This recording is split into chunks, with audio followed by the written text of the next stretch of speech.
Good morning. Welcome to Salt Lake City. My name is Stacy Lindsay, and I'm the CEO of the Cholangiocarcinoma Foundation. We are so excited to start the scientific part of our program, and no introduction needed, but this is Dr. Chiara Bracconi and Dr. Laura Goff, who are the chairs of this year's conference. We're so excited to have them.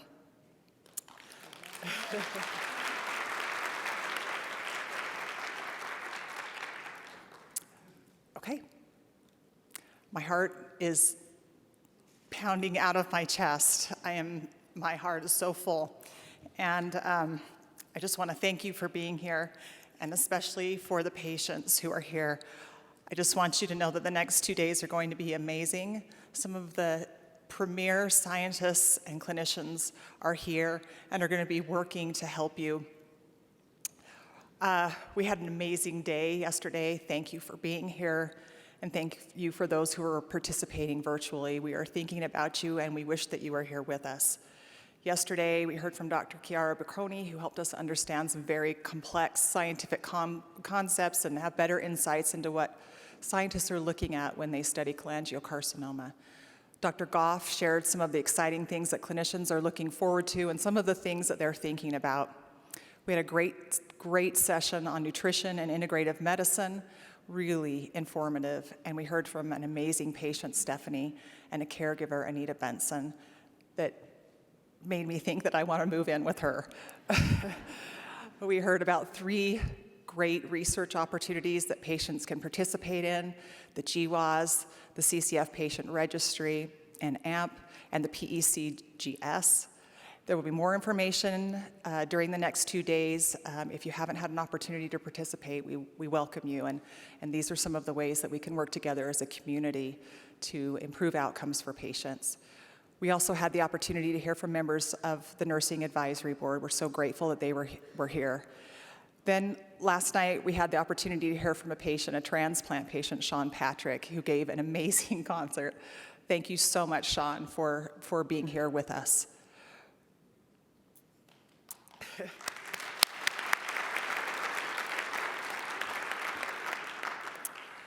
I just want to give just a couple of housekeeping items before I start.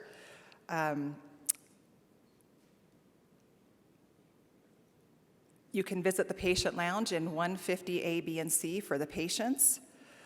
Also, the GWAS, your participation will help scientists to make progress and find new ways to prevent, detect, diagnose, and treat cholangiocarcinoma.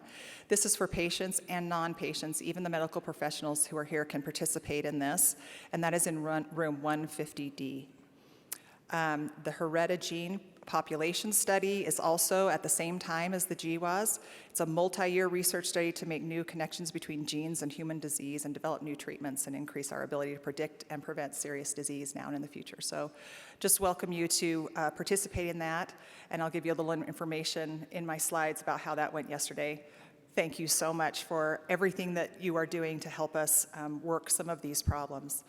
The CCF store is just to the back and to the right, and if you are interested in any awareness items, please feel free. We're excited about all of the opportunities we have to create more awareness out in our communities.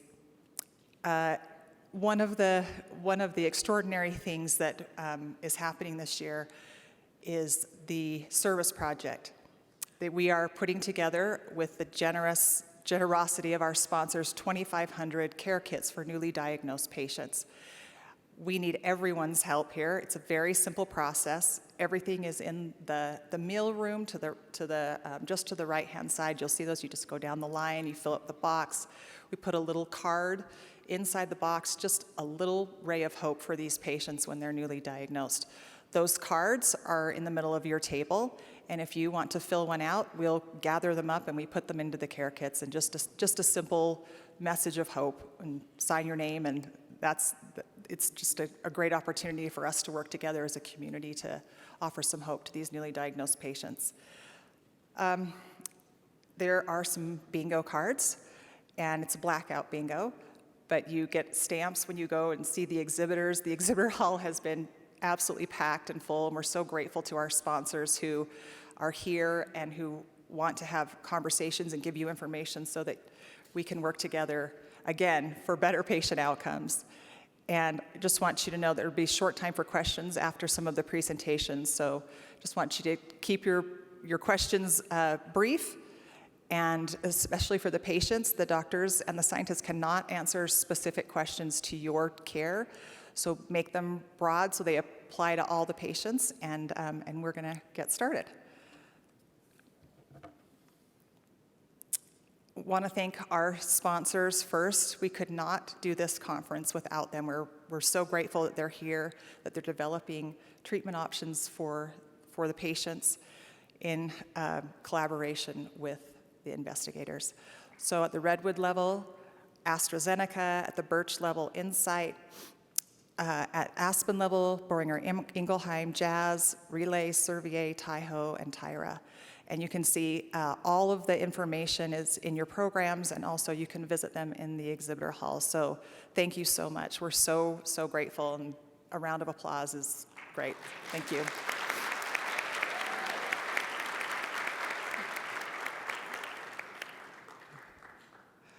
Okay, I want to just do a few acknowledgements. Our board of directors, could we bring the lights up just for a minute? This is our board of directors, and this is the governing body that has helped CCF come to where we are today, and I'd just like to have them stand. If we could bring the house lights up for just a minute. Can you stand, please, the board members? Thank you. Thank you. Patty Maxon, Teresa, thank you. I also want to acknowledge our staff.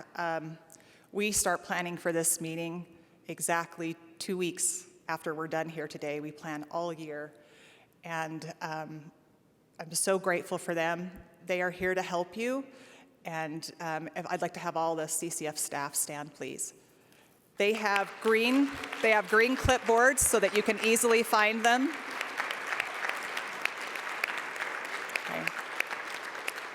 Thank you. We cannot do these conferences without volunteers, and we have a lot of volunteers, and I'll share just a little bit of information with you a little later. If we could have all the volunteers stand. Thank you.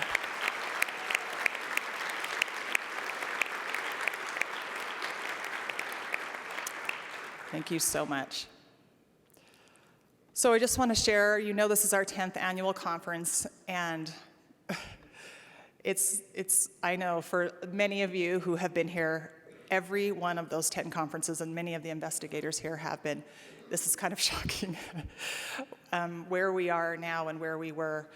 I want to thank Dr. Abu Alfa, who's not here with us this year, but helped us early on to conceive of a conference where we could bring all the investigators together and really talk about some of these problems. Dr. Abu Alfa was the one who chose Salt Lake City. He wanted this to be a destination meeting, kind of like Austin is for breast cancer. He wanted Salt Lake City to be a destination meeting for cholangiocarcinoma, and 10 years later, here we are. You can see in the first, in some of these pictures, this is a tiny little group. There were 59 of us, very small, having kind of a workshop. And then you can see the chairs over the years. How do you thank people who have spent hundreds and hundreds of hours in service to CCF, but ultimately for the patients? And those are all of the investigators and scientists. So again, could I have the house lights up, please? Sorry. Impromptu ask. I just want all of the scientists and the investigators to please stand, because I want the patients to see you. So please stand.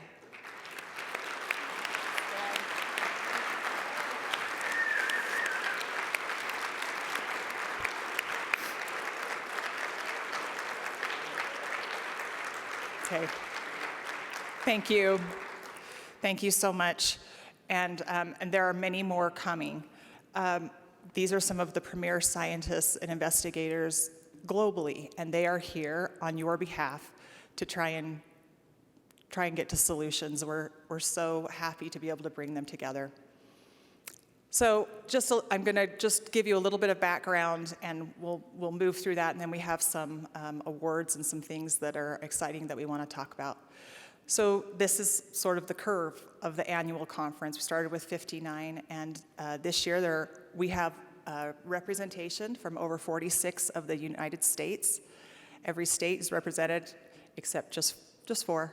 Alaska, Mississippi, North Dakota, and South Dakota. So we need them next year so that we can be whole.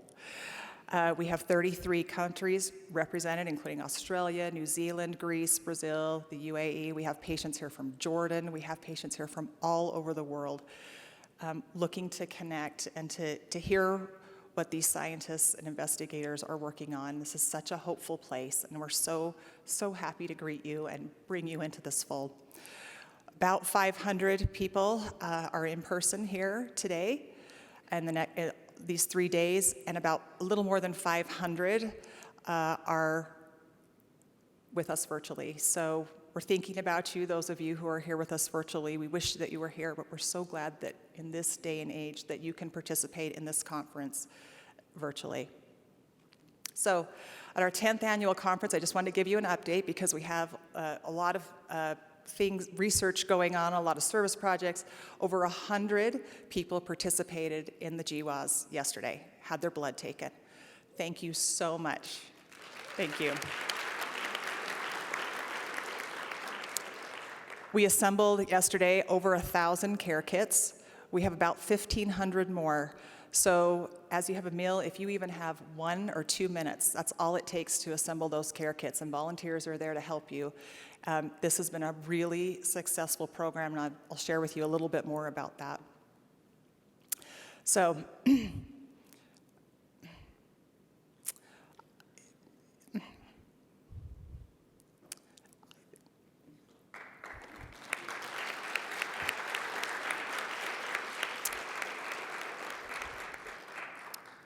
I want to thank our Scientific and Medical Advisory Board.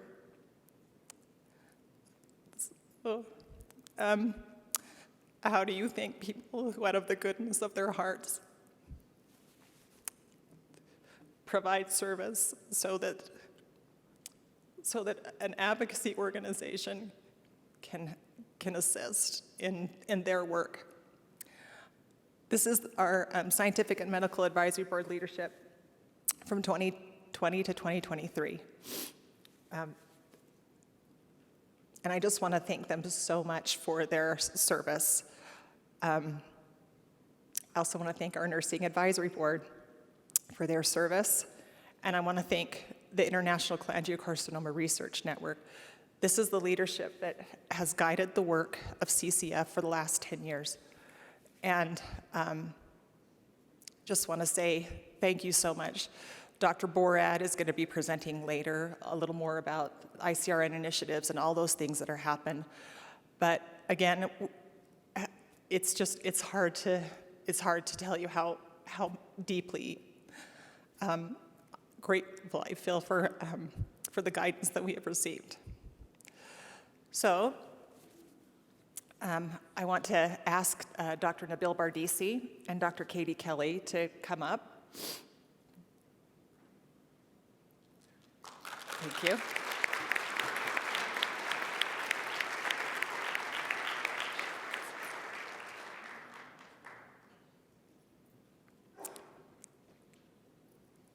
Can I get the... Thank you. Nabil, is Nabil here? Okay, well, Nabil. So, Katie Kelly and Dr. Nabil Bardisi have been leading the Scientific and Medical Advisory Board for the last 3 years. It's a 3-year term, and have been amazing and have been so helpful and instructive to this organization. And their terms end, and so I wanted to give them a small gift of thanks, and it's coming. Hopefully Nabil's somewhere as well. But I like to give meaningful gifts. I I don't love something that's sitting on your desk and that has no meaning. Katie and Nabil are both avid runners. As a matter of fact, before our industry council meeting, Katie came in. She'd just been out for a run in Salt Lake City. So they're arriving, but this is, I guess Brooks is a good brand of running shoe. I'm not a runner.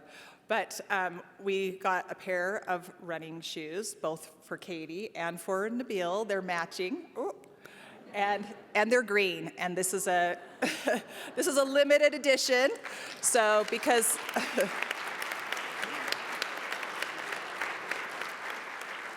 thank you. So Katie, thank you for running the scientific and medical advice.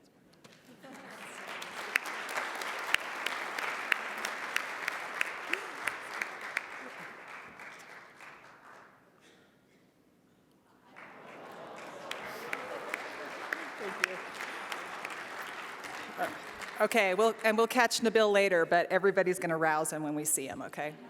Okay, so I want to announce our new Scientific and Medical Advisory Board leadership, which is Dr. Nilo Azad and Dr. Ben Stanger. We're so grateful to have these leaders in the field who are going to help us get our new and transitioning advisory boards up and running and with some really exciting initiatives. So thank you. Again, sorry, yes, thank you. Again, thank you is just, it's not enough. It's not enough for the hundreds and hundreds of hours of time that advisory board members have spent helping CCF best serve you, the patients, meetings, phone calls, texts, guidance, oversight, introductions. The list is endless, so I just deeply thank you for all of your service. I want to take you back to the beginning of advocacy for CCF. This is my brother, Mark. You've probably seen him on the website or heard me talk about him. He was 38 when he was diagnosed. He was stage 4, and we were panicked.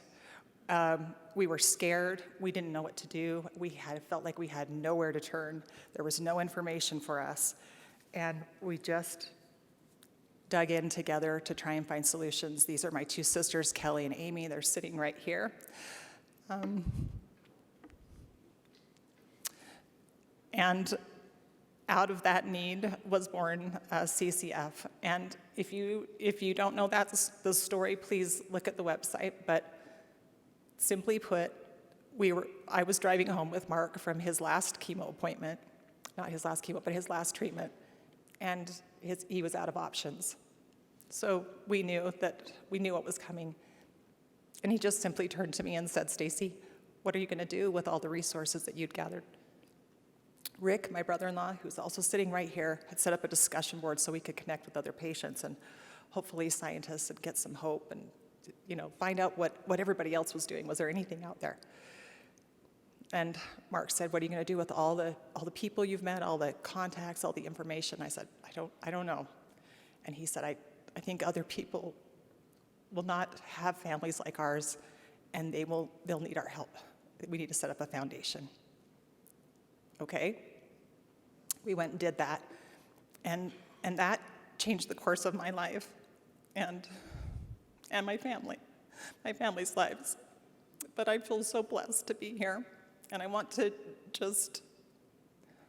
so many patients are so grateful for the work that CCF does. But your gratitude goes to Mark because his vision was longer than mine. I wanted to help him. He wanted to bless you. So, thinking of him today.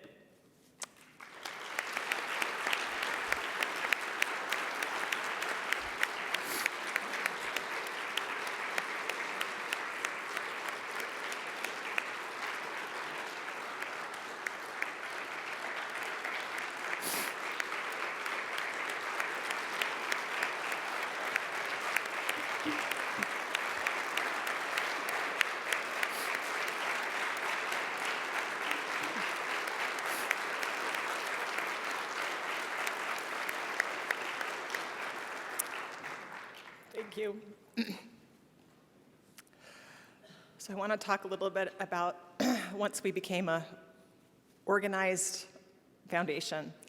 And many of you will remember Marion Schwartz. Marion was the first official patient advocate for the foundation. She also had the honor of being the first patient advocate appointed to the NCI Hepatobiliary Task Force.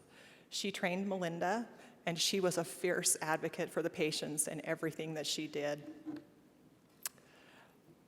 We started as a discussion board, and just have to formally thank Marion, Gavin Strachan, Mary Ott, Lainey Sardina, who for years and years moderated those discussion boards. About 5,500 unique users and about 84,000 threads on those discussion boards. There's a lot of deep knowledge there. This year, we archived the discussion boards.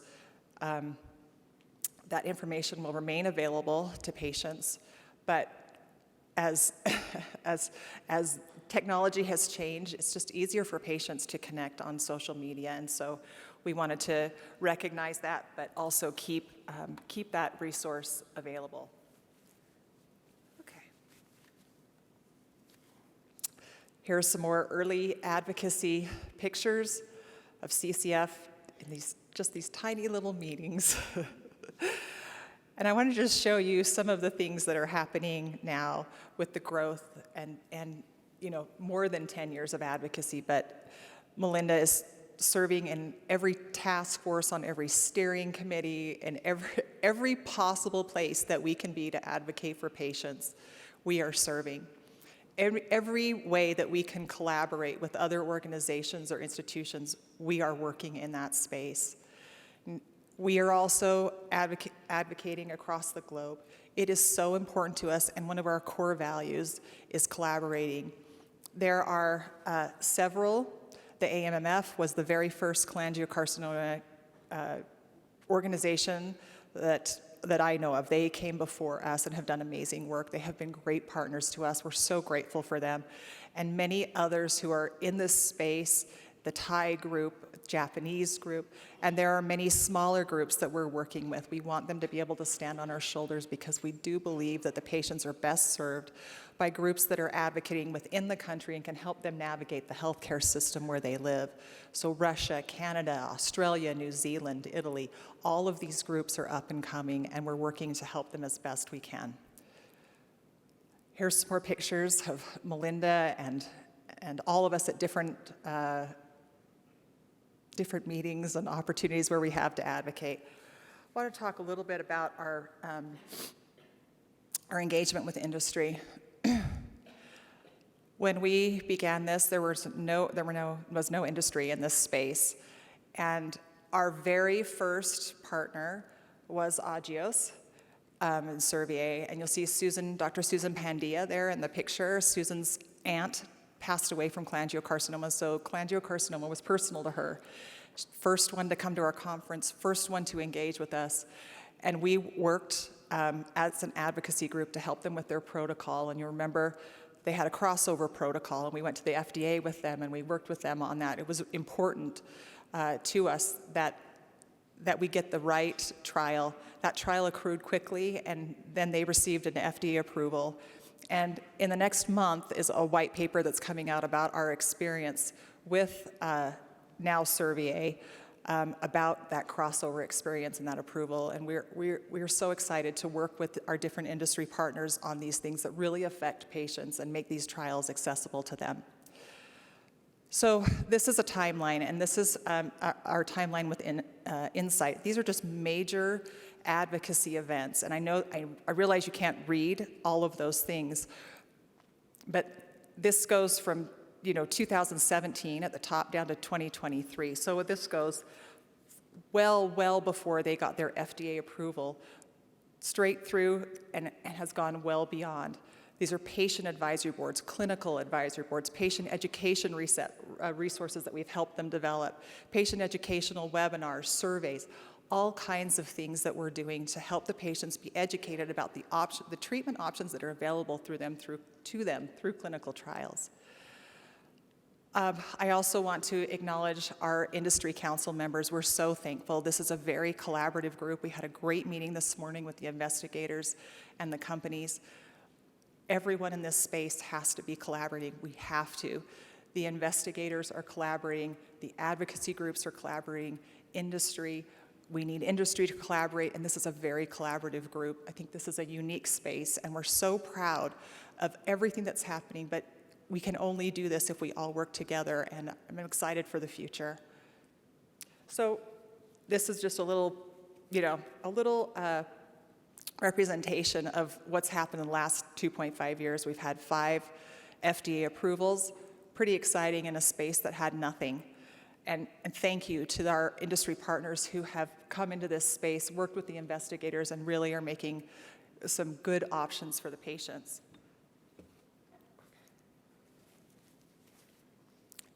Okay. This is a slide that I stole from Marina Beretti, and then we just made it fancy, so thanks, Rick. And it just shows, you can see on the far left, it's the ABC02 trial. Dr. Juan Ballet is here, he and Dr. Bridgewater, and colleagues. This was our first standard of care back in 2009, 2010. And you see the red is what you should be looking at, right? The red. And so you see 2017, great, we have our first approval. 2018, look at 2020, 2021, 2022. Isn't that amazing to see these solid tumor approvals and approvals specific to cholangiocarcinoma? And I just want you to know that the pipeline is full. There are a lot of great things coming down, and these are all going to be new treatment options for patients that we're so excited about. So today I want to announce an exciting new trial for patients. It's not named yet. We're getting there. But our partners, GCAR, are a nonprofit CRO who've been working with us for a couple of years. This has been such a great collaboration. And they are going to be here. They are speaking on Friday, and they're going to be in the general session general session on Friday from 3 to 3:15 p.m. And then there's a special meeting for investigators or industry partners that are interested in coming in and working with us on this trial. And then they have a room here, 250F, if you want to speak with the team privately and talk about the different options. We're really excited about this and think this is going to be so helpful in the clinical trial space. I want to acknowledge our data partners. We're so grateful for our relationships with Invitae Citizen, which powers the CCF patient registry. This is one of the ways that patients can really help us move the work forward. And also our data partner, Komodo Health. They are both here and will be speaking in the next 2 days. So please connect with them if you can see ways that you can collaborate with them. There's so much data, and I'm excited that CCF is going to have this year the capacity to publish a lot of that data so that we can know what we're looking at and be working toward the same goals. I want to just share with you a little bit about patient advocacy and support. The Newly Diagnosed program was started in August of 2021. It's a portal on the website, and that's where the care kits get distributed. So we've distributed over 1,600 care kits to newly diagnosed patients since August of 2021. Our Komodo Health data tells us that we're seeing about 244, that's the average, newly diagnosed patients being in the claims data. That's what we see, about 244 a week being diagnosed. We're capturing about 25 to 30, somewhere in there, are coming in through that newly diagnosed portal. That's a pretty big gap. We're always working to improve that, get those numbers tighter. Melinda would love nothing more than to see every cholangiocarcinoma patient get connected with CCF so that we can give them the resources that they need and get them connected. So we do a survey. This won't be new information, but this is the way that the patients are connecting with us through Google, Facebook, friends. Physicians are fourth. I would really like to see that bar much longer, to have the clinicians connecting them to CCF so that we can help them. In that newly diagnosed survey, 68% of those patients are asking to have personal contact with CCF. They want to talk to Melinda, they want to talk to the advocacy team, they need to get connected. So please keep that in mind. If you are a clinician or you're seeing these patients, they really want to connect with other patients, and we can help them do that. And they need help, and we want to do that. 49% of those patients had biomarker testing. That number goes up every time we're looking at the data, so we're really excited about that. Why wasn't biomarker testing done? That red line's tricky. Their doctors did not recommend it. We have more education to do, and we're assuming that this is coming from the community oncologists, that they are not recommending it early on, and we can see that in the Komodo data as well. So again, you can see that 81% of those patients are white non-Hispanic. We really need your help to think about innovative ways that we can reach out to all the patients who need our help. Again, just another medical team. Of those patients who came to the portal, their medical team provided information about clinical trials, only 21%. We have to do better there as well. So 83% of the patients who came in through that portal have severe to moderate anxiety. I know that the clinicians here know that. I know that the patients know that, and the caregivers. But there are some ways that we're helping with that. So again, please connect them to the foundation so that we can help them address some of these difficult things that they're going through. The first is Cholangiocarcinoma, started in 2017. We have made 921 mentor to mentee, both caregiver and patient connections since it began. Uniquely, in January of 2023, we saw a 77% increase in mentor requests. If you have long-term surviving patients or caregivers who would be interested in engaging in this work with us, please get them connected to us, because there are newly diagnosed patients and caregivers who could just use a listening ear. Educational webinars and virtual support groups, these really help the patients. We've had 53 educational webinars. They have an average view of about 350. And then we have virtual support groups. We have a patient support group, a caregiver support group, a Canadian support group, a Spanish support group, military veteran support group, and a bereaved support group. Average attendance, these are virtual, is about 25, but I've been on 2 that have been over 50. So patients really want to get connected, and we can help them do that. Again, we had a great session yesterday. This is a free resource for the patients. This was in partnership with the Oncology Dietitian Practice Group. This is a really great resource for the patients, and this is the top 3 asks that the patients have of us. They really want to know about clinical trial options, and they really want to understand nutrition better, and if there's something that they could be doing. The Q&A book, about 7,000 copies of that have been distributed free. We're so grateful for the sponsors who help us do that. This is a great resource for patients. A lot of educational videos. Many of them are offered in English, Spanish, Japanese, Korean, Mandarin, and Thai.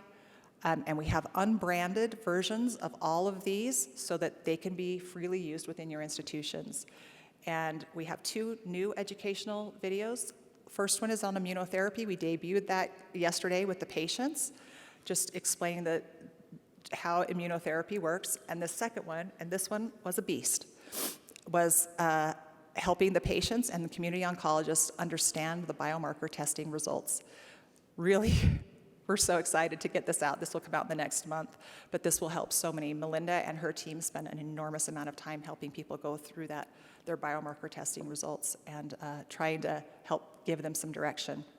16 years of volunteering, we could not run this foundation without all these amazing volunteers.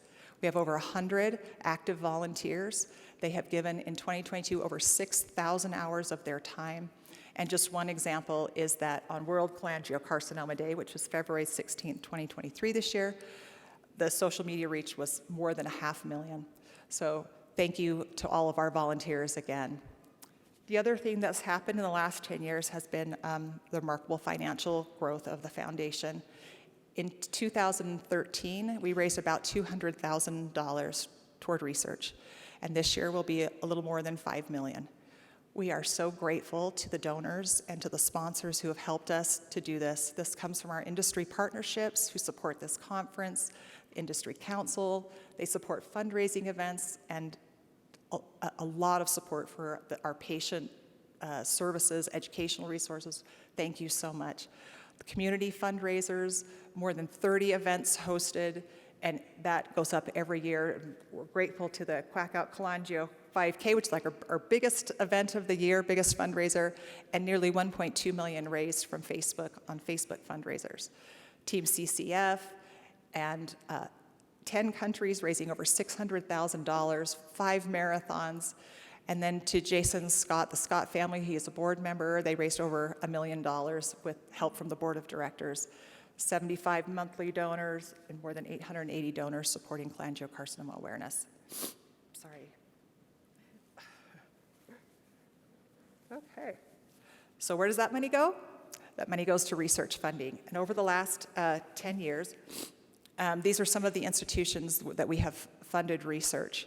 Also, our research fellowships. This is a program we're so proud of, and many of former research fellows are here in the audience today. And I just wanted to note two of our earliest research fellowships, Dr. Lipka Goyle and Dr. Flavio Roca.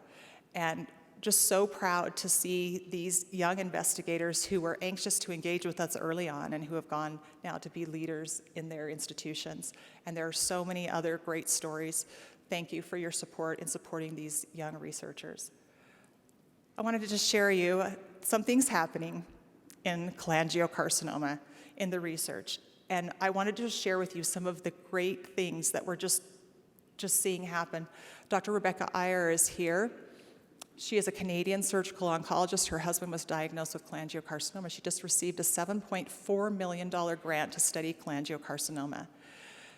She's excited. We're excited. There are a lot of collaborative opportunities. So please contact her. She is here. Rebecca, are you here? There she is, right there.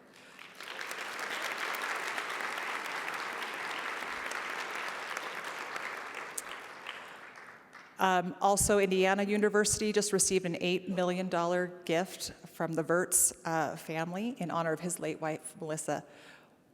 So exciting, specifically to set up cholangiocarcinoma research facility. So all of these big things are happening. It's so exciting, and we're so happy to see this. Sergio Grattaloni is here, just got an R01 grant, $1.9 million.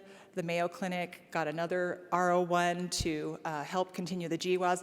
All these big grants are happening. We have DoD grants. We're looking at PO1s. We have 2 major spores, one at Mayo, one at MGH. Things are getting exciting, and that means things are more possibilities for patients. So excited. One thing I wanted to tell you that's also exciting is that Melissa and Barry Peoples gave a matching gift of $10,000 for the Giving Tree in honor of Debbie Rose, their mother.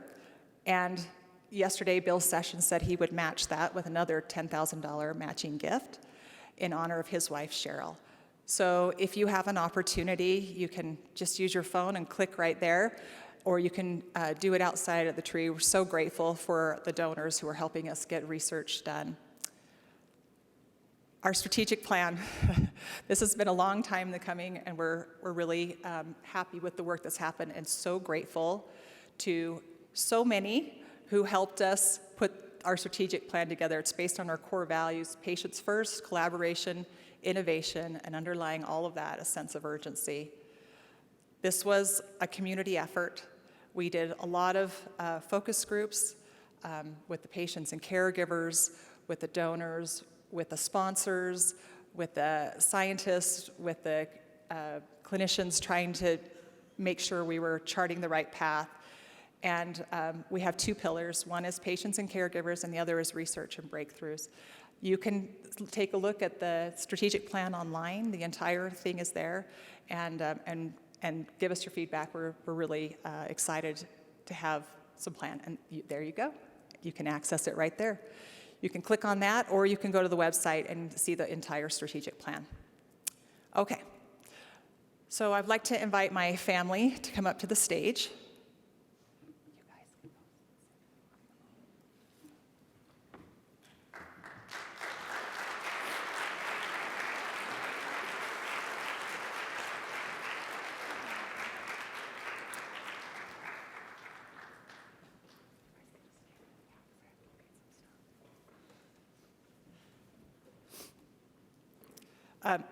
this is just a small portion of my family. We have a big family.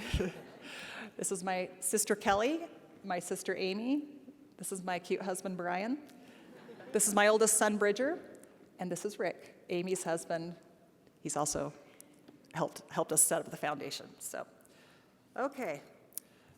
The Mark R. Clements Awards are the highest annual honor and most prestigious award presented by the foundation. They were initiated in 2019 and are named in honor of the co-founder and inspiration for the foundation, Mark R. Clements. Just a second. And can you play the first video?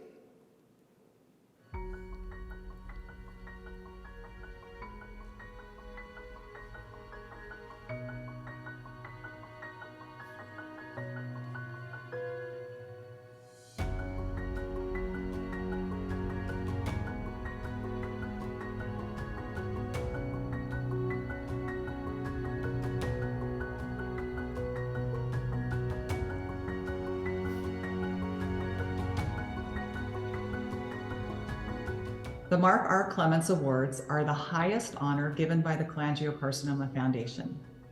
Each year, our staff nominate and vote among the many extraordinary volunteers who engage with CCF.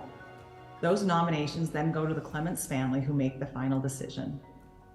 These awards were made by Matt Reedy, a long-term survivor of cholangiocarcinoma. Thank you, Matt, for creating such a beautiful reminder for our honorees, reflecting the impact they have made on this community.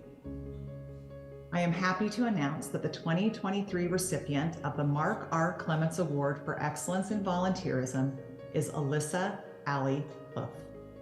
Allie has spent countless hours volunteering in honor of her mother, Kathleen. Allie has worked with the foundation as a research advocate, an active member of the care team, a Cholangio Connect mentor, a social media volunteer, and an annual conference volunteer. She did her PhD capstone project in occupational therapy on caregiving for cholangiocarcinoma and shared the results of her work with our community. Allie is always eager to help with any project. She led the Wellness for Life virtual program during COVID and is an active participant with our online community, connecting with patients and caregivers. For all she has done and continues to do, it is my honor and pleasure to present Allie with this award. Allie is so deserving of this award. You know, she's one of the first five, the front five of Cholangio Connect mentors that started in 2017.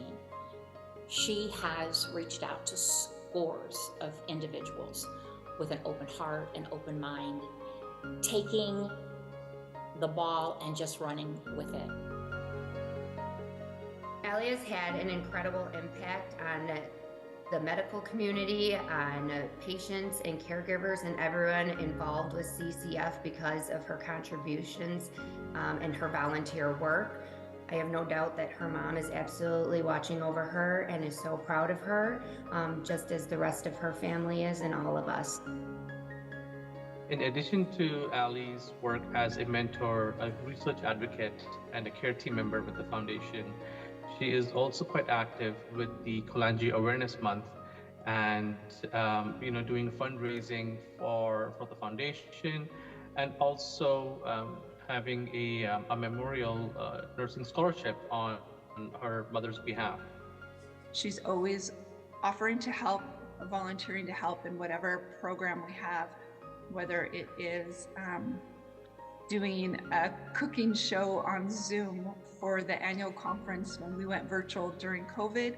She mentored a patient who in turn has become a mentor. So by all that she gives, she's taught others to give back as well. She's an incredible ambassador for the foundation. And just being in her presence, she's one of those individuals that you walk away and say, gee, I would like to be a little bit more like her.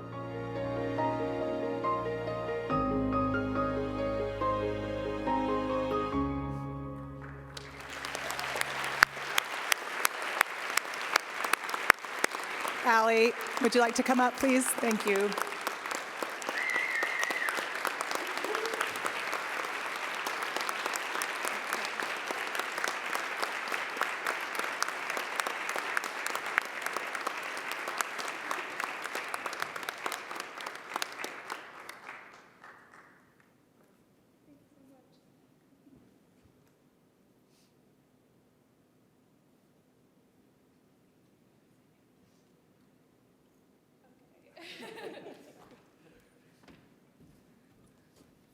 I just wanted to say thank you very much. That video made me get a little bit of a big head, but it was very kind, and thank you everyone who I volunteered with.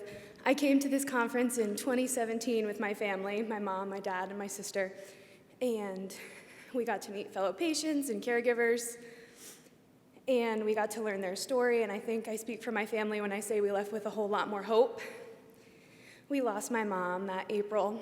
It'll actually be 6 years this Sunday, and I've been a volunteer ever since, and it's such a privilege to volunteer with this group of people. I believe that I'm in the room with the people who are going to find a cure, if not for my mom, but for all the other moms, dads, brothers, sisters, families, you name it. Let's find them a cure. Thank you.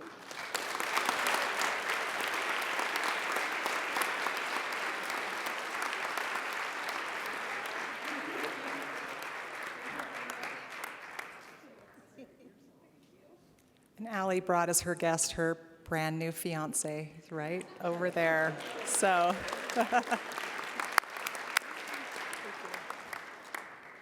okay, can we show the second video, please?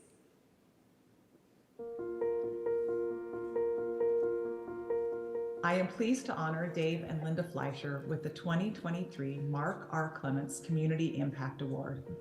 Dave and Linda are the parents of Sarah Bennett, a dedicated volunteer who started the Cholangio Warriors Facebook page. Dave and Linda were extraordinary caregivers for Sarah throughout her 4 years with cholangiocarcinoma. Sarah passed away in 2018. Dave and Linda have led multiple outreach and advocacy initiatives that continue to honor Sarah's life, including mentoring through Cholangio Connect, marketing and communications initiatives, and so much more. While serving on CCF's 15th anniversary steering committee, they envisioned, designed, and drove across country on a journey of hope. They met with other volunteers, patients, and caregivers wherever they went. For their unrelenting commitment to loving, lifting, and blessing all with whom they interact, it is a privilege to present them with this award. I first met Dave and Linda in early 2021. Dave was on our anniversary committee and said that he would like to drive 15,000 miles across the US and start his Journey of Hope fundraiser. I was one of the lucky selected friends who Sarah's father was able, Dave, to stop by to see me and my parents and my family and, you know, just raise awareness and hope and take that long journey just to spread awareness of cholangiocarcinoma, such a rare disease. Dave and Linda were supposed to meet with my mom on the Journey of Hope, but unfortunately she passed away shortly before their scheduled visit. So they still came and met with my family, which meant so much to all of us. We were in such a state of raw grief, and this car full of love, hope, and sunshine pulls into our driveway. And I'll never forget the feeling of peace and happiness when I hugged Dave and Linda. People from all over the country contacted us and said, will you meet with me? Will you come to my house for dinner? Will you come to our school?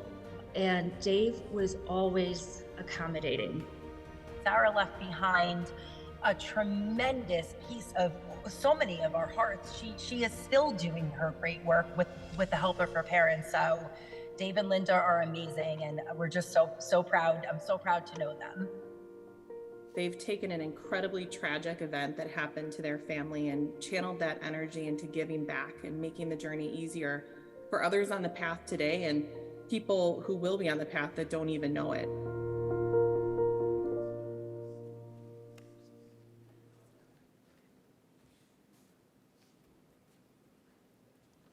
Dave and Linda, would you come up?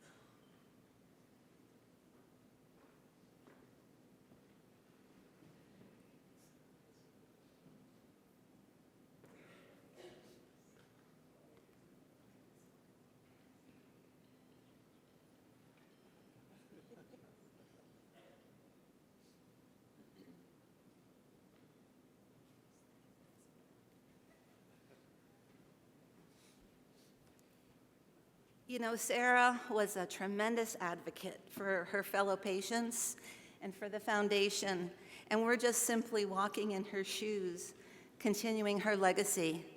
And if she were here today, she would tell all of her fellow patients, fight like hell and don't give up.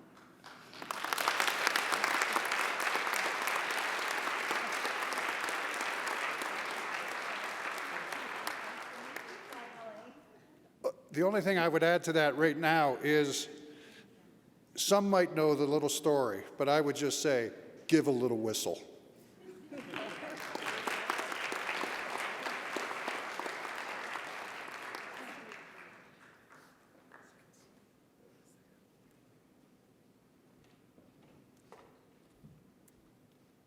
Okay, can we play the next video? The 2023 Mark R. Clements Award for Vision, Innovation, and Collaboration goes to Dr. Juan Valle. Dr. Valle has dedicated his career to improving the lives of cancer patients and advancing our understanding of this complex disease. A professor and an honorary consultant in medical oncology at the Christie NHS Foundation Trust and the University of Manchester, his research focuses on developing new therapies for pancreatic, biliary, and neuroendocrine cancers. Dr. Valle has designed, developed, and led many seminal trials that have changed clinical practice. He is the author of numerous scientific publications and has been awarded multiple research grants to support his work. He is widely recognized internationally for his leadership and collaborative spirit. He serves on multiple advisory boards and professional organizations. Dr. Valle is a true inspiration and a true gentleman, and we are so grateful for all of his contributions. His name is at the core of all the critical pieces of clinical biliary tract cancer research that have defined practice for the last 20 years. Without his input, without his vision into this, the outcomes may not have been the same. He has a unique position in our field as being somebody that all of us lean towards or turn to when very difficult challenges come up or when questions arise that we'd like to place into context. He has an uncanny ability to do that, but always with grace and humility and academic respect. I believe that he has really helped cholangiocarcinoma field, not only by delivering on clinical trials and changing standard practice with chemotherapy and also with targeted treatments, but that he has also really helped patients directly in clinic and patients indirectly by collaborations with, for example, Cholangiocarcinoma Foundation and also the AMMF, which is the UK cholangiocarcinoma charity. I think there are very few people in his state who have accomplished what he accomplishes and still maintains that type of humanity and humility and mentorship and the role he plays for so many. I think it's very unique. He's really a gentleman. He's a person very generous, very enthusiastic, dynamic. He has a brilliant mind and he's really highly collaborative. So he is a key person in the field of cholangiocarcinoma since the beginning of the research and has a really impact on the outcome of the patients.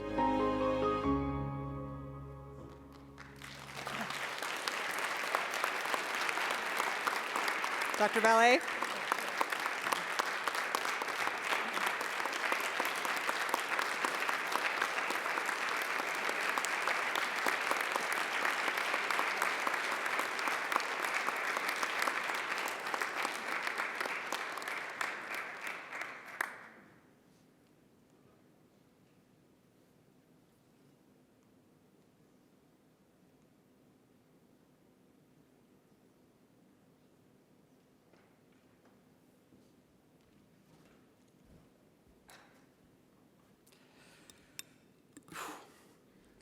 What a moment.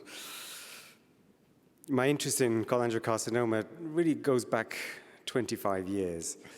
And at that point, as a junior clinician, there were no available treatments, and the diagnosis was very rarely made. There was no interest from industry. And look at it now. We have come a long way, but one of the things that we learned very early on is that we need collaboration. Initially, that was in the UK. My friend and colleague, John Bridgewater, you saw that there.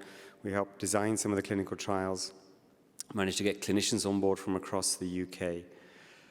But none of it would have been possible without the commitment by patients and their families to take part in clinical research, to be vulnerable enough to help to improve the outcomes for not just themselves, but also patients coming after them. Working with the patient foundations like Cholangiocarcinoma Foundation, AMMF in the UK, has always kept us very grounded, very humble, because we see day to day what patients and their families are going through and the impact it has on their lives. I've talked about collaboration. This is not about me. It's about the various teams that I really have the pleasure and honor to have been working with in the UK. I have to thank my team back home who are keeping the show on the road in the middle of a junior doctor strike in the UK, as well as the various teams internationally in Europe, here in the US, with whom it's been an absolute honor to be involved. So Stacey, Kelly, and Amy, it's very humbling to receive this in Mark's memory. Thank you.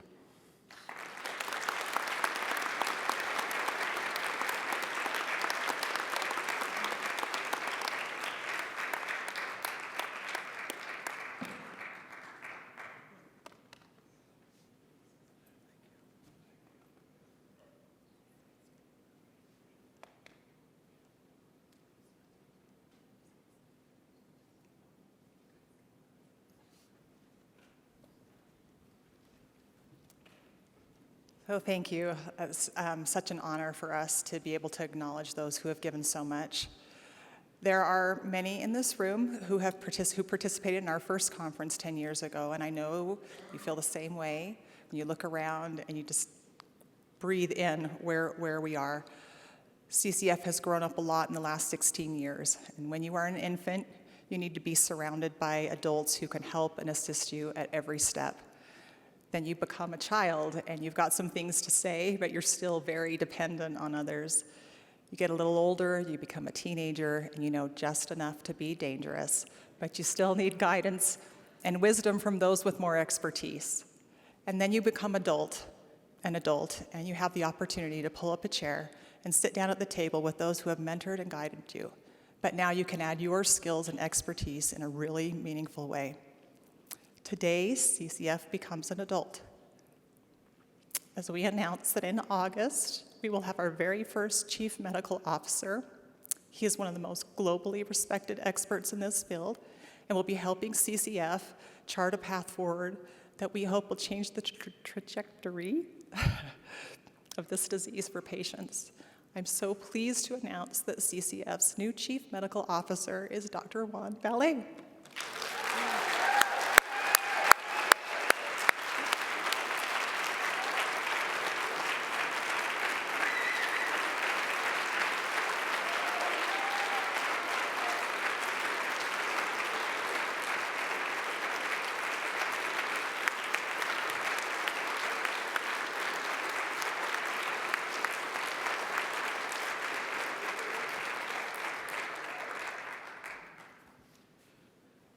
Just one very, very brief thing to say. There is a season to everything. And I look back on the season that I have served in clinical practice and in my academic career with great fondness, but I'm looking forward to the next season with Cholangiocarcinoma Foundation. Thank you.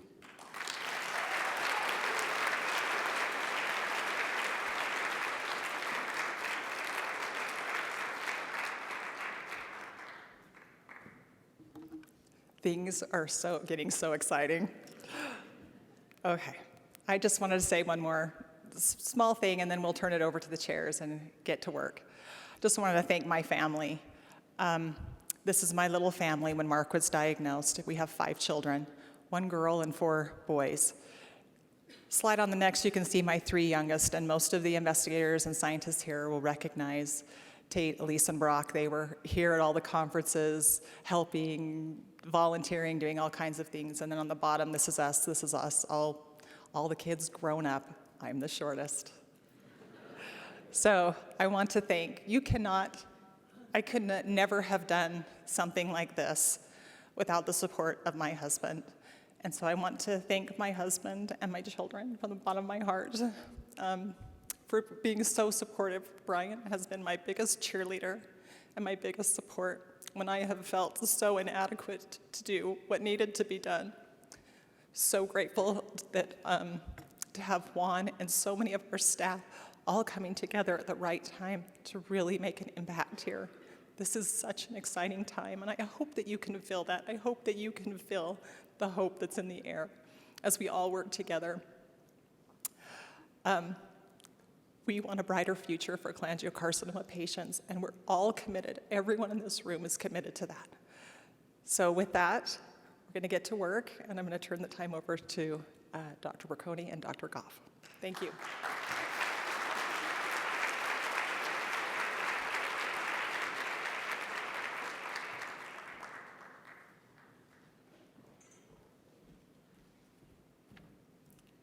Okay, good morning, everybody. So I'm very happy to welcome every one of you here to the second day of this Cholangiocarcinoma 2023 conference. We have already heard a lot of moving and inspiring stories between yesterday, and today and this morning already, but we will continue to hear some extra stories and which continue to be at the base of what the scientists and the clinicians do in their daily life. We will also hear more scientific and clinically focused lectures between today and tomorrow. And I would also like to take this occasion to remind everyone that there are junior investigators posters already hung up in the adjacent room. So please find your time to go there and discuss more science and give your feedback and boost up new collaborations. So now it's my pleasure to invite to the podium Brian Goldschlag. He's a board-certified family physician practicing in Wisconsin for the past 32 years. His practice was composed for primary care medicine, including patients of all ages. This includes well health and preventive care, continuity care for more common diseases, and diagnosis and therapeutic care. And today he will give a moving talk about when the doctor becomes the patient. Thank you.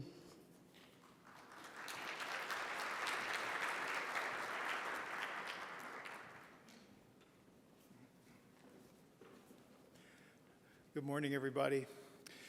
I feel very humbled to be sharing the stage with the pioneers who have been instrumental in starting this group.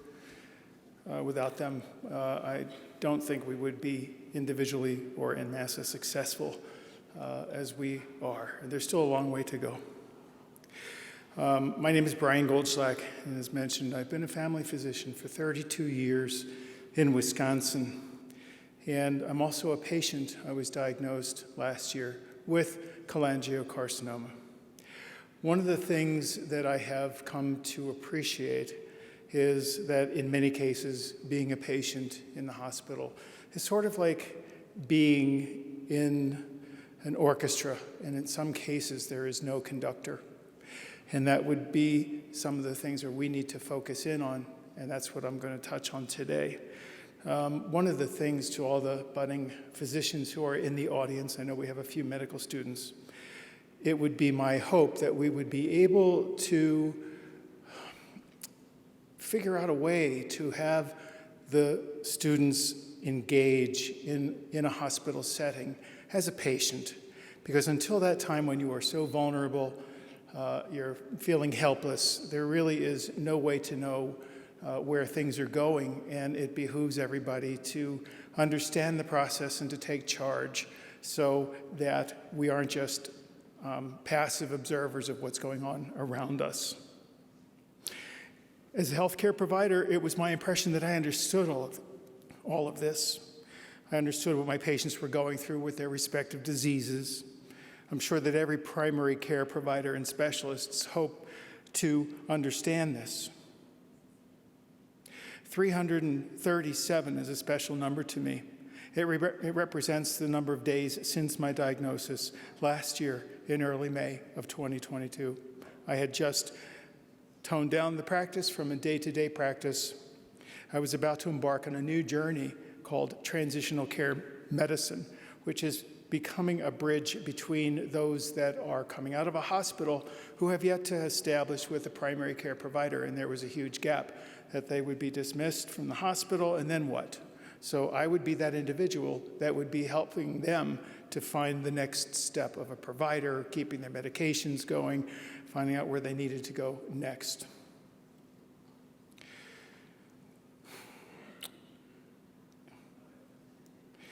I hope to present the summary of this journey today for the audience, both of healthcare providers and for patients. To the healthcare professionals, please know that it is not my intent to be sitting in a glass house and throwing stones. This is basically an observation of what I learned along the way. One of the first things I noticed when I was diagnosed is I did what I tell every patient to not do. Don't go down the rabbit hole of the internet. Everybody, it seems, according to this diagnosis, every researcher seems to plagiarize themselves. And they say that cholangiocarcinoma is a devastating disease that carries an unexpected survival of only months. I've seen very many people here who have gone well beyond that. And I wish that they would be able to change that opening abstract to their research documents. Early diagnosis is probably one of the main things that is going to be able to help with respect to how well one is going to do with respect to their treatment and then their survival. My diagnosis was established when I was on a transatlantic cruise. I had just retired from my day-to-day practice, and it was supposed to include the cruise. It was going to be 6 weeks across Europe, taking a 300-mile bike ride through the Loire Valley in Bordeaux, and that came to a halting stop. My partner, caregiver, is also an optometrist, and he noticed there were some subtle changes to the color of my eyes, and as we were approaching Dorset, England, he says, you know, there's something I need to tell you, and I'm not sure what the implications are, but your eyes are somewhat yellow. And all of a sudden, all the lights, bells, and everything went off in my brain. It's like, okay, now this makes sense. My urine has been darker. My skin has been itchy. Even before the trip, I had mild elevation of one lab test, alkaline phosphatase, which I did follow up on, but the studies yielded nothing. Even the ultrasound showed nothing. But at that point, I thought, okay, this is more than just nothing. So we were in Dorset, England, and we needed to leave the ship right away because that was an English-speaking community. The next step would have been France. The next step after that would have been Dutch-speaking, and that could have had catastrophic consequences had we stayed on the ship and had to have more emergent treatment, such as removal of the gallbladder. That would have been devastating. After the diagnosis was established in Dorset, we immediately flew back to Milwaukee, Wisconsin, and as many of you would know, the reason for all of those symptoms is that it was a blockage of the common bile duct. So at that point, I learned that I had a Klatskin variant extrahepatic. The stent was placed and things immediately opened up. My jaundice resolved. I thought, boy, that wasn't fun, but ultimately it was something that was definitely necessary. The next step, as everybody here has probably done, we had to get a port placement for chemotherapy. And again, being a physician, I had no idea what was going to happen. And then I started the usual combination of gemcitabine and cisplatin. At this point, I didn't do durvalumab because do not cross-go, do not collect $100. There was an issue of concern that if I did use the biologic that I would take myself off of a transplant list, and there were a lot of reasons that everybody was trying to tell me that you shouldn't do this. Nonetheless, we did investigate all the different transplant programs that we could that were in logical distance to my home in the Green Bay area. What I found was that there was a significant lack of uniformity of the process. The preoperative regimens, the criteria, whether to irradiate or not, it was very different, and it really was troubling to me to not have a clue as to what was going to be the correct way to go. Ultimately, I found out that I was not a candidate, which initially was devastating. Everybody says you got to put all your eggs in that basket. That's the only way you're going to reach cure. And I go beyond that now. Somehow I feel that when this door closes, another 1 or 2 or 3 are going to open, and that's exactly what has happened so far. While I was in the new diagnosis setting and the chemotherapy, I had sepsis, wound up in the hospital. And that was my first inpatient experience of being in a hospital overnight, which actually turned out to be a 2-week stay. That was in combination with ascites because I had gained 30-something pounds of water because of now a newly diagnosed blockage of the portal vein. I'm thinking, boy, this is really falling apart very quickly. So the roller coaster ride had begun. Now, one of the things that I learned is that in a lot of hospitals, things grind to a halt on the weekends. You need a CT scan on the weekend? Nope. You need to have a paracentesis on the weekend? No. These are specialists who deserve their time off, but we have signed up for this. We did sign up to know that we have to be on call and we have to take these emergent processes when they come up. Nonetheless, I was told that I was taking up too many hospital days.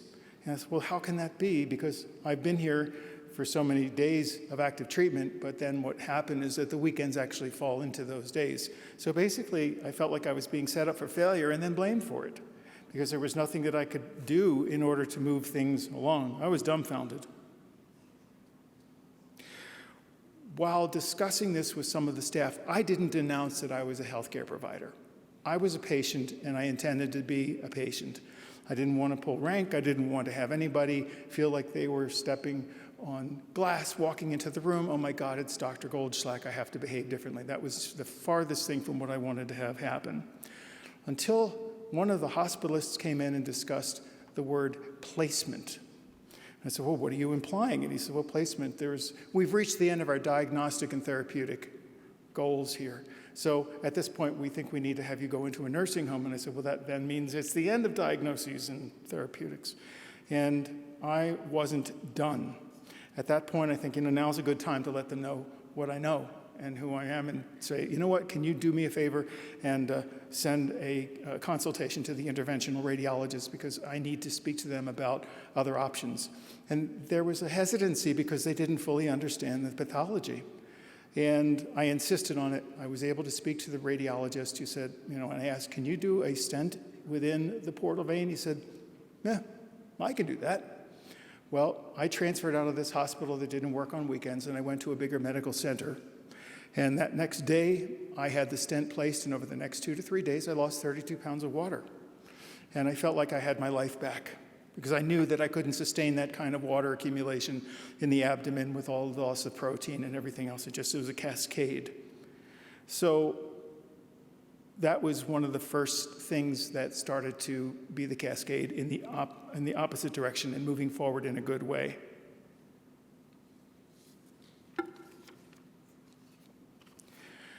Another near miss on the nursing level was when the nurse came in and she had pills, and there was one in particular that I didn't recognize, and I said, could you tell me what that pill is? And she says, oh, it's just what the doctor ordered. I said, well, that's not what I asked you. I want to know what this pill is, how many milligrams, and what's it for? And she had no idea. And I had insisted that she go outside to look at the medical record and come back and tell me what it was. And it was actually in error. They had changed the dosage of my potassium, and it had translated, unfortunately, to a doubling of my potassium supplement, which could have had grave consequences had I taken that pill. So again, I needed to take charge of this and talk to the nursing supervisor and try to set things in a fashion that this wouldn't happen. Again, there didn't seem to be any type of a conductor for this orchestra. So at this point, I was able to be discharged from the hospital. I started to find myself better nutrition, better exercise. I was oxygen dependent. And it was a rough ride, really. And I can't say enough about Gary, my caregiver. I think that without him, I don't know that I would really be here today. The other turning point was Cholangiocarcinoma Foundation. This was something that Gary found while researching the internet. He says, you need to see this. And we saw that there were other people like me. Because even being a healthcare professional, this was something that I was not very well attuned to. Other people get cancer. I treat people and thinking we're well immune and shielded from the fact that diseases do exist. One of the takeaways that I had learned is that during one of the Zoom calls, there was a concern with respect to the lack of communication between the specialists and the primary care providers. We've talked about anxiety amongst patients, and I was one of them. I'm a patient still, and I have anxiety, but nobody had sent patients back to their primary care provider, making a formal consult. Consults can go both ways. Make a formal consult, specialists, back to your PCP. Let them know what you need and why the patient is going back there. They're depressed. They need to have something to help with the anxiety. There's a whole class of wonderful medications that are out there that can help someone retain their focus and give up a little bit on the natural aspect of what falls ultimately into despair. So that's one of the things that I felt was absolutely missing. So one of the things I don't want to get across is that as a patient, I don't want you to feel like you're so vulnerable now because, oh my God, what is this doctor telling me? The end discussion is that we need to take control of what we are seeing, hearing, and doing in the hospital. We need to be able to write things down. We need to have a pair of eyes and ears beyond our own to be able to hear everything that's going on in the room. And when you're feeling so sick that you can't pick your head up off the pillow, that's where someone else is going to be next to you to be able to take inventory on what's going on around you. That focus is much sharper at that point and will help you possibly avoid some of the pitfalls. And don't be afraid to ask questions. There is no insulting your healthcare provider. There should be none. And if a provider is arrogant enough to that level where they can't take in a simple question, well, first of all, ask the question again until you get your answers. But even on the Zoom call, there was someone who wanted to approach their doctor and they felt intimidated because the doctor was an arrogant person who threatened to dismiss them because of what they were asking for, and it was just simply a test. So the last thing, how does this impact with respect to the foundation? Way back when I was in medical school, early residency program, came to be aware of patients, some survive more than others. And with respect to cancer, breast cancer was more in the front line at that point, colon cancer, lung cancer, melanoma. And what I observed is that those people who had access to a support group, a mentor group, had a greater than 50% improvement in their overall survival rate as opposed to trying to go it alone. So this is how the magic works. You come into the group, you are the newbie, the new kid on the block. You have no idea what's going on, and there are people waiting with open arms to help you, to give you the insight and the reassurance that is clearly lacking in your mind and soul at this point. Then you move along, you feel like you have recovered some of your sanity and knowledge, and then there are other newbies that are coming in from that area as you move along to the other end of the stage and spectrum where you continue to become now the mentor. So that's where the magic begins. When you are part of the mentoring group and you are part of the support group that is able to answer some of the questions that previously were obscure, you stop suddenly becoming that patient. You become the healer. And that's where you start to heal. That's where the magic actually is going to occur. I can't begin to thank this foundation enough. I don't think I would be standing here right now if it wasn't for a finding on the internet, a magic phone call, talking to Melinda, and having these resources and leads into other areas. So I want to give a very heartfelt thanks to all of the pioneers who have had their impact in starting this wonderful, wonderful organization. There are no words. There really are no words that I can say enough for this. Hopefully everybody will find their way, as I hope to as well, as we all continue on with this journey of healing. Thank you.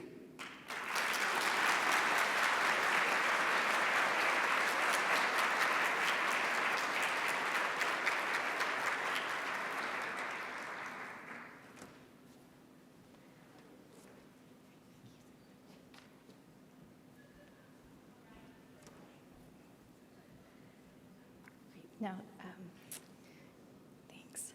I'd like to invite up Dr. Nilo Azad and Dr. Samara Ilyas to present our fellowship awards.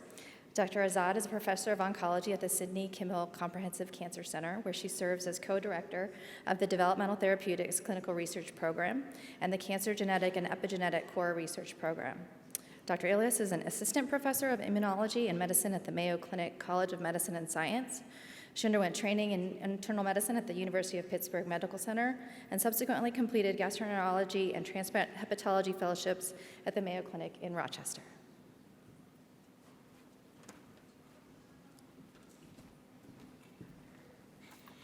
Good morning, everyone. It's my absolute pleasure to be here. Stacy was talking about life cycles earlier, child all the way to adult. And I feel like I've sort of grown up with the foundation. So in 2016, I was a recipient of one of the Cholangiocarcinoma Foundation research fellowship grants. And this past year, or 2023, I had the absolute pleasure and honor of co-chairing the fellowship program with Ben Stanger, and now to have the opportunity to announce the awardees, I'm very grateful. Thank you, Stacy. So, this year we were able to award 10 fellowship grants, which is the first time that we've awarded that many, so that's wonderful and amazing. And our awardees are, the first awardee is, where's the clicker?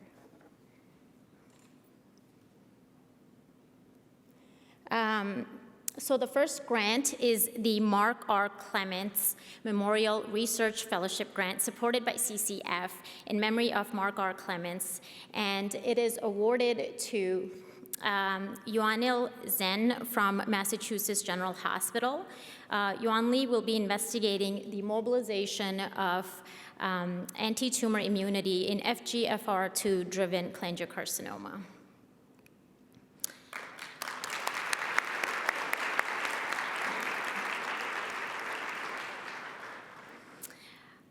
The next fellowship is the Stuart Mather Memorial Research Fellowship that is supported, that is in memory of Stuart Mather, and it's awarded to Emily Warren from Emory University. Emily will be investigating how CD4 positive and CD26 positive tumor-infiltrating lymphocytes represent a novel strategy to improve the efficacy of adaptive T-cell transfer therapy in cholangiocarcinoma.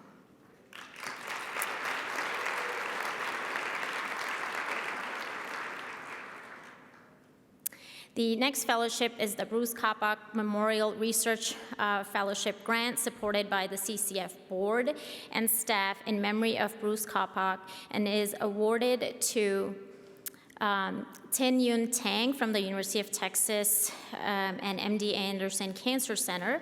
And Tin Yun will be investigating MTAP loss clonality and targeting in cholangiocarcinoma.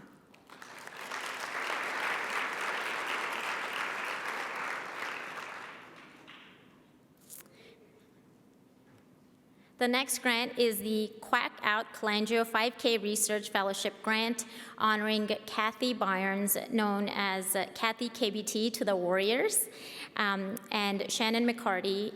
And this is awarded to Paula Olezola from MRC Human Genetics Unit, Institute of Genetics and Molecular Medicine.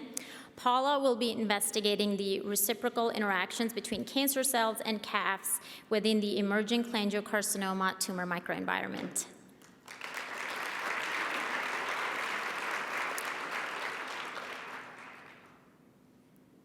The next grant is the AstraZeneca CCF Research Fellowship Grant supported by AstraZeneca, and this is awarded to Martina Nebbia from Massachusetts General Hospital. Martina will be investigating a safety switch for safe clinical application of tumor antigen-specific CAR T-cell immunotherapy in multifocal and metastatic intrahepatic cholangiocarcinoma.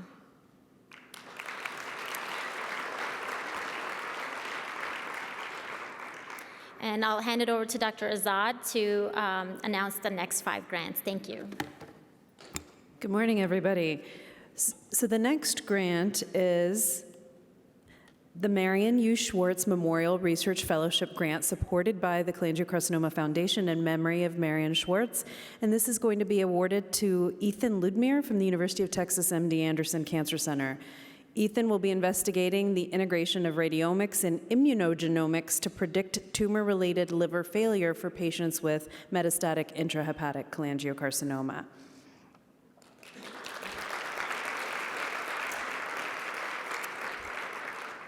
The Jacques Dupont Memorial Research Fellowship Grant, supported by Barbara Dupont Family and Friends in memory of Jacques Dupont, is awarded to Jonathan G. from McGraw Medical Center of Northwestern University. Jonathan will be investigating the integration of multiomics in bile for biomarker discovery in primary sclerosing cholangitis and cholangiocarcinoma.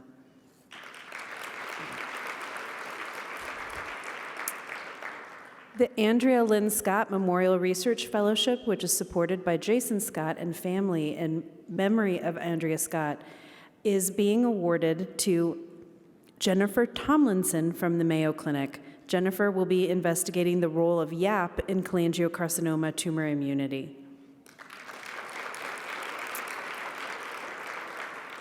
The Susan Morrison Fellowship Grant, supported by Susan Morrison, is awarded to Caitlin Conboy, also from the Mayo Clinic.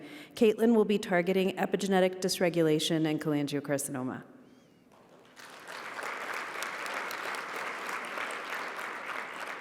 And finally, the Kathleen and Paul Sidenblad Research Fellowship Grant, supported by Kathleen and Paul Sidenblad, is awarded to Benjamin Green from the University of Hawaii Cancer Center. Benjamin will be investigating a peptide vaccine targeting Wnt1 for immunotherapy against intrahepatic cholangiocarcinoma.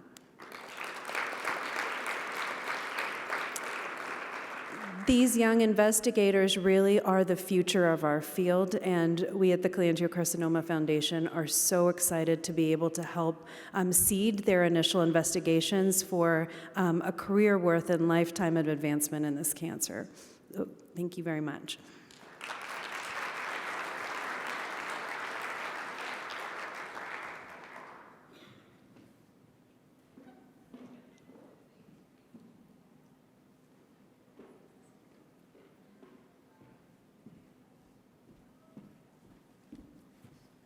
Okay. So as we have already heard this morning, today, this is the 10th anniversary of the Cholangiocarcinoma Foundation Conference. So we thought it was important that we would stop and just look back at how much our knowledge on cholangiocarcinoma has changed and grown over the last 10 years from a basic research perspective, and how much this has impacted on the clinical management of our patients. So it is my absolute pleasure to invite the next speaker, who has actually played a major role in the advancement of the knowledge of cholangiocarcinoma, which has really impacted all the patients in the future years. Nabil Bartesi is a faculty member of the Harvard Medical School and Massachusetts General Hospital Cancer Center, and where he also holds the Gallagher Chair in Gastrointestinal Cancer Research. And he will just give us an overview of what has changed in the last 10 years in basic research. Thank you.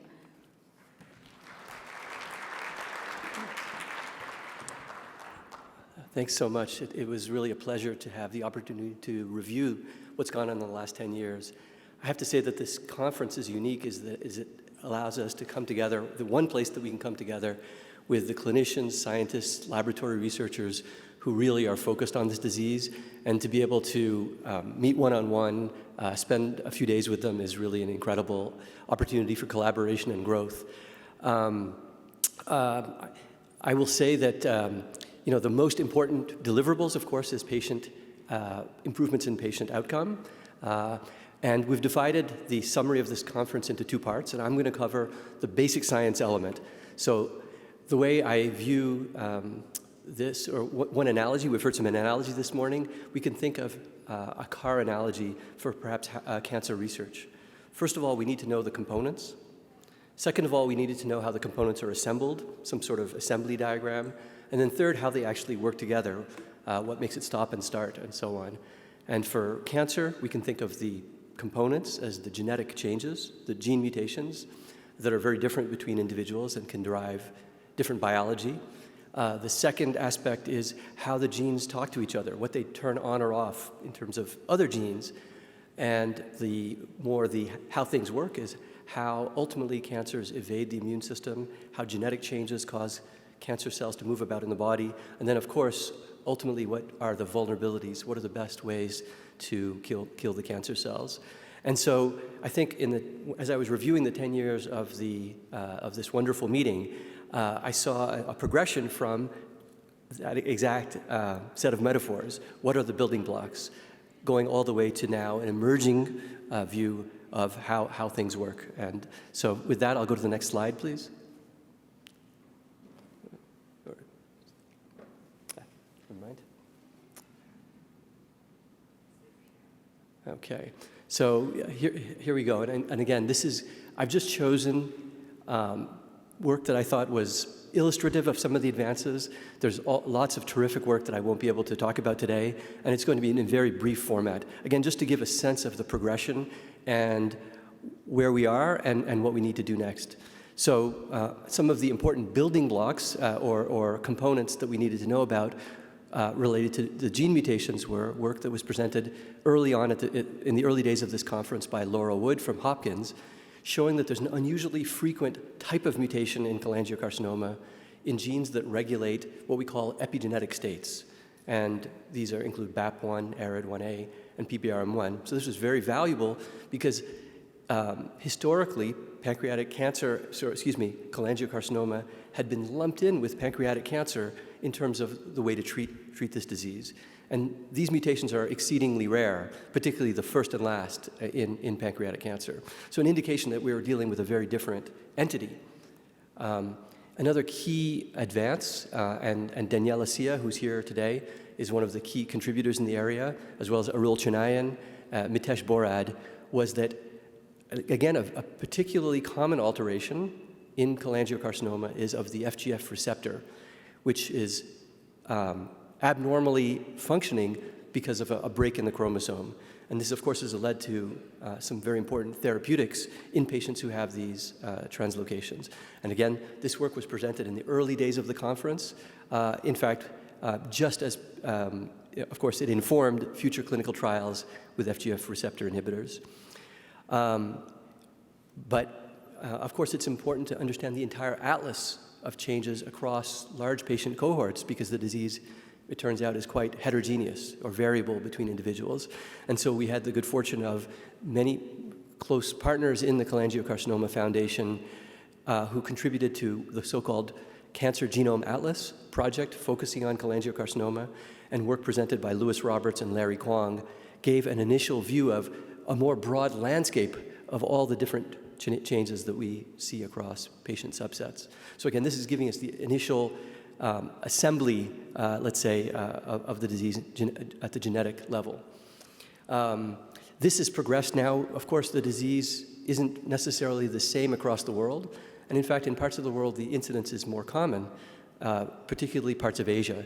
And so important work that was presented here and partly funded by the foundation and other partners from the Dr. Budhu, as well as Bin Tay from Singapore and from NIH, showed that the genetics is quite different. And I'll just point at two mutations. P53 mutations are more common in cancers from Asia, and IDH are less common. And this is particularly true in patients who have risk factors associated with various inflammatory states. So again, telling us the disease is even more different between individuals, although it's still biliary tract cancer. And work again by important partners in the foundation, Jesper Andersen and Lewis Roberts, showed that in fact, risk factors among North American patients and European patients can again contribute to shifting the spectrum of gene mutations. And again, with P53 being, let me see, I'll dispense with this, but anyway, with P53 being particularly common in HBV-associated cholangiocarcinoma, and IDH mutants rare in that subset. Again, giving us a sense that we need to kind of really understand subtypes more because there's so much genetic variation. And now in 2023, we have a picture here. Just in brief, I've highlighted some of the sort of salient points that you can see. The enriched mutations in European and American patients. This is not ethnicity, this is probably just geography. IDH, FGFR, for example, whereas in Asian patients and HPV-associated disease, there's other mutations. KRAS and P53 are much more common. We also know now, and that was not appreciated at the early days of this foundation, that extrahepatic cholangiocarcinoma is, again, a different entity genetically, but in fact does have quite a considerable overlap between intrahepatic cholangiocarcinoma associated with these various inflammatory cues. And again, important work by many people associated with the foundation helped further resolve that associations. But this is only the beginning. I had described this metaphor of, let's say, the components. Now, how do the components relate to each other? So now studies have been able to look at subtypes. Mutations in one gene are more frequently associated with another, and this might have clinical implications, and there's a number of studies relating to that. This is far too small to see, but genes aren't the only component. There's also immune cells. Genes give rise to proteins, and so there are so-called multi-omics studies, and this is a very nice one from China, again, trying to take into account all of the different features of a tumor to try to get a comprehensive picture of what has gone wrong, and again, how to mobilize these changes in terms of therapy. Important work by Mark Yarchuan and a number of other colleagues in this room has more specifically focused on how a certain mutation is associated with a certain immunological change. So the cancers evade the immune system. The immune system should recognize the tumor as a foreign entity, but cancers have different strategies, let's say, of evading this. But again, within cholangiocarcinoma, what's apparent is that different genetic subtypes have entirely different properties of how they evade the immune system. And so I just wanted to summarize for where we are now. There's so much variation that I don't think we have a complete picture of the functional subtypes of cholangiocarcinoma. And this is important, I think, for ultimately designing personalized medicines. So I think we need to continue these kind of big analysis to greater numbers of patients, but also to use experimental studies so that we can understand not just correlations, but causations. If a certain mutation is associated with more or fewer immune cells, to actually demonstrate this in a model system, and again, as a path forward for treatment. Other areas that haven't been explored so much genetically, unfortunately, this cancer in many patients metastasizes around the body. There's been far fewer studies in the biology of those tumors. Secondly, we know that the genetics changes upon treatment with chemotherapy or other types of therapy. And so we don't have a comprehensive picture of this. And again, to provide these next generation treatments after, if patients happen to progress on these therapies. Also within tumors, it's possible that there are multiple individual tumor regions that actually quite differ in their properties, and that can also influence therapy. We have methods, I won't go into it now, that have just developed in the last 3 or 4 years, that allows a much higher resolution of how cells talk to each other, something called spatial transcriptomics, and maybe, again, taking into account the broader features of these tumors. Cancers require nutrients to grow, and the way they use these is often unique to genetic context. And so if we integrate metabolism, the metabolism of the tumor, this might, again, further resolve subtypes.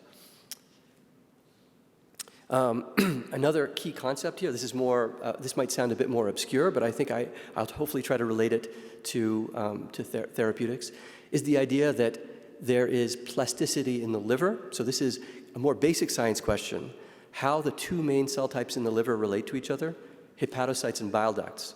And work, very important work from Merrill and Ben Stanger, who's the new Scientific Advisory Board director, has really given us a clue to how cells within the liver actually can change identity. This is the normal or injured liver, not the cancerous liver.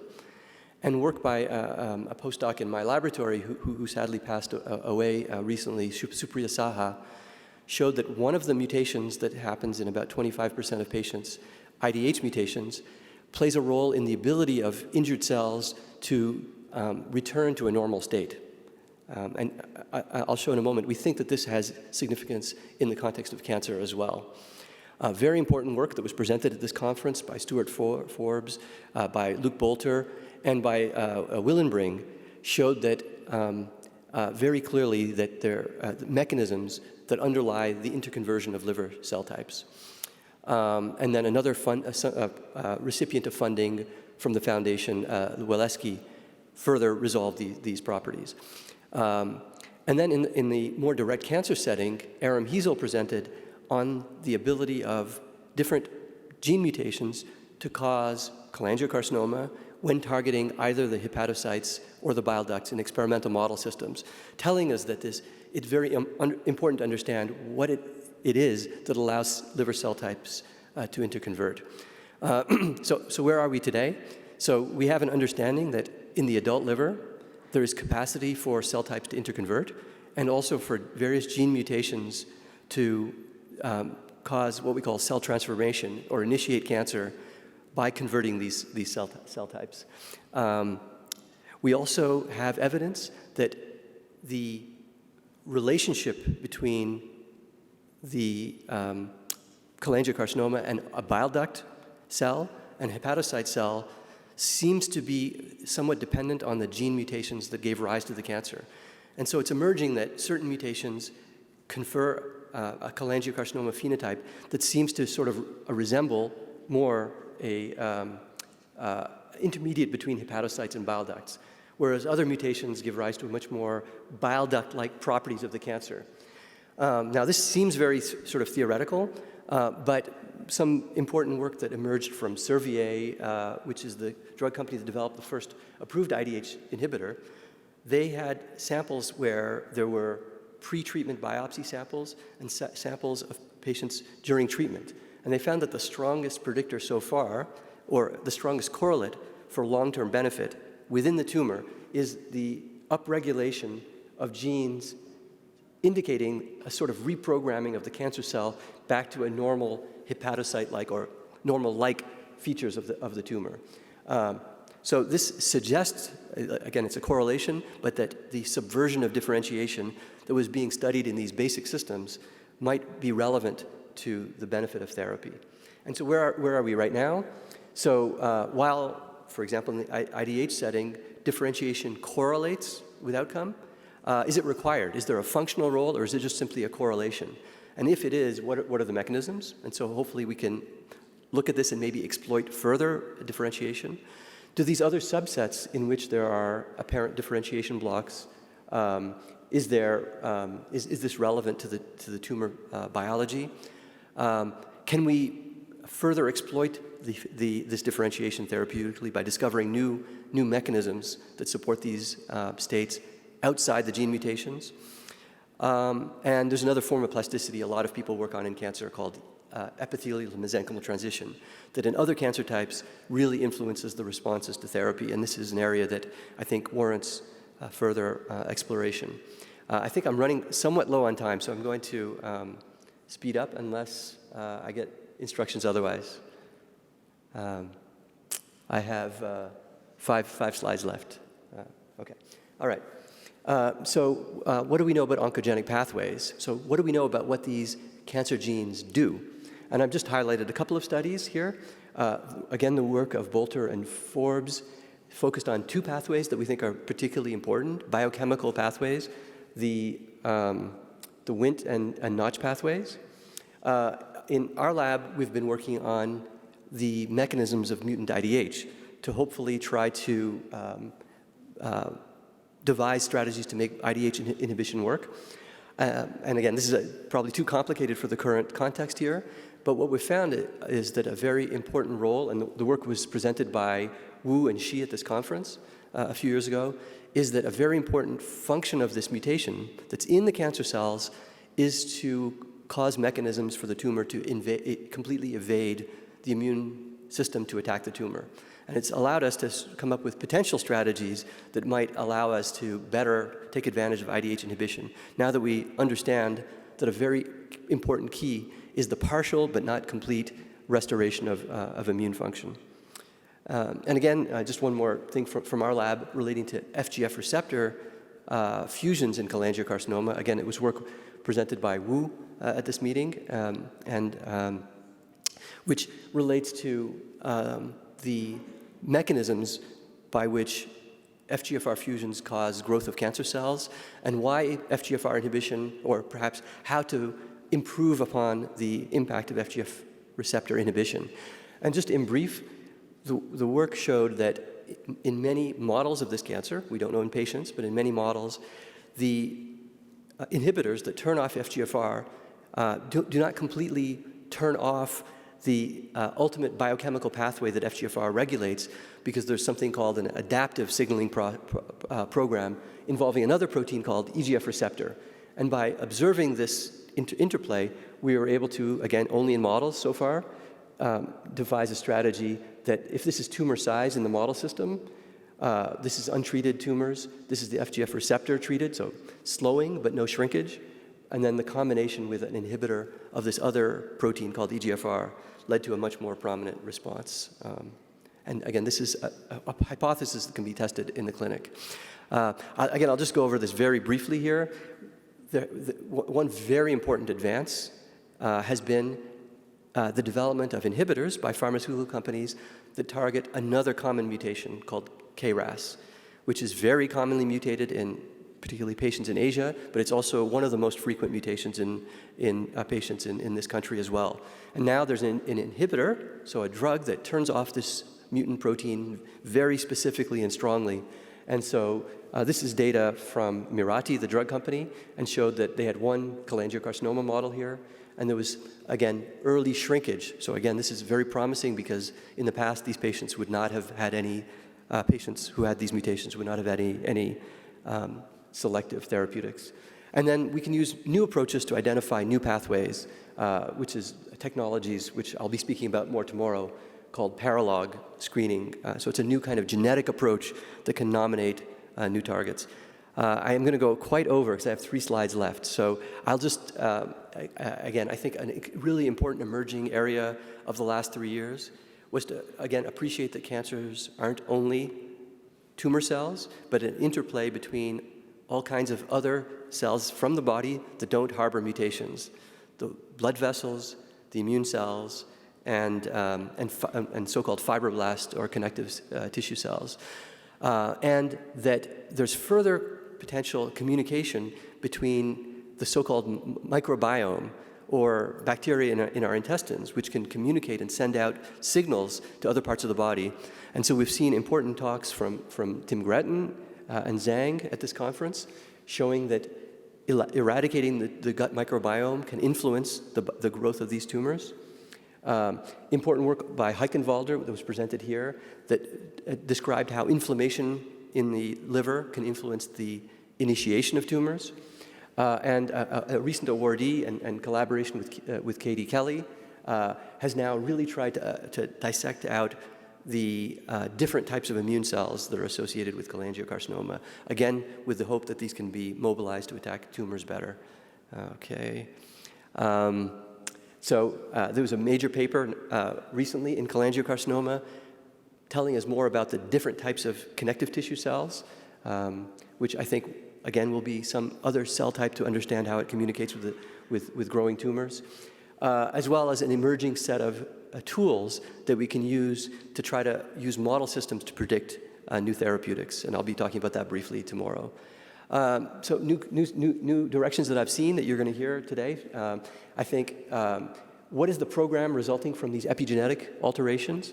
And a related question that you heard one of the awardees on, can we target epigenetic factors themselves so that aren't mutated? We need to learn more about immune evasion. We're going to hear about that at this meeting. There's Jesus Benalis is very interested, and others, about metabolic reprogramming. Can we exploit the need for different nutrients in these tumors?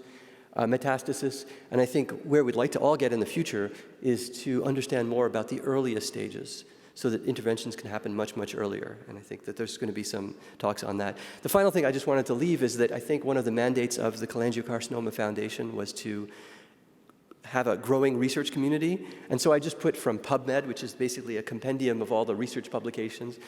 We see a nice steady rise in papers here. I will say that it's dominated, and I think that's a good thing, by clinical advances. So this is a field that clinical, wonderful translational work has led to real benefits for patients. There's far fewer basic laboratory studies in this group, but in fact, and hopefully some of the next generation therapies will be informed by that research, but hopefully these fields will go hand in hand. And just as a kind of, we always have a control in science, so how does this look like from other cancers? Well, it's comparable. Here's glioma, but I think there's much more funding for glioma research, as one example. It's much more in the public consciousness, but I think that this shows the research enterprise. I think Juan Vallée referred to the challenges that he encountered early on in drug development, but I think that this is now overcome. More people want to do this research. They approach our laboratories. They choose it as their clinical specialty, and I think this meeting and this community has catalyzed this a great deal, and I think the publications are one indicator of that. So with that, I apologize for going over, and I look forward to talking to you further in the meeting.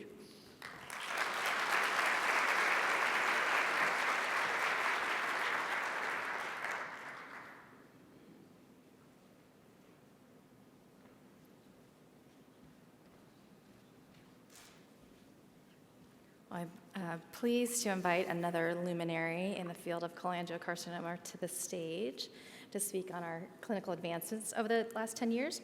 Dr. Jennifer Knox is a professor of medicine at the University of Toronto, working as a staff medical oncologist and researcher since 2001. Dr. Knox is currently the head of solid tumor medical oncology group at the Princess Margaret Cancer Center and co-director of the McCain Center for Pancreatic Cancer.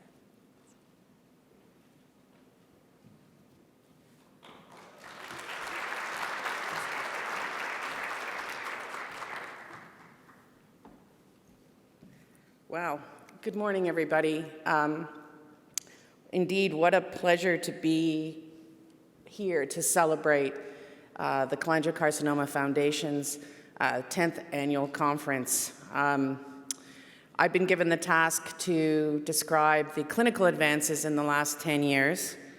And if I know how this works. And I come from Toronto, where you can see we light up the CN Tower green for World Cholangiocarcinoma Day, usually the coldest day of the year in February. So my task is to fill in this number line.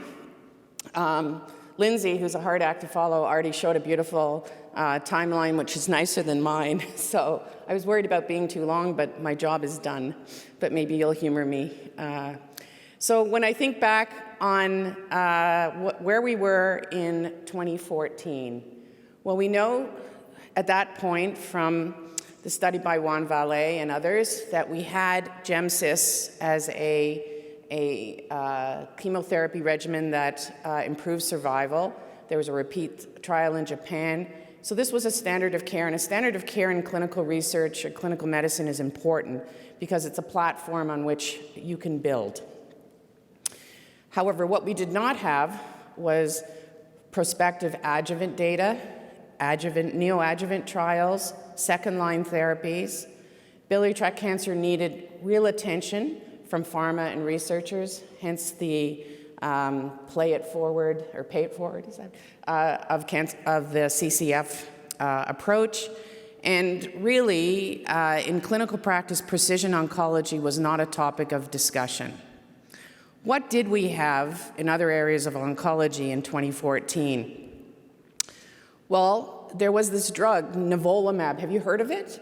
It was a first-in-class anti-PD-1 monoclonal antibody that got FDA approval for treatment of melanoma, followed by other solid tumors quickly, really ushering a new era in oncology, but unfortunately not in cholangiocarcinoma.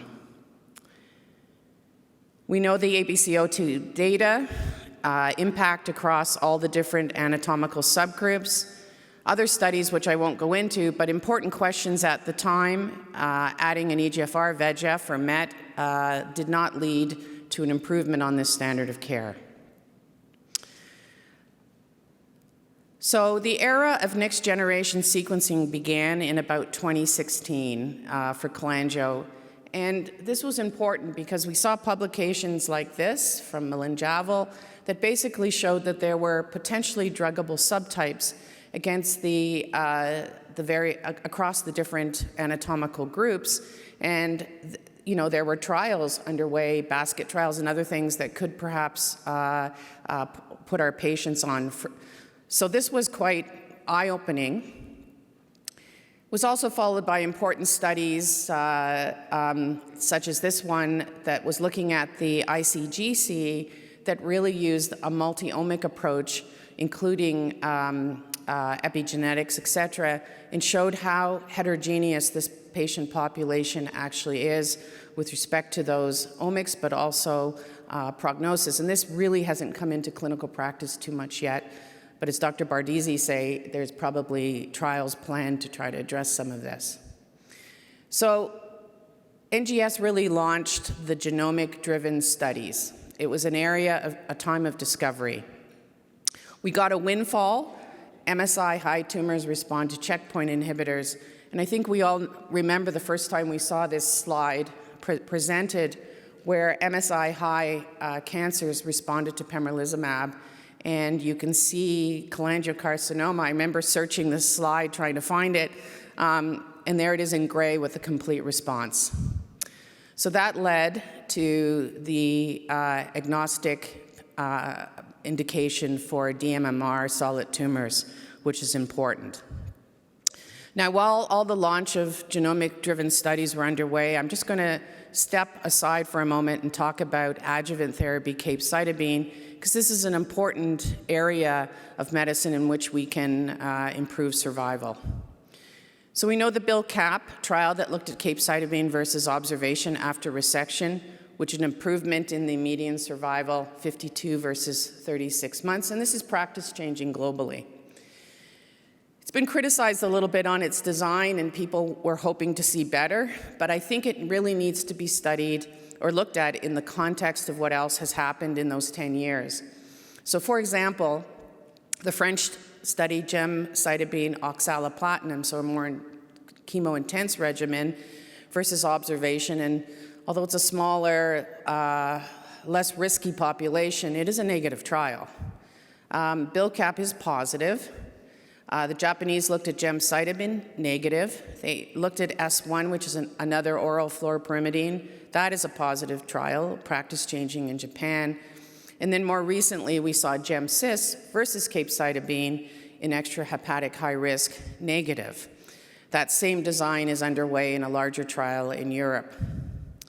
So there were a lot of lessons learned from this. We did pragmatic all-comer strategy because it's hard to do trials in cholangiocarcinoma, but it really probably diluted out any real signal. Oral 5-FUs remain the winner. There are many lessons, lots written on what we can learn from the BILL-CAP trial. I won't go through it all, but I think it points us to considering neoadjuvant as well as radiotherapy approaches and to study more homogeneous populations. There's this recurring lesson in oncology that what works in the advanced setting doesn't always work in the micrometastatic setting, so we have to be careful. True biomarkers are very hard to find. I wonder if all those different trials could pool their molecular data, and maybe we could learn something to plan the next ones better as well. Okay, so now I'm going to focus on the very busy last 5 years and ask some of these questions. First, successive genomic-driven trials. So we had the Clarity trial with IDH1 meeting its primary endpoint of PFS with crossover in a very ethically designed trial. This is certainly a pivotal biomarker selected population in a rare cancer, so really hard to do. Then we went into this era of FGFR inhibitors, and there were many drugs. Pemigatinib was the first FDA-approved drug for the indication of cholangiocarcinoma in history. I always remember looking at this and thinking, wow, just about everybody with this fusion gets some benefit, and we know that a small bit of shrinkage can make someone feel a lot better. These have now moved into the first-line setting. And then there were these beautiful studies that came out, this one by Lipika Goyal, where they followed what happened to patients who responded to an FGFR inhibitor and then developed resistance, and beautiful documentation of these polyclonal secondary mutations that happened at the time the tumor took off, which led us now to next generation FGFR inhibitors like futibatinib, this nice phase 1 trial by Funda that showed that this drug had activity against a broader range of FGFR aberrations, including patients who had seen previous drugs and had developed resistance. And it went on to phase 2, lovely paper in the New England Journal, objective response rates of 40%, durable PFS, and a toxicity profile that's a bit of a handful but can be managed. And then the next kid, Relay 4008, a lot of excitement here. This drug seemed to have real activity preclinically in models where other drugs failed, seemed to have activity in patients where there were resistant mutations developed, and it seems to have a high activity in patients who are seeing FGFR for the first time, although this needs to mature and see how durable these responses are. Now, changing targets, cholangio got a lot of help from agnostic trials, and so targeting BRAF or V600E on the ROAR trial, you can see again most patients with this mutation benefiting from treatment with davrafenib and trametinib. And then even very rare things, these NRG fusion with this new drug zenocutuzumab, and you can see in yellow a couple of patients there responding nicely in these rare mutations. And then, of course, there's been so much advancement in targeting HER2, and that's exciting for us because we know that these amplifications and overexpression are much more common in the extrahepatics and the gallbladders that really need some help. And I've listed here a number of HER2-directed therapies that have been evaluated that look very promising. I'm quite excited about the bispecific HER2-targeted antibody, zanidatamab, with 47% response rate in cholangio in phase 1. So that number line now has gotten quite busy. You can see I've also added an NTRK there, and you can see these advances coming in with the genomically driven trials. So real poster child of success here. I'm optimistic, so I've added in gray the HER2 and NRG. Maybe we'll see that in 2023. And I put this figure up just to remind me to make the point that CCF has made so well and others have made. There's really no excuse today not to get a tumor or a liquid biopsy routinely in patients because almost 50% of patients may be treatable with something targeted, whether it's on an approved agent or on trial or off-label. We need to be always thinking about this. We also have to better define the clinical responders and get more tissue to understand resistance.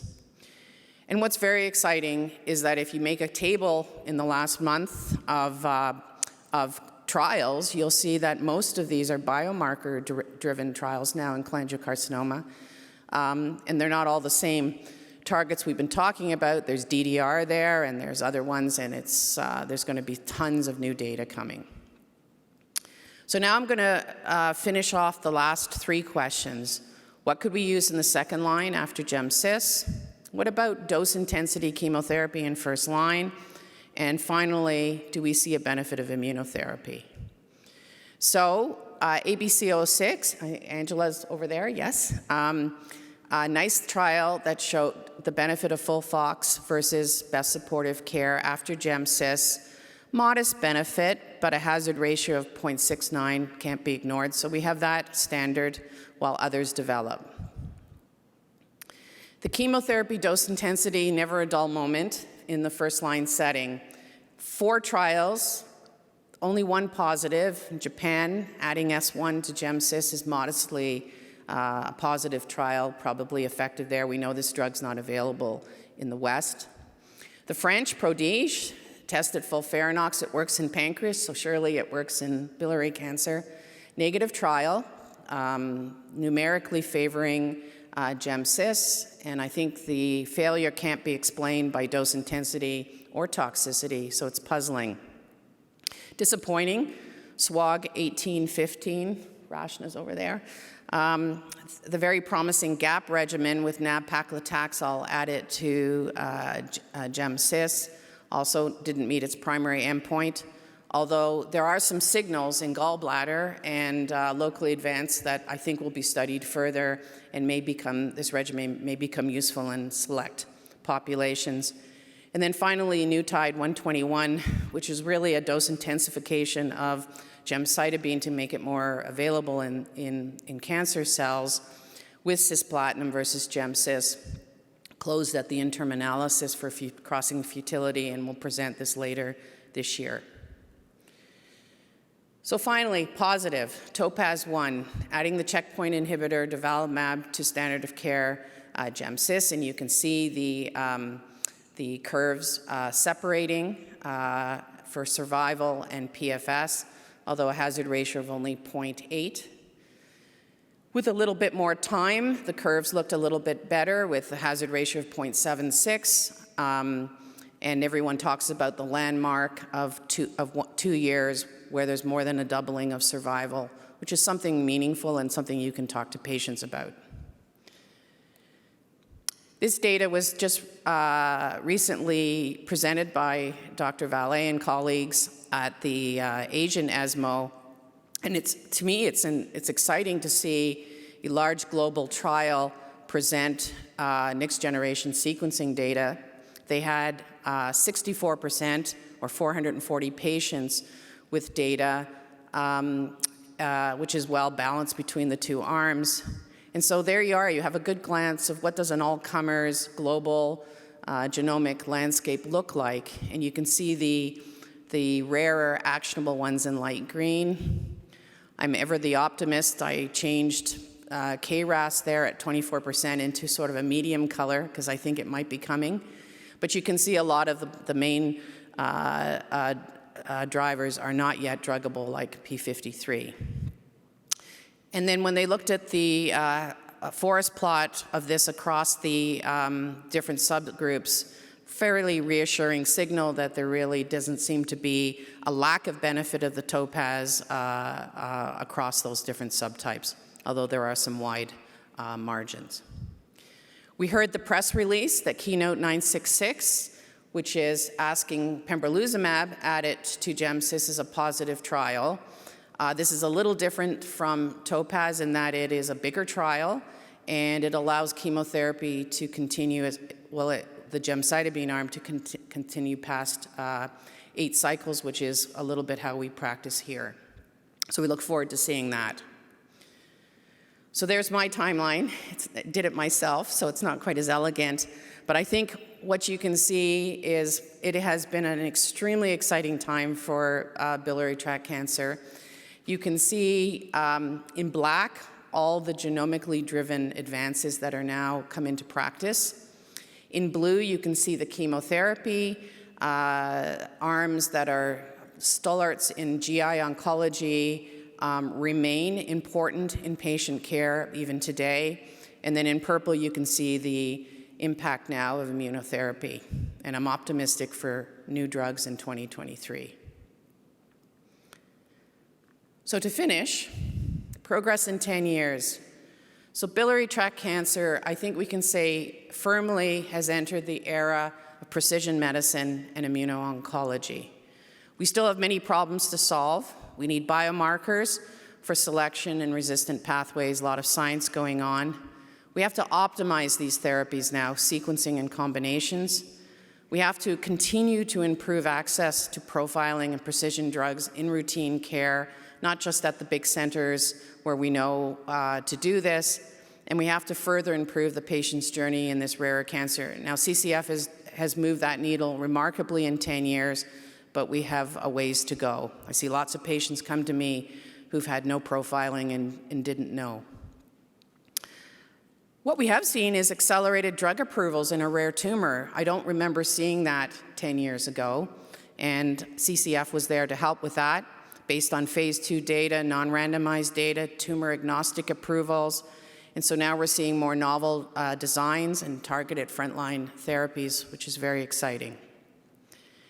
Now, we have numerous studies. I don't have time to go through them, but a lot underway to try to treat more patients with curative intent using multimodality strategies, perioperative treatments, downstaging, transplant, radiotherapy, all of these coming in, localized therapies. And to get these done, we'll need more international collaborations. And I haven't given any data, but I do think that we all share this excitement that there is a promise coming of earlier diagnosis with platforms of circulating tumor DNA and artificial intelligence that may very soon start to identify solid tumors, difficult ones like this one, much earlier, where we can do more.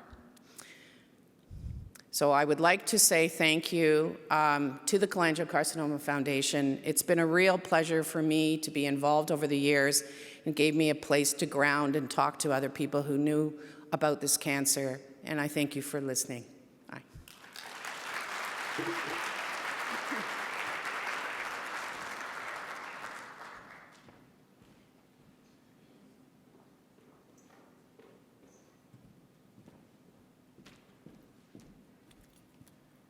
So we have seen so much progress over the last 10 years, and the foundation has always supported research that had led to that progress.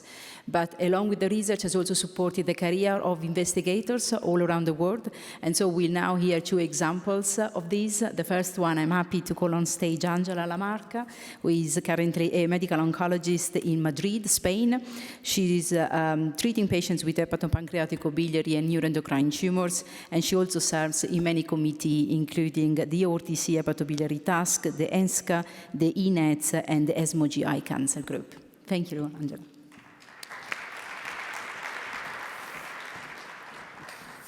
Hi, thank you. Thank you very much for inviting me to talk here today. Oops, I think this is not the beginning of the talk, sorry. I didn't even touch it. Okay, spoiler alert. So thank you very, very much for inviting me today. It's a very special day. It was great to see my mentor, Professor Vale, getting that award, and also the announcement of his involvement with CCF. So really, really a very special day. And then I was invited to talk about my experience as a fellow. And I really like the title because it says Impact of the Fellowship on Cholangiocarcinoma and Career. And I really think that I have a couple of very clear messages and that I will try to give in the 15 minutes, hopefully a little bit less. But really very interesting to have all these fellowships, and they really impact on our career as researchers. These are my conflict of interest. So my first message is congratulations to the CCF. 10 years supporting patients and researchers is really, really something to be super proud of. So my congratulations to everyone involved. My second message is that the fellowships, and one of the examples is the CCF fellowships, are a key part of what the organizations are doing, not only patient organizations, but research organizations as well. So really nice to see how patient organizations are involved in fellowships as well. And how they impact on cholangiocarcinoma and fellows' career. Well, I think the fellowships have a direct impact on both. They do produce new knowledge that can impact on management, but they also impact directly on the career of the future generations. And I really actually think that the impact is probably much more relevant or direct into the fellowship, into the fellows' career and how we develop further. And a very, very important message to me is that by developing all these new generations, then in the future, hopefully, we can generate more knowledge, not only directly associated to that fellowship and that project, but also because of the additional knowledge that we gain at the time of us being involved in that project. I will explain you a little bit more later. And my message number 3 is a thank you to CCF for providing me the opportunity of this fellowship, and also by my mentor, Professor Juan Vale, because I don't think I could have had a better mentor at all, and I'm here thanks to him, so thank you very much. So I am from Spain. I was trained in medical oncology in Madrid, and I did a trip of a 10-year trip, Madrid, Manchester, Manchester, Madrid, a decade spent in Manchester, really developing my knowledge in biliary tract tumors together with Professor Vale's team. So in 2012, I moved from Manchester to Madrid as soon as I finished my training, and during the 10 years that I spent there, I was really very lucky and able to get a lot of funding. Within all this funding, one of the fellowships I got was the Cholangiocarcinoma Foundation Fellowship in 2017. And in 2022, so last year, I have not even made my first year in Spain, but I am now back in Madrid, really developing my own team in hepatobiliary malignancies and really trying to bring to Spain everything that I learned in the cholangiocarcinoma field. So there have been a lot of milestones, and they have already summarized all these, but I think it's very important to understand everything that was happening during this decade that I spent in Manchester. We learned that biliary tract tumors were very heterogeneous. We incorporated adjuvant treatment as a new standard of care with capecitabine. We were also later on incorporating immunotherapy. And we were also developing the second-line treatment with FOLFOX, where I was actively involved with the ABC06 clinical trial, which was a fantastic opportunity for me.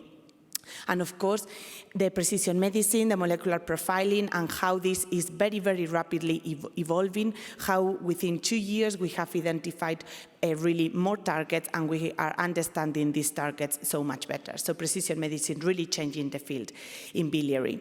How we are really now joining all our treatment options together is not only about doing chemotherapy or targeted therapies or immunotherapy, but how we are really combining all of them together. And I think the future is really looking into these combination strategies. And all this is really reflecting on the guidelines. These are the latest update of the ESMO guidelines with a lot of changes incorporated. So my fellowship, my cholangiocarcinoma fellowship, was really focused on the translational research associated to the ABC06 clinical trial. ABC06 clinical trial was the study, a randomized phase 3 study, really establishing FOLFOX as a second-line treatment option that was later on adopted by the guidelines. And we were aiming to understand potential biomarkers that we could use. Everything started back in 2014, 2013, we did a literature review. There was really not much knowledge about what to do in the second-line setting, and there was really an unmet need in this area. So the ABC06 clinical trial was randomizing patients to chemotherapy with FOLFOX or no chemotherapy, management with active symptom control, which was really focused on symptom control but no treatment. And we were able to show that the addition of FOLFOX was beneficial for overall survival. One of the questions was, of course, doing oxaliplatin, which is a platinum-based chemotherapy after cisplatin, after progression to cisplatin. So one of the main criticisms or concerns was which was going to be the impact of FOLFOX second line after progression to a previous platinum. And what we looked at in this subgroup analysis was whether there was any impact by whether patients were platinum sensitive or not. And this is what I have highlighted in this slide. As you can see, there was not really very much of a difference, and what we could conclude is, regardless of which was the response to prior cisplatin, second-line FOLFOX was a valid option. But there was a very strong rationale to look into DNA damage repair and platinum-based chemotherapy. We knew that these DNA damage repair alterations could be present almost in 20% of patients with biliary tract tumors. There were some initial data showing that in the presence of a DNA damage repair alteration, maybe we were having better response to platinum-based chemotherapy and maybe a better progression-free survival or even a better prognosis. But this was not really fully proven, and there were actually some discrepant results from other studies. So this hypothesis was not fully proved. And this is why we developed the translational part of the ABC06 study, which was funded by the Cholangiocarcinoma Foundation. And again, thank you for that. We were looking into all the samples collected within ABC06 clinical trial, looking into the FFPE tissue, the archival tissue, and there was also some archival blood available as well to look into the status of this DNA damage repair and which was the impact on the patient's outcome. This is a little bit of a schema. So we were, of course, having the data from the first line cisplatin gemcitabine. So we were able to link the DDR status with how patients were doing with cisplatin gemcitabine before the study entry. And then prospectively, we were also having the data of how they did with FOLFOX as part of the ABC06 clinical trial. So with this translational research, we were really aiming to look retrospectively and linking the DDR status with the activity of cisplatin gemcitabine and prospectively with the activity of FOLFOX. This is a little bit of the summary, but to really simplify this, what we were mainly doing was extracting the DNA, looking into a 30-gene panel associated with DNA damage repair, and later on associating this with the clinical outcome. The results were presented this year in ASCO GI 2023. We were able to get samples of 59 of the patients, and I think on its own this is a very important message. Out of the 162 patients randomized in the ABC06 clinical trial, we were only able to have 59 patients with a biopsy suitable for the DNA extraction and the DDR gene analysis. This represents around 40% of the patients, and I think is one of the challenges that we are really facing in our clinical practice, not really having enough tissue for molecular profiling. So as Jennifer mentioned right now, I think very important to think also of liquid biopsies for looking into this type of biomarkers. When we looked into the DDR genes, we found around 40% of the population that had enough tumor to be analyzed, having some form of DDR gene alteration. And we were also able to test the germline of those patients, but we didn't really confirm any germline alteration. It looked like all of them were somatic alterations. Regarding the patient outcomes, our hypothesis or what we were expecting that in the presence of a DDR alteration, we were going to have a longer progression-free survival with a platinum-based chemotherapy. And it was a surprise, but these were the data. We were not really able to link that DDR alteration with more benefit from cisplatin in the first-line setting or with more benefit with oxaliplatin in the second-line setting in terms of progression-free survival. And actually, what we were able to see, and you see this in this graph, is that the patients that were having this DDR alteration were actually having a shorter overall survival. So again, our results are not really confirming our hypothesis, but they are really telling us that our biomarkers are not really perfect. It's a piece of information that I think we need to confirm in future studies, and I think it's a reflection of how important it is to test our hypothesis and not to assume the benefit. I would really like to finish up with this slide because I did show you the results of my project and my specific fellowship funded by CCF, but the truth is that CCF has helped me much, much more beyond this specific project. It gave me the opportunity of staying in Manchester for longer, developing further my experience in biliary tract tumors, and I really think it's very important to see how, even though these are the projects specifically associated to this CCF fellowship, what I have been doing over the last 10 years is much more than this. I have been quite busy, and I think during our fellowships we really learn in other aspects, not only that specific project. So thank you very much for supporting these fellowships. They really help us beyond that specific project, that specific title, and hopefully in the coming future we can give it back to the community. I have to acknowledge my mentor in my home institution before I moved to Manchester, Jaime Feliu, of course, Professor Juan Vale for the 10-year-old decade that I spent with him in Manchester, and my current team in Madrid, that they are really helping me to develop further. There are a lot of things that I want to do, and Stacy knows that I'm working on developing we are working in Spain, developing a patient group for cholangiocarcinoma and biliary tract tumors, because there is really nothing out there, and it's a huge unmet need, so I'm sure I will be back asking for help. Well, I have already asked for help. And all the funders over all these 10 years in Manchester, it has not only been the Cholangiocarcinoma Foundation, it has really been a team effort, and I thank every one of them for all this opportunity. And thank you all very much for your attention. Thank you.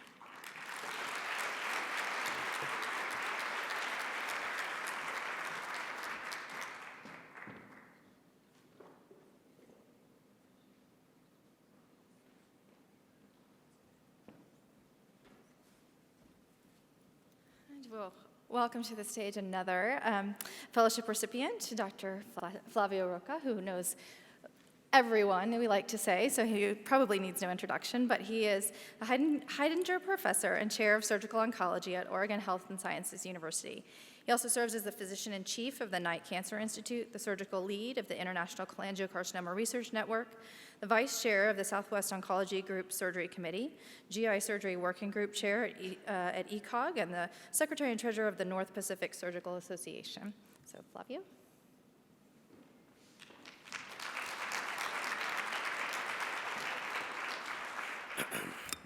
Well, I know I'm the only thing keeping you from the break, so we'll try to get through this. I mean, it's just an amazing experience to be back here, just listening to everybody talk about the initial meeting a long time ago now, 10 years, and even this fellowship, which was even longer. So, and of course, it's very intimidating to follow Dr. Lamarca.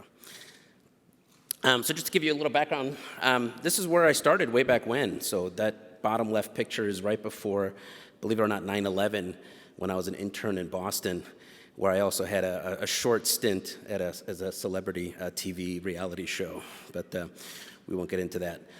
Really, the journey started at Memorial Sloan Kettering. This is where I did my surgical oncology and hepatobiliary surgery fellowship, and first really developed the interest in cholangiocarcinoma. This is a picture of my co-fellows as well as the HVB fellows, many of whom are in this room and have been associated with the society as well. But these are my mentors that I really need to first give credit to. So that's Bill Jarnigan and Les Bloomgard. And Dr. Bloomgard passed away last year, and he really kind of set the stage for, I think, many, not only in the US, but in Europe and elsewhere in the world.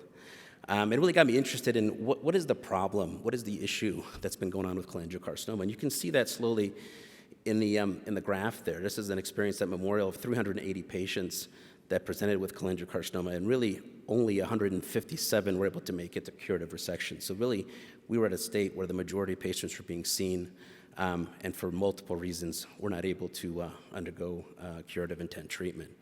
And I'm glad to see that that's been changing.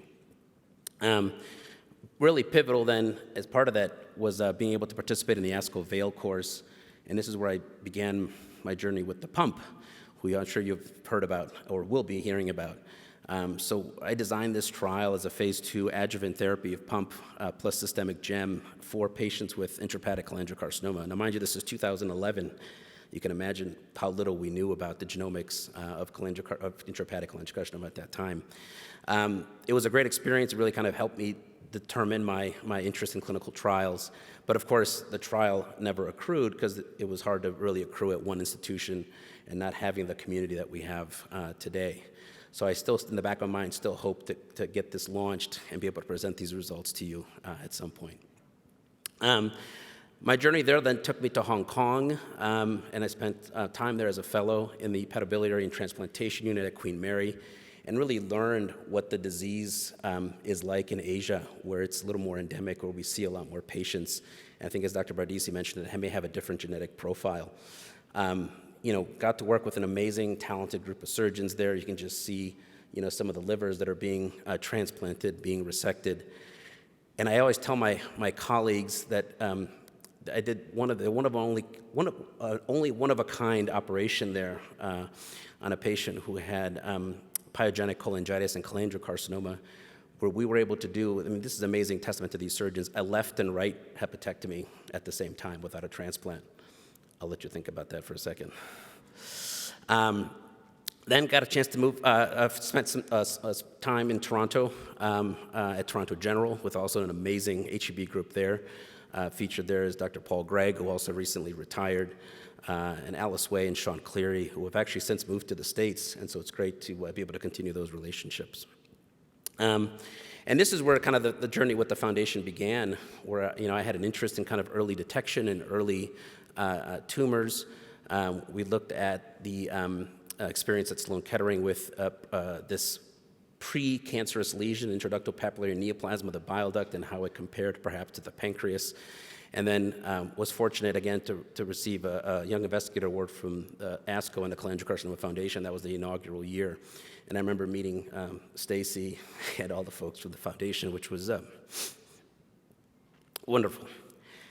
And again, we started thinking about, can we find biomarkers? And again, keep in mind this is 2011. So we looked at a tissue microarray, looking at the patients in New York, and there's a certain gene, CCAM6, which was overexpressed, and you can see some of the first early work looking at how there's differential expression between tumor sites. And it made a difference. So looking at resected patients who had CCAM6 expression, even if they had resection, R0 resection of their cholangiocarcinoma, they still didn't do as well as those who did not. And so following fellowship, took my first position in Seattle at Virginia Mason, where I spent a wonderful 9 years. This is where I carried the award and was really kind of had my formative years as a junior surgeon. And as you can see, any good surgeon has a mentor looking over their shoulder. So that's Dr. Helton, who was my first partner and boss. There, kind of carried on the work that the foundation supported. So looking at that marker, CCAM6, what was interesting about being at a cancer center like Sloan Kettering is that you have a lot of cancer tissue and bile, but not a lot of benign disease as controls. So what was nice about being at VM was the fact that we had access to lots of bile from patients who gracefully donated their tissue and bile from their benign disease. So we were able to really characterize that this marker was truly overexpressed in cholangiocarcinoma compared to normal controls. And pictured there is Bart Rose, who was my first research resident, who went on to then do a hepatobiliary fellowship at WashU with Ryan Fields, and is now the director of pancreas surgery at UAB. So again, letting you know how to pace forward this fellowship.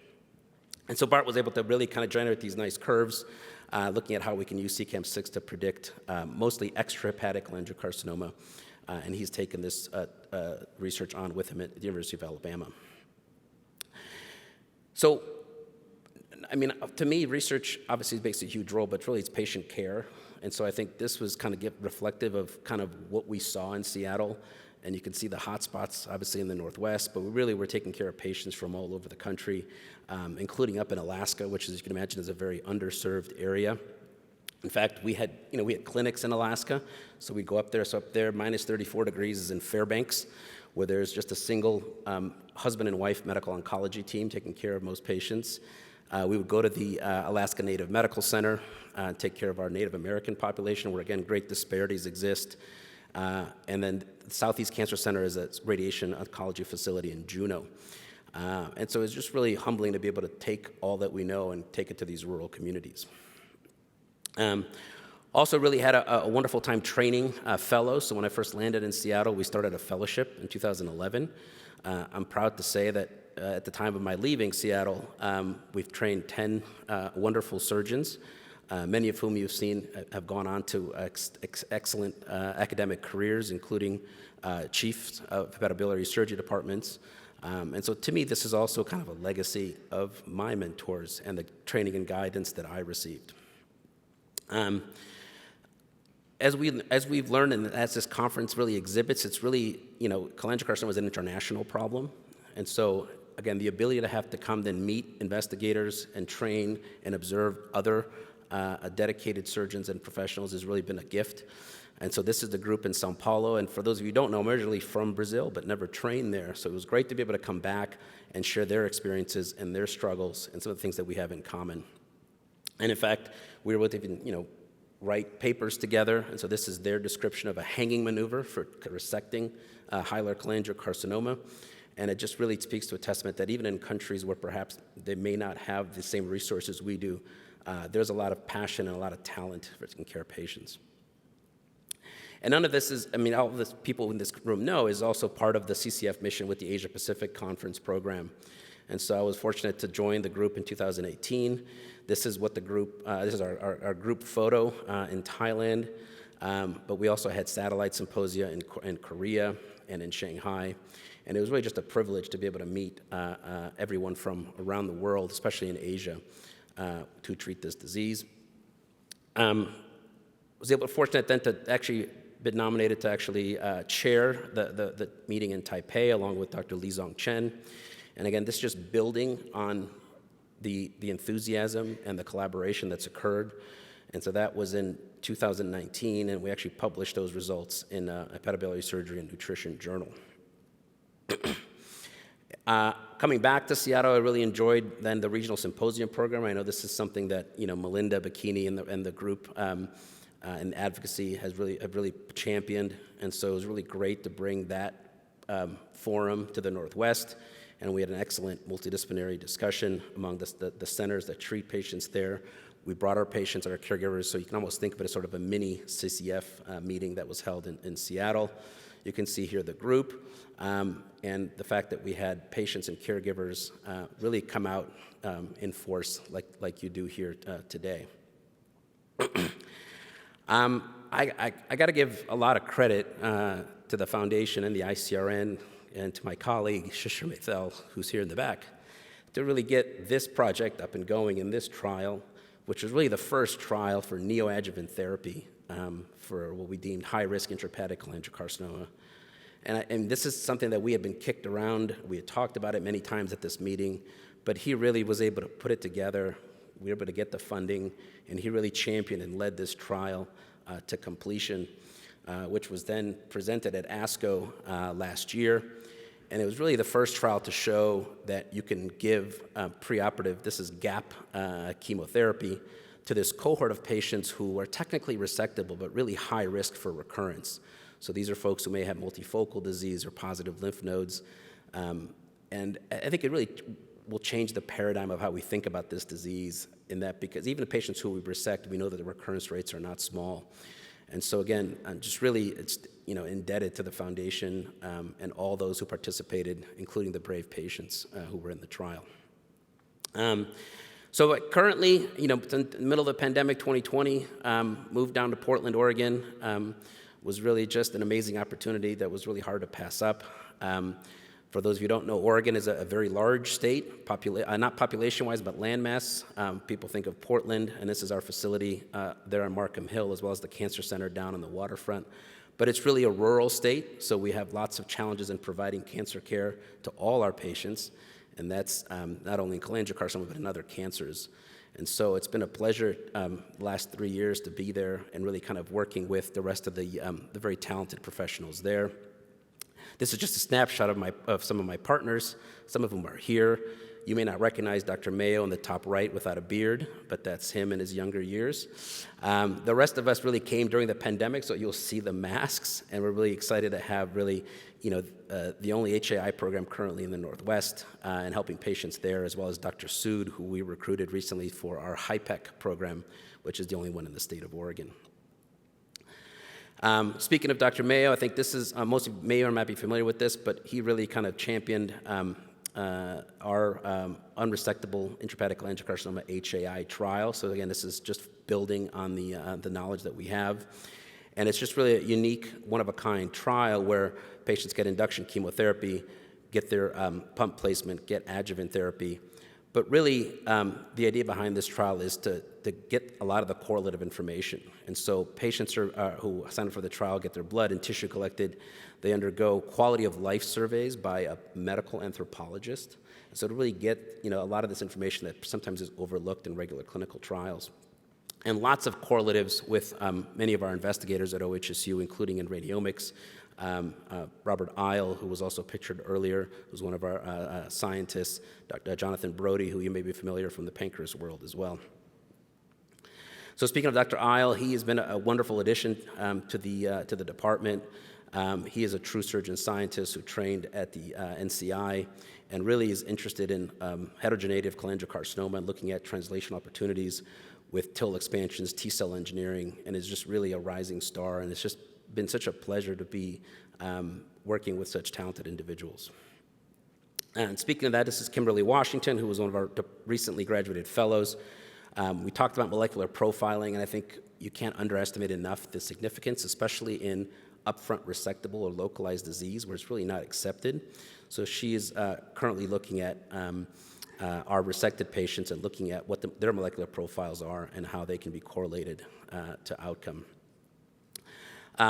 Lastly, as Dr. Goff mentioned, I do work closely in the cancer cooperative groups, both at SWOG and ECOG, and it's been great to mentor young investigators like Dr. Golami, looking at how can we improve upon what we know. And so she did a wonderful secondary analysis of the SWOG 0809 trial, looking at adjuvant chemoradiation for extrahepatic cholangiocarcinoma. And you can see there how, in the single-arm study, the chemoradiation appeared to be somewhat protective for node-positive disease for local recurrence. And if you actually compare to the historical disease-free survival, there appears to be an association with benefit. And so obviously, more work to be done here, as Dr. Knox mentioned, but it's great to be able to, again, take the data that we know, work with young investigators, and try to move the field forward. Speaking of young investigators, Dr. Laura Hay is here as well. She was actually my first mentor from the Cholangiocarcinoma Foundation Mentorship Program with ENSCA, and she is also a rising star, a pathologist originally from the Netherlands, but working in Germany. And we've been collaborating, and it was a real pleasure to have her and her family come visit us in Portland just this past February. Although she did get stuck in the snowstorm, which I apologize for. But again, it speaks to the impact of the foundation and the connections that are made. And lastly, I just really have to thank Stacy and Melinda and everybody from the foundation, because this has been such a journey. So, thank you.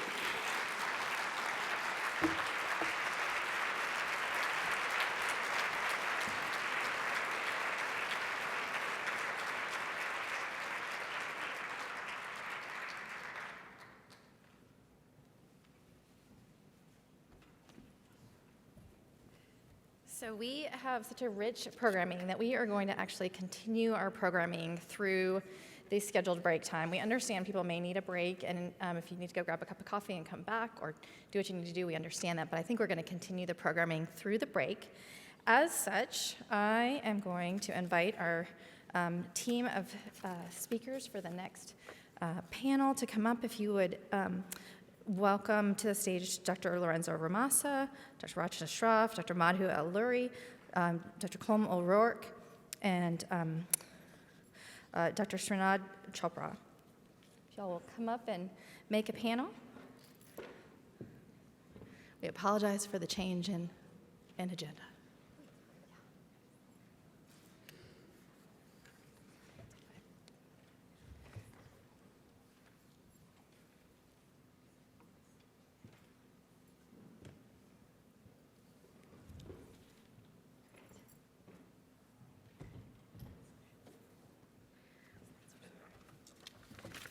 All right, so we are going to be addressing the topic of chemotherapy. I'm not as good as Dr. Schroff at using song titles, but we've got a couple. Hold On or Let It Go. So Dr. Schroff is going to join us. She is an associate professor of medicine and chief of GI medical oncology, as well as leader of the gastrointestinal clinical research team at the University of Arizona Cancer Center. She's the director of UACC's clinical trials office, as well as the director of the Arizona Clinical Trials Network, and Associate Dean for Clinical and Translational Research for UA College of Medicine in Tucson.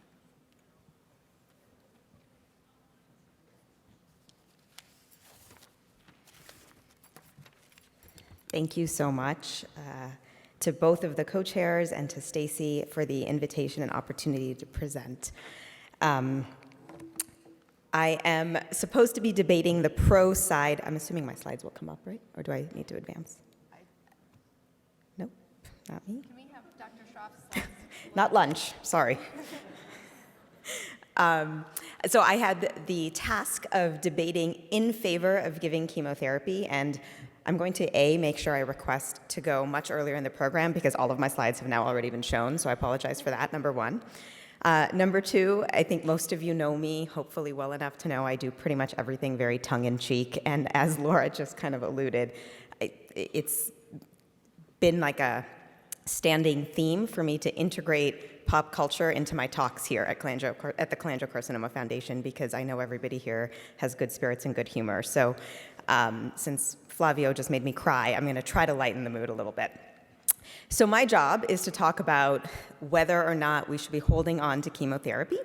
And so I chose Beyonce as my theme. It will be pervasive throughout it.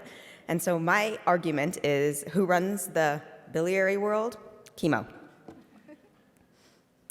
These are my disclosures. So my incredibly prolific debater, and I look forward to having a conversation with her during the panel discussion, I'm sure is going to show you this. There is no question, I completely agree with Dr. Knox, every single one of our patients needs to be getting comprehensive biomarker testing. It has absolutely transformed the care and the face of cholangiocarcinoma and biliary tract malignancies, and it is, in my opinion, the poster child for precision oncology. I will not debate that. But that's a subset of patients. And as we continue to identify more and more markers and more targets, that subset is growing and growing, no argument. But in the front line, we have all-comer therapeutics. And now that he's the CMO, I feel very bad that I put his head on this. But he's always very good-humored. So I've done this to poor Juan a couple times now. So as you all know, in the world of frontline newly diagnosed biliary tract cancers, we went from this single lady of gemcitabine and cisplatin based on the ABC02 study. So starting in 2010, chemotherapy is where it was at. I mean, even before that, of course, but we then had, as Dr. Knox beautifully stated, a benchmark. We had a standard of care to compare to.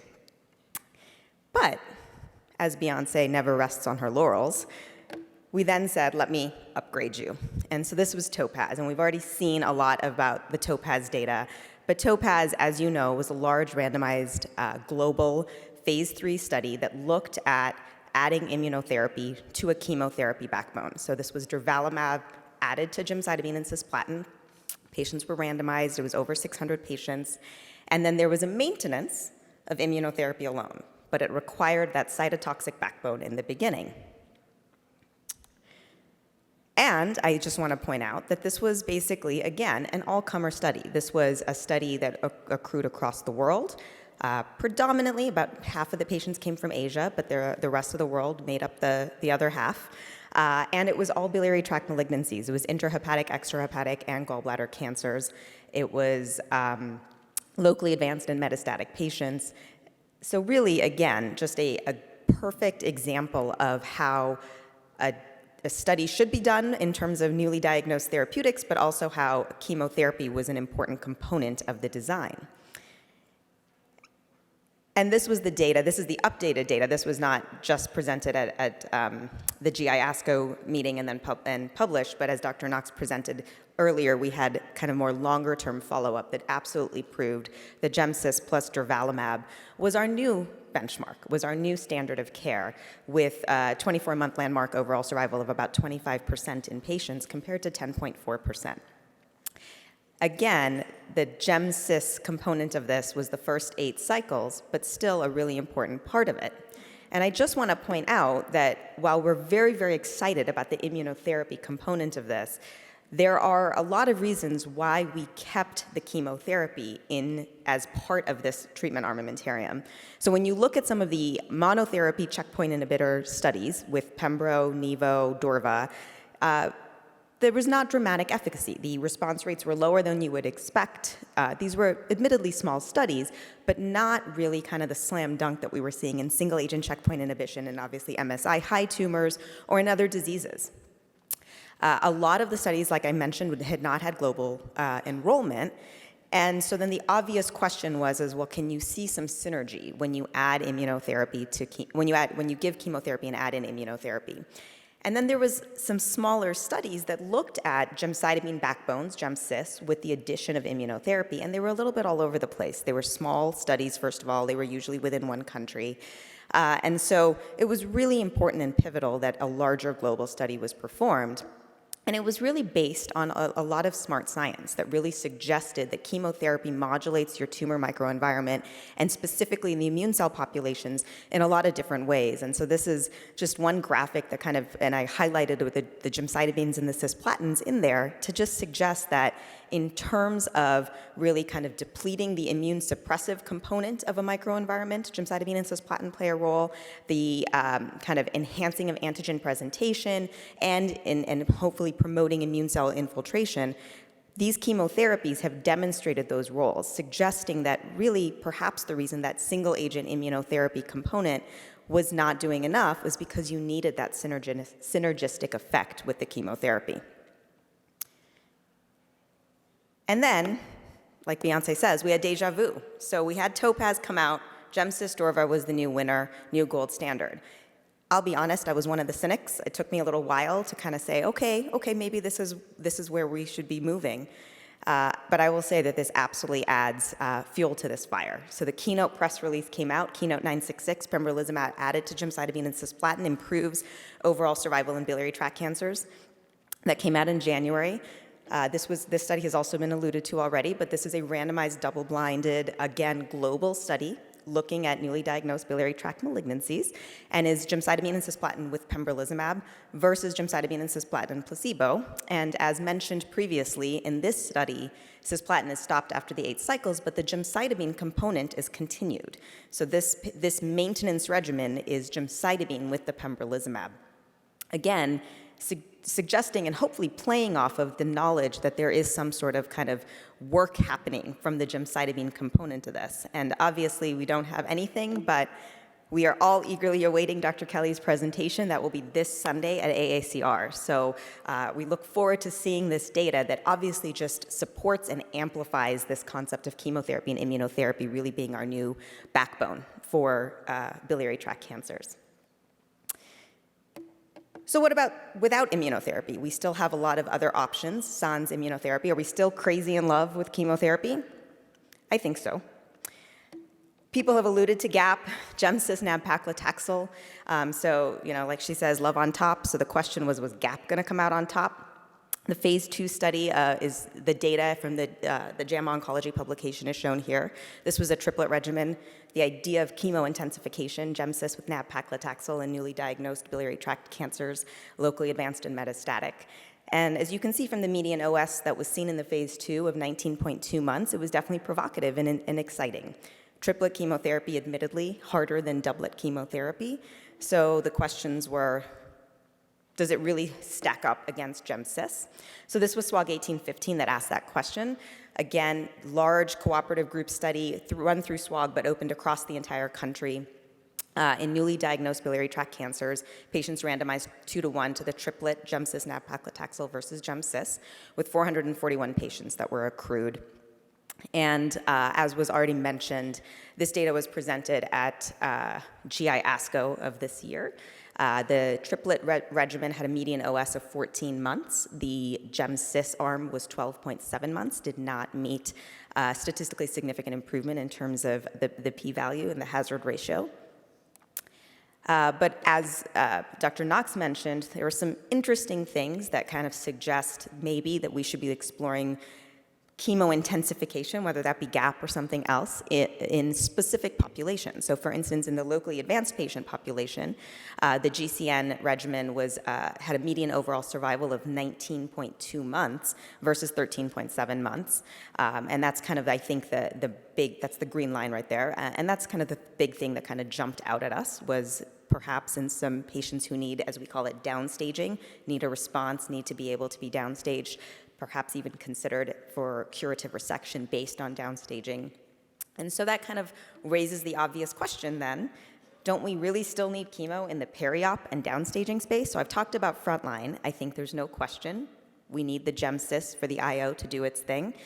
But even in our locally advanced or localized patients, I would argue that we still need chemo in the perioperative and downstaging space. And so Dr. Roca kind of mentioned the NEO-GAP study looking at Gemcis, nab-paclitaxel in the oncologically high-risk intrahepatic cholangiocarcinoma. It took me forever to figure out what the surgeons meant when they talked about that. But that specifically looked at neoadjuvant GAP. and took patients to surgery with or without adjuvant therapy. And as he already mentioned, the study was really created to ask a safety and a feasibility question. Again, triplet chemotherapy, can you get in all the therapy? Can you get these patients to the OR? And I really congratulate Dr. Maithal, Dr. Roca, and all of the other investigators that collaborated on this project because they were able to get this done. I know it was a monumental effort in terms of kind of that coordination and synergy, but demonstrating that basically, as you can see, disease control rate was 90%. All patients completed their preoperative therapy, and 73% completed all therapy.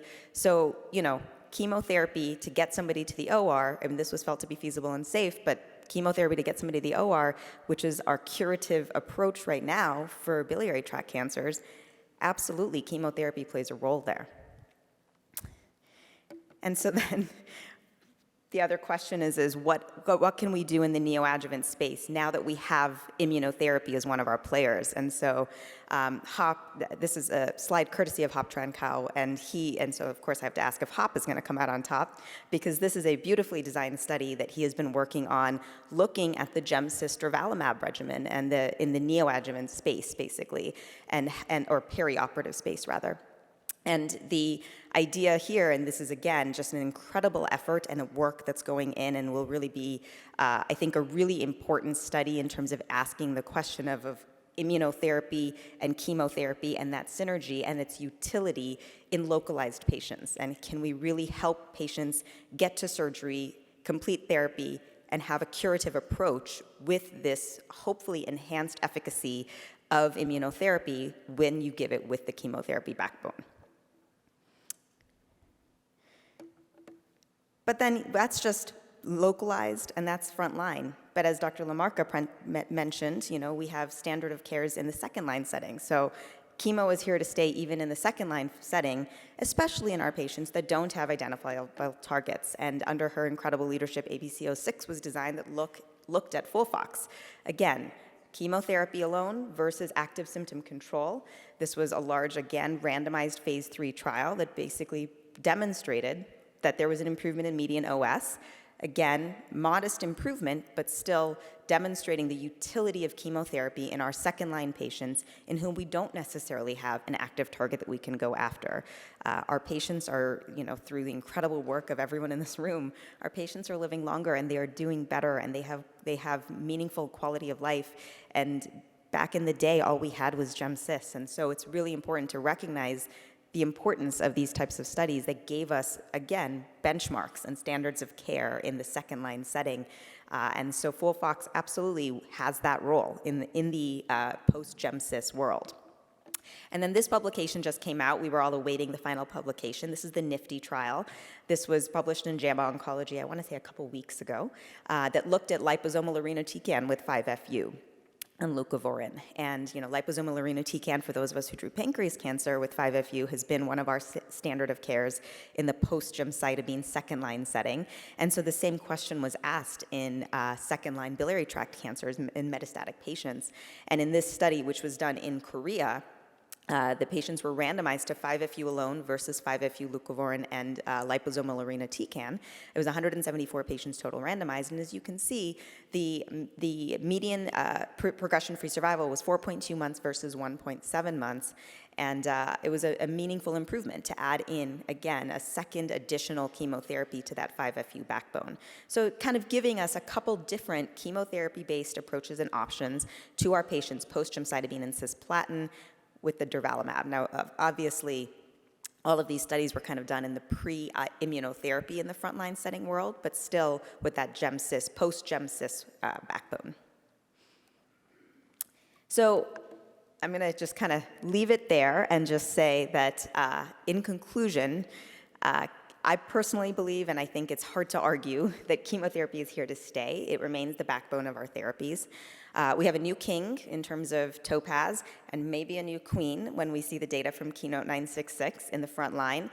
But when you look at immunotherapy alone, as Beyonce would say, it's just me, myself, and I without the gemcis. You really need that gemcis to be added.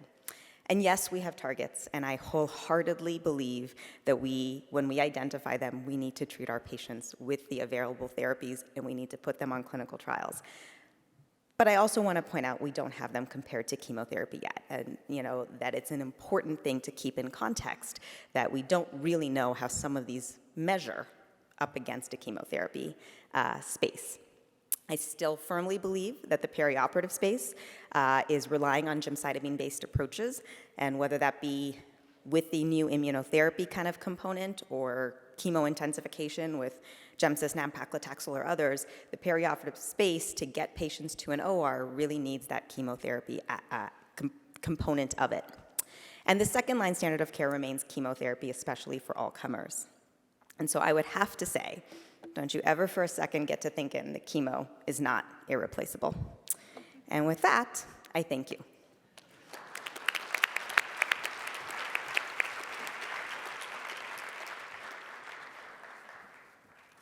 Good morning. My name is Lorenza Rimassa. I'm a medical oncologist at Humanitas University and Humanitas Research Hospital in Milan, Italy. And before introducing our next speaker, I would like to deeply thank Stacy, Melinda, and all the people at the Cholangiocarcinoma Foundation for the fantastic work you do. It's really amazing. I cannot find another word. It's amazing. And also, I would like to thank the chairs of this year annual conference, my co-chair Laura Goff and Chiara Bracconi, for inviting me. It's an absolute pleasure to be here today. Now, I would like to introduce our next speaker, Dr. Madhu Eluri. Dr. Eluri is a third-year hematology-oncology fellow at the MD Anderson Cancer Center and is currently serving as the MD Anderson Chief Fellow 2022-2023. Upon completing her fellowship, Dr. Eluri will assume the position of assistant professor in the Department of Gastrointestinal Medical Oncology at the University of Texas, MD Anderson Cancer Center. And Dr. Eluri will give the contra speech entitled, Is it time to move away from chemotherapy? So Dr. Eluri, please.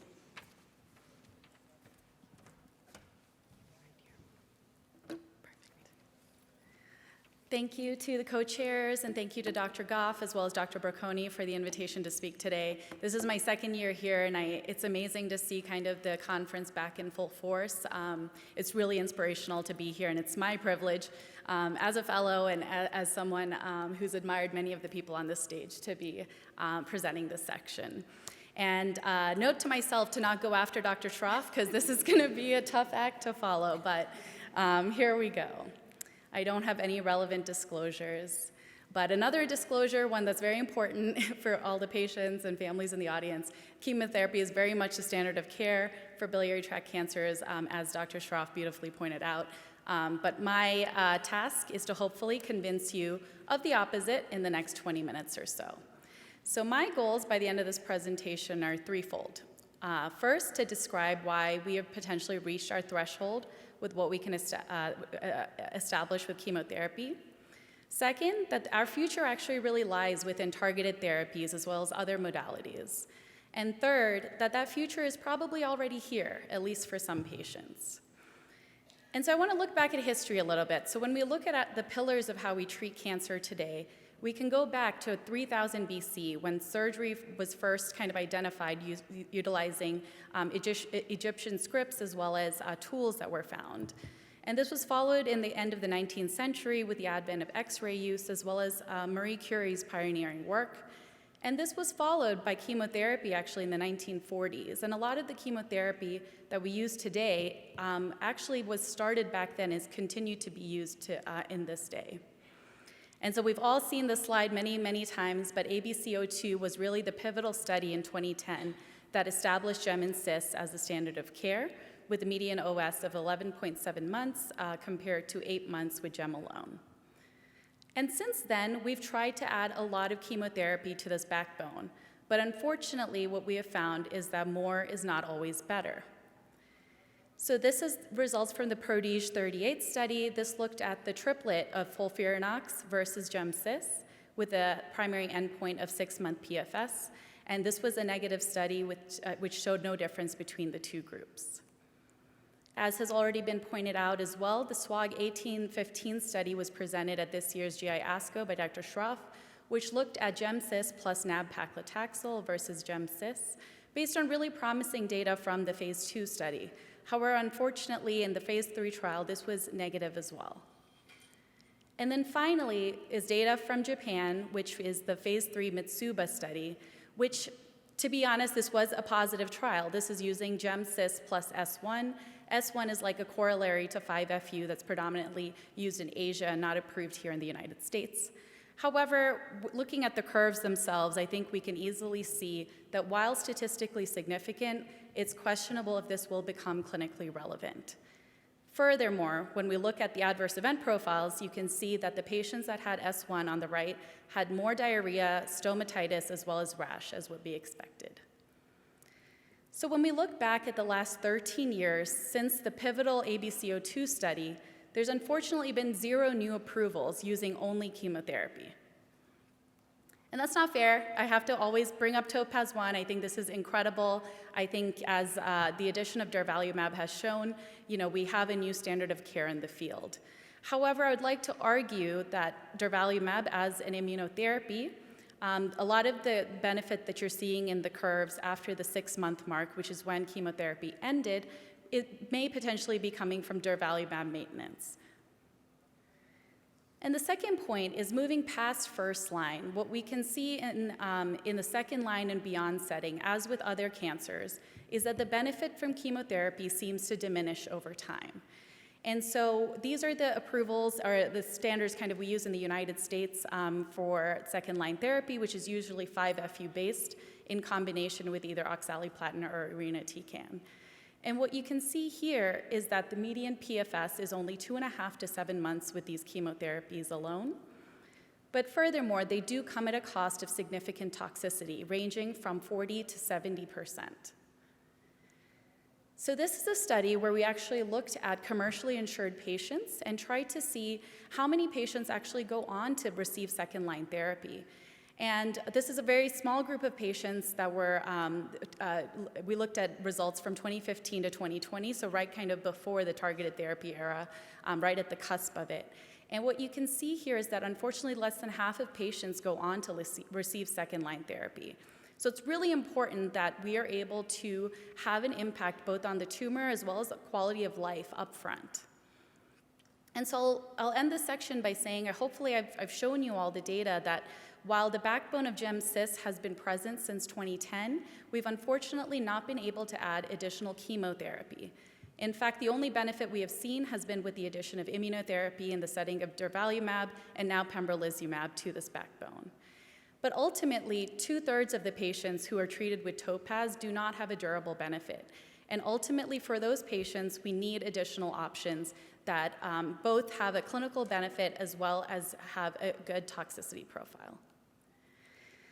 So now moving on to what we can call the precision oncology era. And so when we go back to our timeline, in the 80s is when we saw the first targeted therapies appear. So that was with Gleevec and other agents, followed in the 90s by our use of immunotherapy for the treatment of cancer patients. And so immunotherapy has been around for a long time, but it was truly in the 90s where we were able to harness its use clinically. And then this led to 2003, where the human genome was finally sequenced, and that has really been a game changer across oncology. And within biliary tract cancers, now that we're able to sequence tumors either through tissue and now as we're learning towards liquid biopsy, we've learned that biliary tract cancers can not only be anatomically classified, but also molecularly. So we found that HER2 or ERBB2 amplifications are enriched in extrahepatic as well as gallbladder cancer, and that FGFR fusions and IDH substitutions are enriched in intrahepatic cholangio. And the most recent data shows that up to half of patients do have actionable mutations. And I think this is where we're going to have the most impact moving ahead. And so this is just what we've accomplished in the past 5 years. And so I think this slide really highlights the arsenal of therapies that we've been able to develop and test in the second line and beyond setting. And I think this is really impressive, especially when we look back at the time frame of chemotherapy.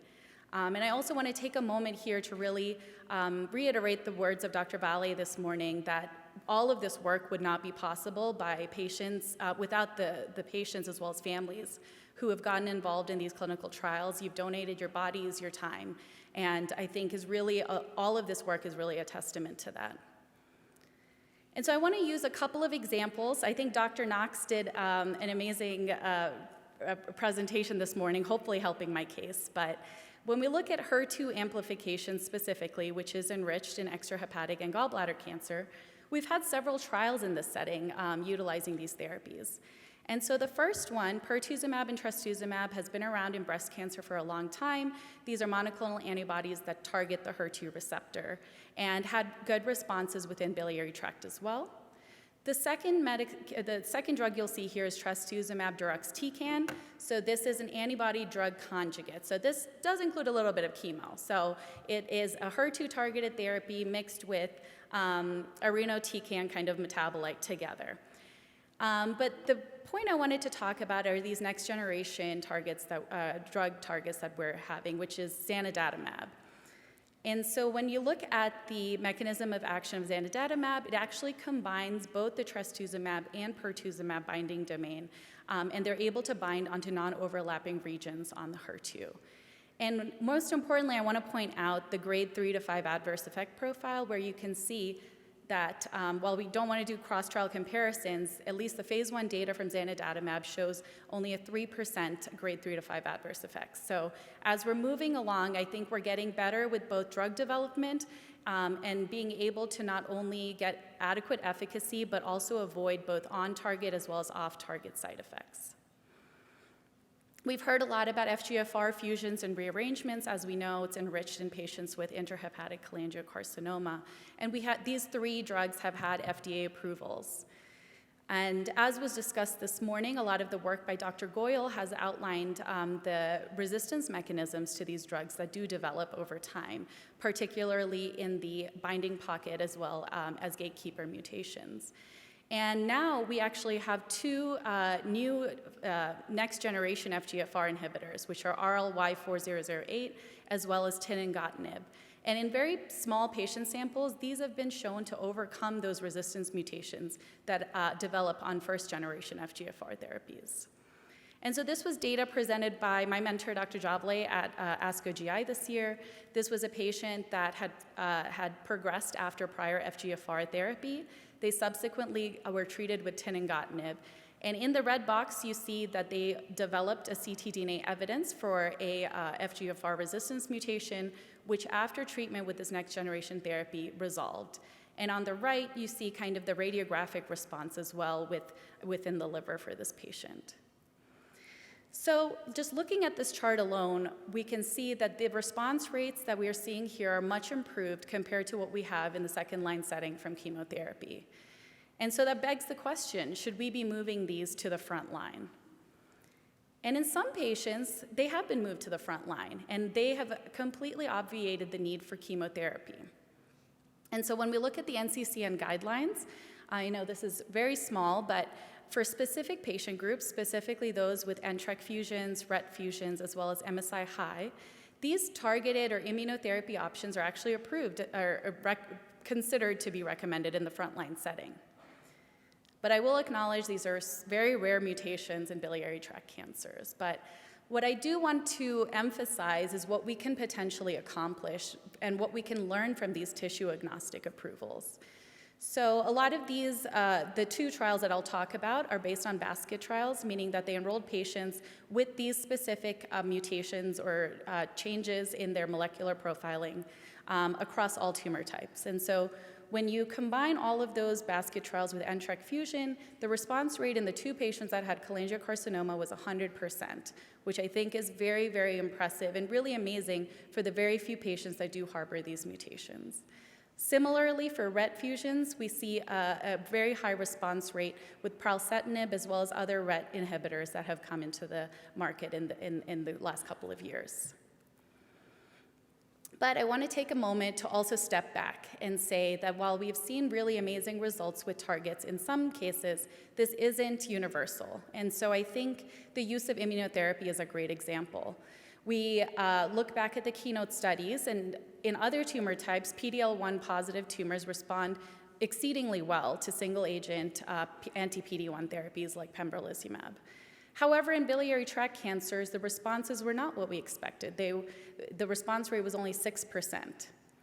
When we look specifically, though, at the MSI high or mismatch repair deficient population, the response rate is much improved at 41%, with an OS rate of 30% at 3 years. And so I wanted to use this as an example to highlight, I think, a point that was brought up this morning, that our clinical data is increasing at a rapidly high level. And I think we've always gone back in the paradigm of bench to bedside.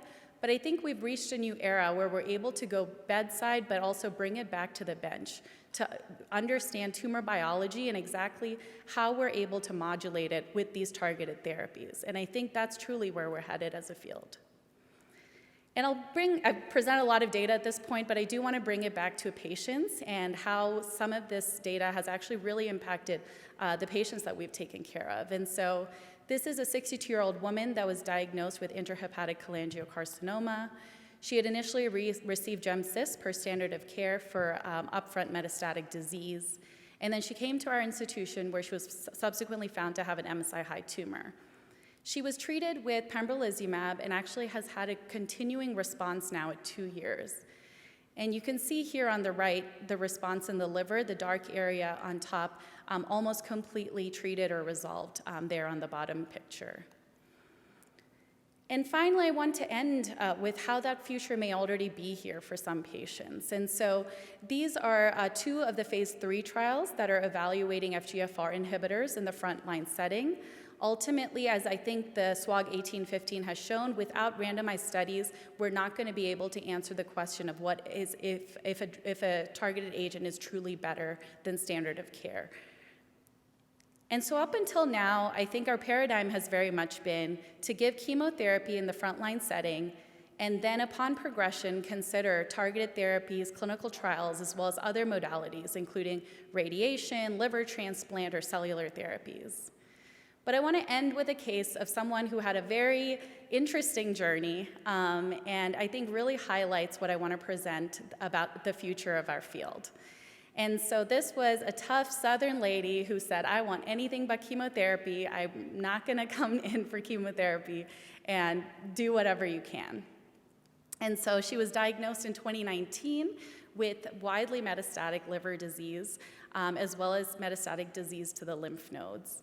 But she was found to have an FGFR fusion. And so she went on trial with erdafitinib and responded exceedingly well for 1.5 years, actually, and ultimately had to stop the trial because of eye toxicity. And so at the end of that, most of her disease had responded other than one area in the liver. And so we presented this case to our interventional radiology colleagues, and they felt that she was a good candidate for Y90. So Y90 is a therapy whereby the interventional radiologists inject these microbeads that are coated with this yttrium-90 or a radioisotope into the blood vessels supplying that one tumor area. And it kind of works locally in that area to provide radiation, essentially. So after this local therapy, the patient was actually no evidence of disease, and her liquid biopsy was negative. And so she was on surveillance for a long time until she subsequently did progress in the liver about 1 year later. She went on to receive a second FGFR inhibitor, futibatinib, subsequently had progression, but has now since been on a multi-kinase inhibitor and responding exceedingly well. And so this is an example of what we can potentially accomplish. A lot of this is happening in the trial setting right now, but I think she's a great example of someone who has had ongoing response at 3 years without ever having even received chemotherapy. And so I think this is where we are and also where we're headed in the future. Our hope is to build individualized treatment, to bring targeted therapies that are efficacious to the upfront setting with either clinical trials or approved therapies. I think we need to use tumor-informed assays, such as liquid biopsies or circulating tumor DNA, to evaluate response, but also in a real-time manner, understand mechanisms of resistance. And finally, I think we'll need to consider the role of radiation, surgery, as well as other therapies in this treatment paradigm. And this is what's on the horizon. I think that these are all of the novel targets. This is just actually a few of the novel targets I was able to find in clinicaltrials.gov of agents that are being explored, particularly in biliary tract cancers. And I think this is a really exciting time to be in the field. I think for patients, I think this is a range of additional targets that hopefully in the future we'll have approved therapies for. And so what is the future? You know, I think none of us have a crystal ball, but I'm really excited just based on the past 5 to 10 years alone, what we've been able to accomplish as a field. And so with the advent of artificial intelligence, adaptive cellular therapies, gene therapies, as well as our partnership with industry and the development of more precise drug targets, I think we will be headed in a direction away from chemotherapy and towards targeted options.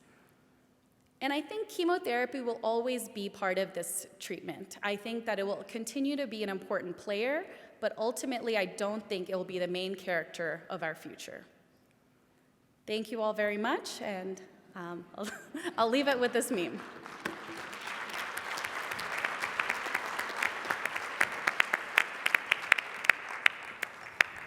So the fact that we are able to have a debate and we have options to debate is already a sign of being farther ahead than we were 10 years ago. So now, as Dr. Ellery recommended, we will go back to the bench to understand how better to optimize chemotherapy. Dr. Colm O'Rourke is an assistant professor at the Biotech Research and Innovation Center at the University of Copenhagen in Denmark. He is a member of Dr. Jesper Anderson's research group and an active member of the European Network for the Study of Cholangiocarcinoma, also known as ENSCA. And his research focuses on the application of omics approaches, including genomics, transcriptomics, epigenomics, to understand, predict, and modulate treatment response in biliary tract cancers.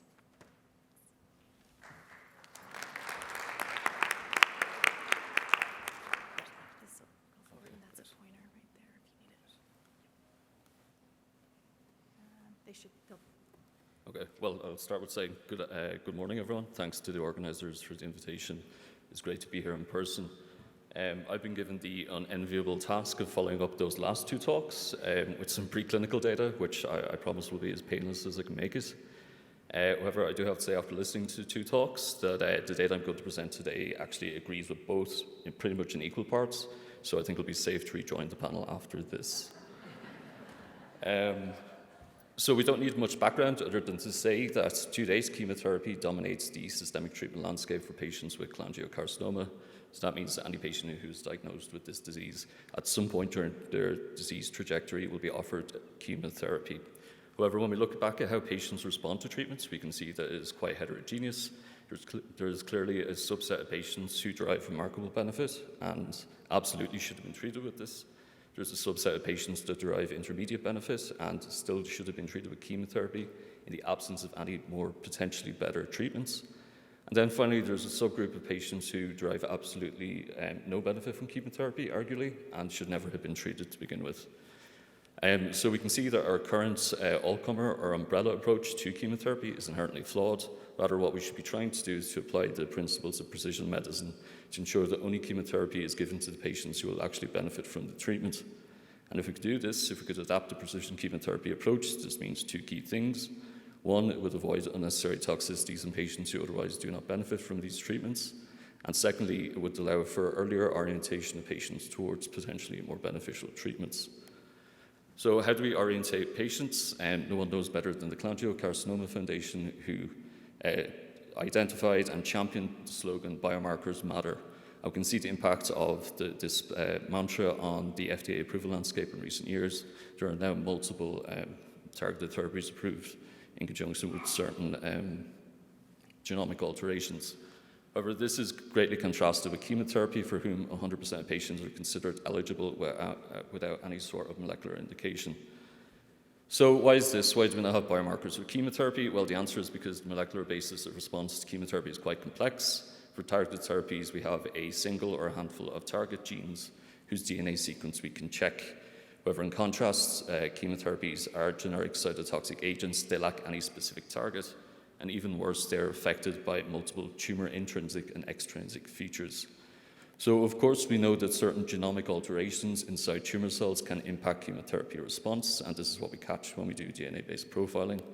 However, we also know that non-genetic mechanisms of resistance are operative inside tumor cells. We don't see these at the DNA level. And we also know that cells within the microenvironment impact chemotherapy response, and they do so exclusively through non-genetic mechanisms. Again, another important aspect of chemosensitivity that we miss by focusing just on DNA profile. So based on all of this and all I've said, RNA profiling or transcriptome profiling can tell us about the composition of a tissue sample. It can tell us about the behavior of each of those different cell types, and can tell us about their intercommunication mechanisms. So already, logically, we can see that RNA profiling is particularly appealing to capture all of these sources of biological sources impacting chemosensitivity. So that leads us nicely into an ongoing study we have in the European Network for the Study of Cholangiocarcinoma that's being co-led by Dr. Jesper Andersson and Dr. Chiara Bracconi. So in the study, we focused on patients who were diagnosed newly with locally advanced or metastatic disease, and who subsequently went on to have very different responses when treated with platinum-based doublet chemotherapy. So overall, our hypothesis was that the RNA profile of the pre-treatment biopsies would better capture the various sources of innate chemoresistance potential. And overall, we had 3 key questions here. The first was to ask, actually, do these biopsies really differ prior to treatment? If so, if they really do differ prior to treatment, are these differences readily generalizable to independent patients? And lastly, can these potential differences teach us a little bit about what makes a tumor respond or not respond to chemotherapy? So we identified a total of 13 patients who matched these criteria, and we were very careful when we selected them. They did not differ in their baseline characteristics, such as age, sex, stage, metastatic burden, or performance status. Similarly, they also look quite comparable in terms of their blood counts and systemic markers prior to treatment. So all in all, our oncology colleagues would have expected that these patients would respond comparably to chemotherapy. However, for the eagle-eyed viewer, as you can see how we've labeled the groups, this couldn't have been further from the truth. All of the long survivors survived more than 23 months, more than double what we would expect based on the historical ABC02 trial, whereas all of the rapid progressors survived less than 6 months, less than half of what we would expect based on the ABC02 trial. And consistent with this being actually based in response to chemotherapy, the rapid progressors also had significantly decreased progression-free survival and poor radiological response.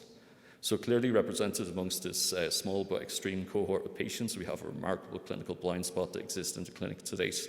And it is within this context that we aim to apply molecular profiling, specifically RNA profiling, to try to bridge this prognostic gap.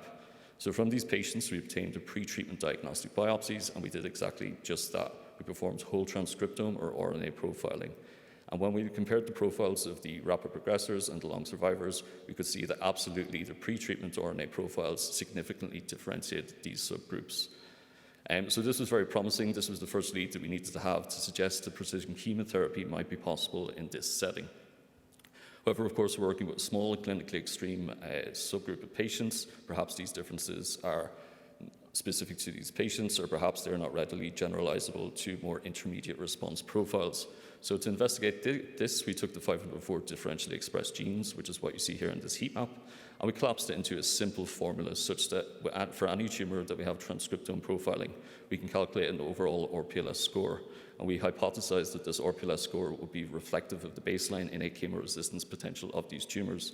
So in other words, a higher RPLS score would mean a higher degree of resistance, and vice versa for a lower score. So to investigate this, we moved into a setting where we had sufficient patient numbers. So we evaluated the RPLS score in 644 resected intrahepatic cholangiocarcinoma cases at resection. These represented 5 international cohorts reflective of a wide variety of ethnic and geographical backgrounds. What you can see is that consistently higher RPLS scores were associated with significantly decreased 5-year survival, even in the resected setting. So this to us suggests 2 things. The first, that precision chemotherapy approach is actually possible for intrahepatic cholangiocarcinoma.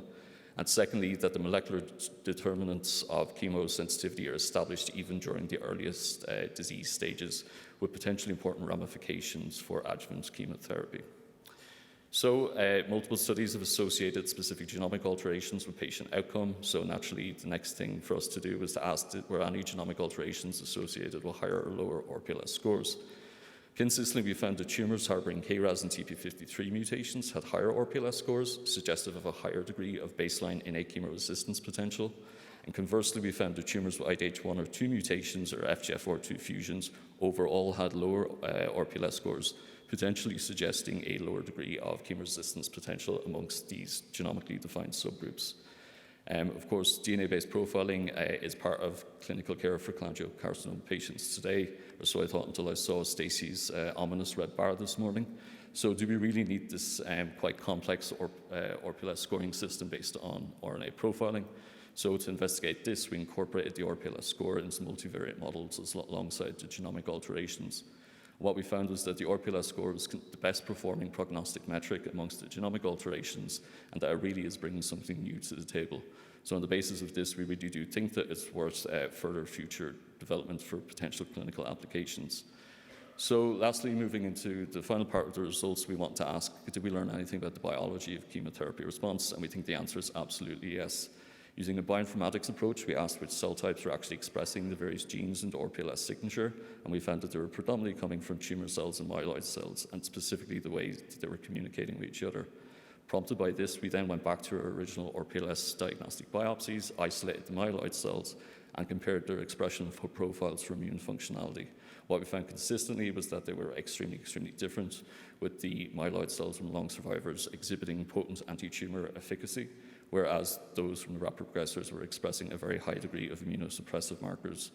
So it seems that amongst different rapid progressor tumors, they all have different mechanisms that lead them to the common points or convergence on tumor-induced blunting of the innate immune system. And we think that by focusing the signature specifically here, which is what the RPLS signature does, it allows us to catch the chemotherapy response of tumors so well. So based on this, we think we can propose some basic biological models about how all of this is working. So if we take a tumor from a patient who's destined to become a long survivor, the tumor cells are characterized by specific behavioral programs. In this case, we saw a very high level of expression of the TCA cycle pathway. And these co-occur with a myeloid compartment with very distinct characteristics. Specifically, they're producing a lot of anti-tumor effector molecules. And in terms of the lymphoid compartments, there's a very high abundance of the effector CD8 T cells and a low proportion of Tregs.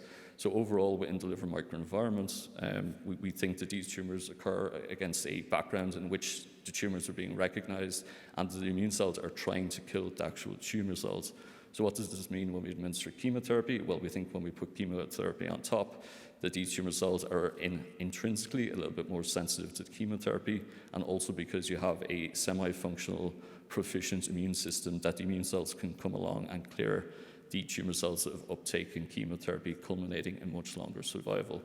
And these are contrasted with tumors that we take from patients who will eventually become a rapid progressor, in which the tumor cells are characterized by very specific behavioral programs, in this case, a high expression of the glycolytic pathway.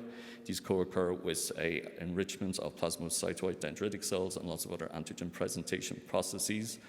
And these in turn co-occur with lymphoid compartments characterized by high abundance of Tregs and very few CD8 T cells. So collectively, we think that these specific tumors are hijacking the antigen-presenting cells, and they are presenting tumor-derived antigens in the presence of immunosuppressive molecules, and this leads to immunological tolerance of the tumor. So what this means when you add chemotherapy, well, one, we think that these tumor cells are a little bit more resistant intrinsically to chemotherapy anyway, but two, there's also failure of the immune cells to eliminate the tumor cells following chemotherapy administration. However, we also think that we've identified some potential vulnerabilities associated with these. These include inhibition of IL-6, IL-10, Wnt and Notch, and most intriguingly of all, the checkpoint inhibitors. So in the rapid progressor tumors, it appears that PD-L1 and PD-1 interactions are specific. So what does this mean more generally? So up to now, I've been talking about intrahepatic cholangiocarcinoma. What about extrahepatic disease? So to do this, we turn to Dr. Montal, Dr. Sia, and Professor Love at Mount Sinai, who have very large patient data sets with this, and they were able to confirm to us that yes, absolutely, high RPLS scores were associated with inferior outcome in intrahepatic disease, but there was absolutely no association with outcome in extrahepatic disease. So this emphasizes what we already have seen from various other sources, that the pathobiology of these different entities are very, very different, and if we want to develop a precision chemotherapy approach for extrahepatic disease, this needs its own study. So biomarkers have been so important for the evolution of the treatment landscape in recent years, but as the treatment landscape evolves, now we need the biomarkers to evolve. We will likely need a transition from DNA-based profiling to DNA and RNA-based profiling. We will likely need to proceed from what we have now, which is focusing on individual genes, to looking at the way these genes are communicating with each other. And we also might want to consider the timing of molecular profiling, which is typically done in late-stage disease now, but perhaps might be worthwhile bringing backwards into the resected setting.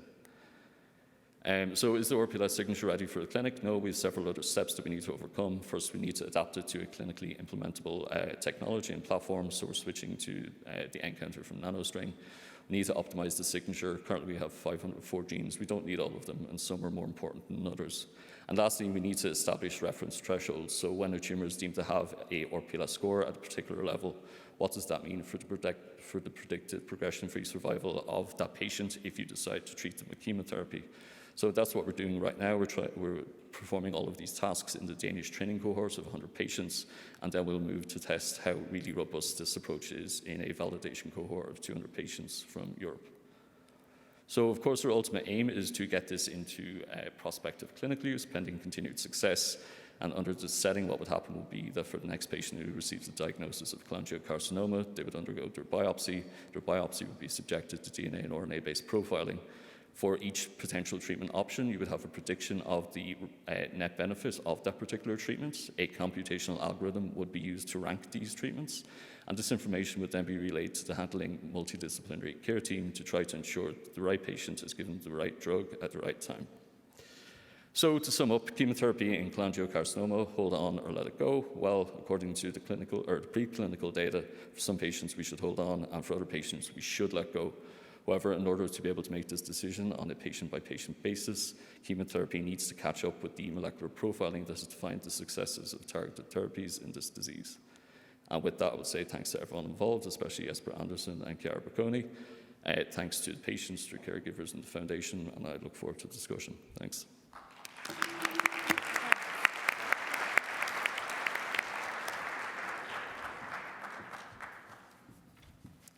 Thank you. Now we have our fellow presentation given by Dr. Srinath Chopra, sorry for my pronunciation. Srinath Chopra is a cell molecular biologist trained in tumor immunometabolism to address the etiology of cancer. He's currently a postdoctoral researcher at the University of Michigan, Ann Arbor, and he actively collaborates with clinicians to develop novel strategies to target chemo-resistant tumors for better therapeutic outcomes. Last year, he was awarded with one of the Early Investigators Award founded by the Cholangiocarcinoma Foundation, and in details the Supriya Saha Memorial Research Fellowship supported by the Cholangiocarcinoma Foundation, colleagues, friends, and family in memory of Dr. Supriya Saha. So please, Dr. Chopra, and he will be giving a talk on targeting mitochondrial metabolism to sensitize chemo-resistant cholangiocarcinoma tumors.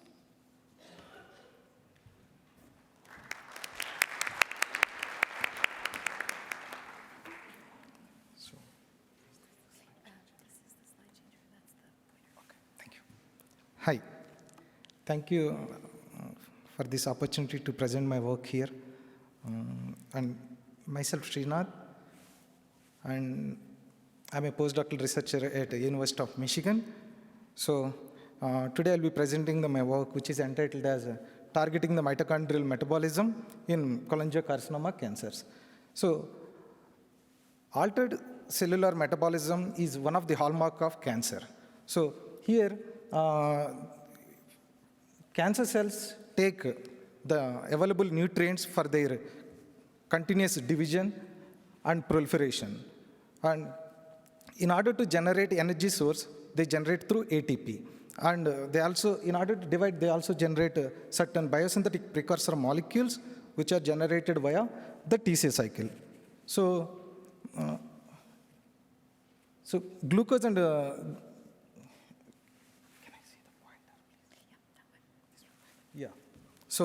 So glucose and glutamine forms the major sources for the TCA cycle intermediate generation and as well as energy production.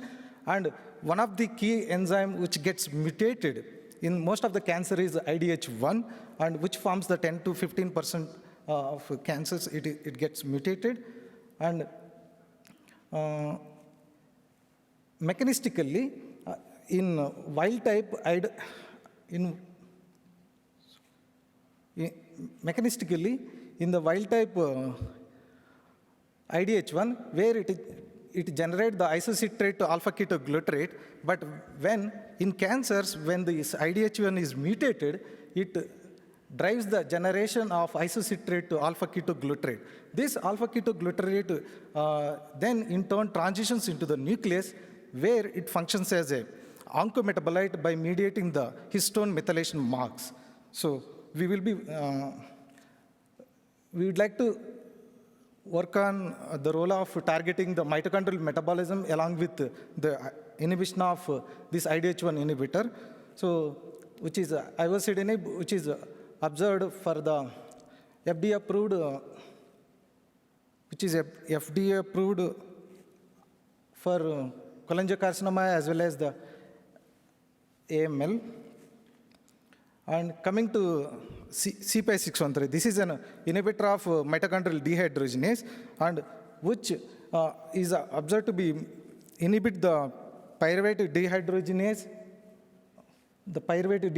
as well as the alpha ketoglutarate dehydrogenase. And currently it is in the clinical trials for the cholangiocarcinoma as well as the pancreatic cancer and sarcoma. So initially we want to verify what it does on the cell lines of cholangiocarcinoma. For this, we picked up 2 cell lines.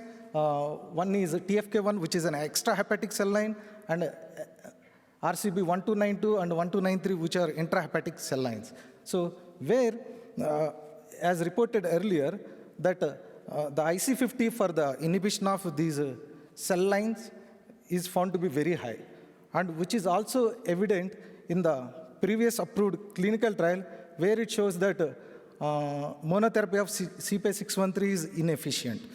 And further, another study also showed that combination therapy of CPI613 along with FOLFIRINOX is also not much efficient. So this formed the basis for our observation that whether the dosing and the timing of infusion is the key factor or not. To verify this, in this study, they have used the CPI613 with a dose of 500 mg with the infusion duration of 30 minutes. In order to verify this, so we checked different concentrations of CPI613, and to test this, and since being a mitochondrial dehydrogenase inhibitor, we verified this through oxygen consumption rate measurement through Seahorse experiment, where you see that when we treat the cells with 50 micromolar and 100 micromolar, the 100 micromolar is inhibiting the mitochondria a lot, and however 50 micromolar is less. And so further we did the fractionational dosing, where when we infused, when we let the drug to introduce sequentially with 12.5 concentration at 4 times, you see that there is a drastic reduction in the oxygen consumption rate value. And this we further also verified in the other cell lines, and where it clearly reduces the oxygen consumption rate. So this is about the concentration, and the infusion timing should be we should take it into consideration. So further, since the drawback of this experiment is it can be done only for 2-hour duration. So in order to proceed beyond 2 hours, we went ahead with another methodology with the Recifer experiment, where we verified till 24 and 48 hours. Though in this cell line, reduction is there, but not much significant. But however, in the other 2 cell lines, we can see that this fractional dosing improves the mitochondrial inhibition rate. So further, we verified this with since as monotherapy is not much effective, we checked the treatment of CPI613 with gemcitabine as well as cisplatin. As you see here, that treatment with the combination is increasing the synergistic effect along with the gemcitabine and cisplatin. And this formed the basis for our clinical trial with the help of Dr. Vaibhav, who will be presenting today in the afternoon. So where we showed that, and part of the results are already published in the Clinical Cancer Research Journal, where you can see that there is a distinct difference in the overall survival versus the PFS. And this response rate is found to be almost around 45%. And further, we went back to the IDH1 mutant tumors, or IDH1 mutant cancers. So where we would like to combine with the CPI-613 along with the ivosidenib to target the multiple PDH1 and alpha-ketoglutarate and ivosidenib, IDH1. So initially we verified the synergistic effects, and we observed that here in the IDH1 mutant lines, here it is being synergistic, but not only with the IDH1 mutant, but also with the IDH1 wild type also, we observed synergistic effects, and which we will be trying to the mechanistic details of how it is affecting on the IDH1 wild type cancers as well. So further, to understand that how CPI-613 is affecting the IDH1 mutant cancers, so in order to address the mechanistic details, as I mentioned earlier, that glucose forms the important, glucose and glutamine forms the important source for the generation of TCA intermediates, which are involved in the generation of the oncometabolites. So to verify that, I did 13-carbon glucose label, which is a heavy isotope, and the carbons present in the glucose will be responsible for the generation of the oncometabolites. So as you see here, that the treatment with the ivosidenib, as expected, is reduced from the generation of 2-hydroxyglutarate generation is reduced from glucose in the ivosidenib treatment, but in combination it is further reduced. So then we verified the same in wild type. So here there is no such change is observed. And you can clearly see the difference. Here the extent of generation of this oncometabolite is much more in the IDH1 mutant cancers, but not in the wild type. So this is from the glucose. So then we asked whether it is also the same when we treat the cells with the glutamine. So further, when we did the 13-carbon glutamine tracing, as you can see here that there is no change is observed.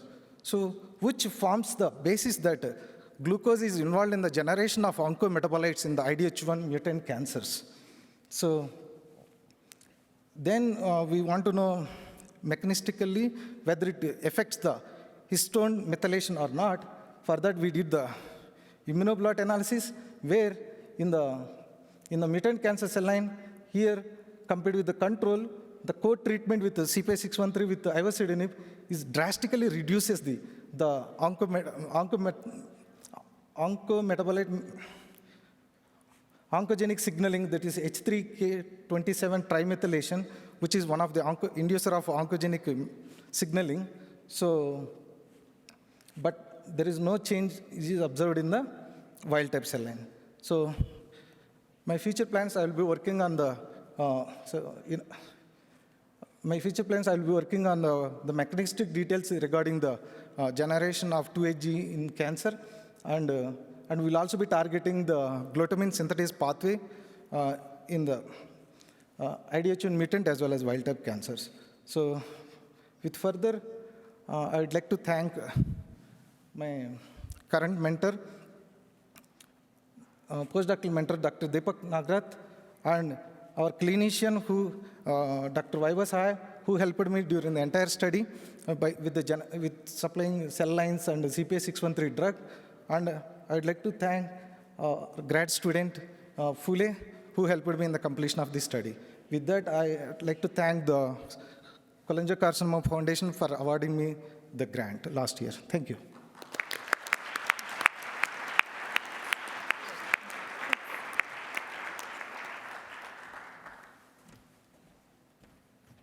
Congratulations for your presentation. We are running a little late, but we will have 5 minutes for Q&A. So if anyone has a question, please ask.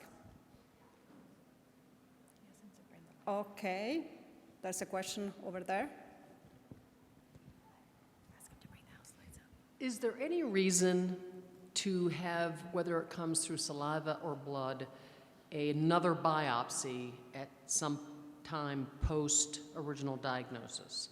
I've heard that after chemo and after radiation and after this and that, things could change in terms of biomarkers, but I don't know if that's just a rumor or if this is something that people should consider.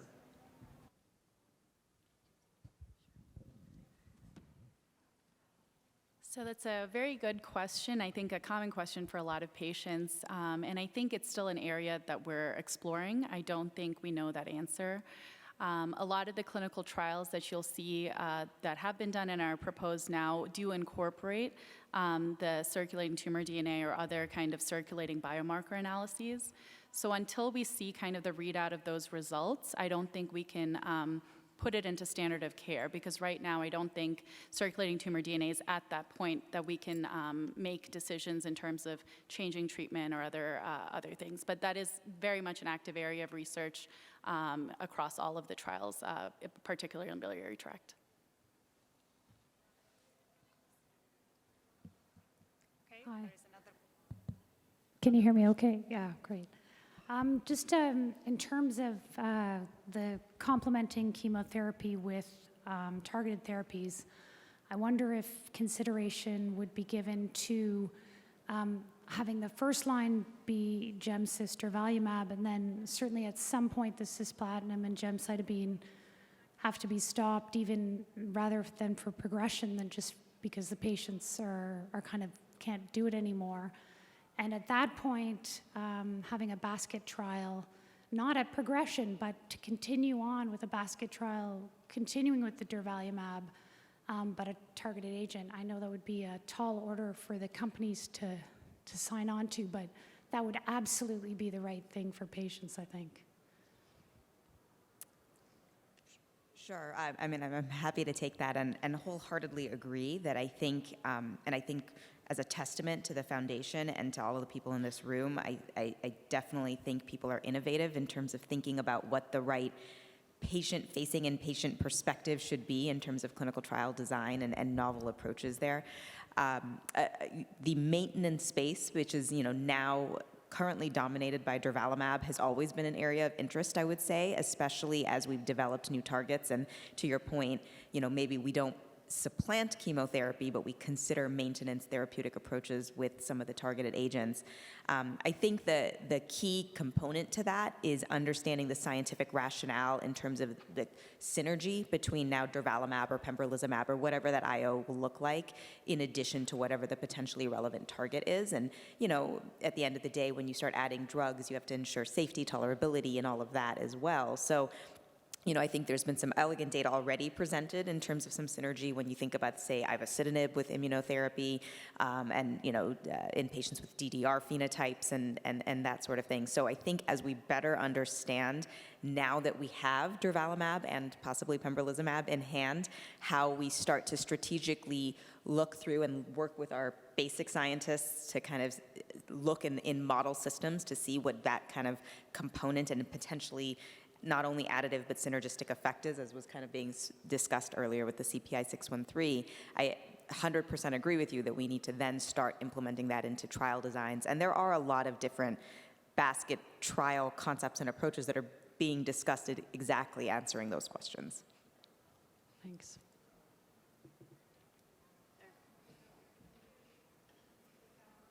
I think for the online group, we'll try to grab you a microphone. My husband has had, at Duke, the Signatera test. Are you familiar with that? Like 4 times, it's come back 0. But we also do a liquid biopsy from the research lab in Greece, the RGCC testing. I've been doing that since 2016 for breast cancer, seeing the circulating tumors keep coming down. His numbers were 5.8 before surgery. They're 3.7 now. Do y'all have...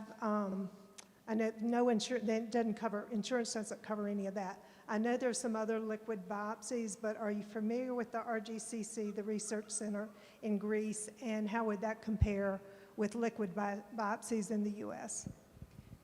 So we actually have a fantastic session set up this afternoon all about the liquid biopsy with the clinical utilization and some of the platform sessions, and I think maybe I'll just defer to that. I know we have a fair bit of breakout sessions and programming during the lunch hour, so it may be good for us to say, look, we've got a lot of opportunities to interconnect, so we'll go ahead and maybe let Stacy close us out for the morning, or thanks.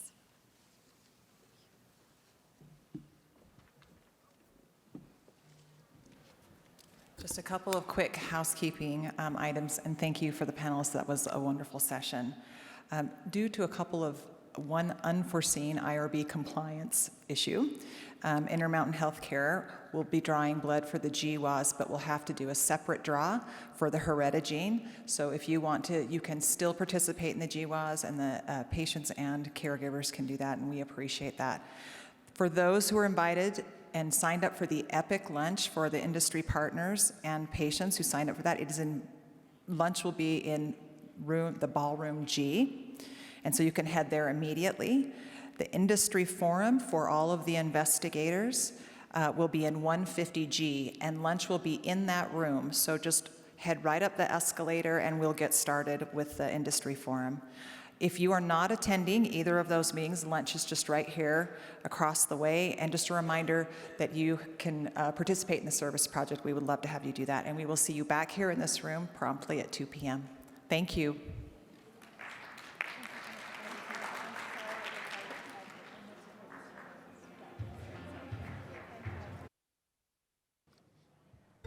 Please. Hello, good afternoon, everyone, and welcome back. So I would like to call everyone and to take a seat so that we can start this second section, where we will discuss the roles and the future directions for immunotherapy. So it is my pleasure to introduce the two chairs of the sessions. We have Mark Yarchon, who is an associate professor of medical oncology at the Sidney Kimmel Comprehensive Cancer Center at the Johns Hopkins in Baltimore. He runs an NCI-funded laboratory, and his research is focused on developing novel immunotherapy combination for hepatobiliary cancers. And he will be joined by Greg Lesinski, who is a professor and vice chair of basic research at the Emory University. He also serves as the Winship Cancer Institute's associate director for basic research and shared resources, and where he provides oversight and direction for development and growth of Winship's basic scientific activities across the Centers for Research programs. So I will leave the session to you. Thank you, guys.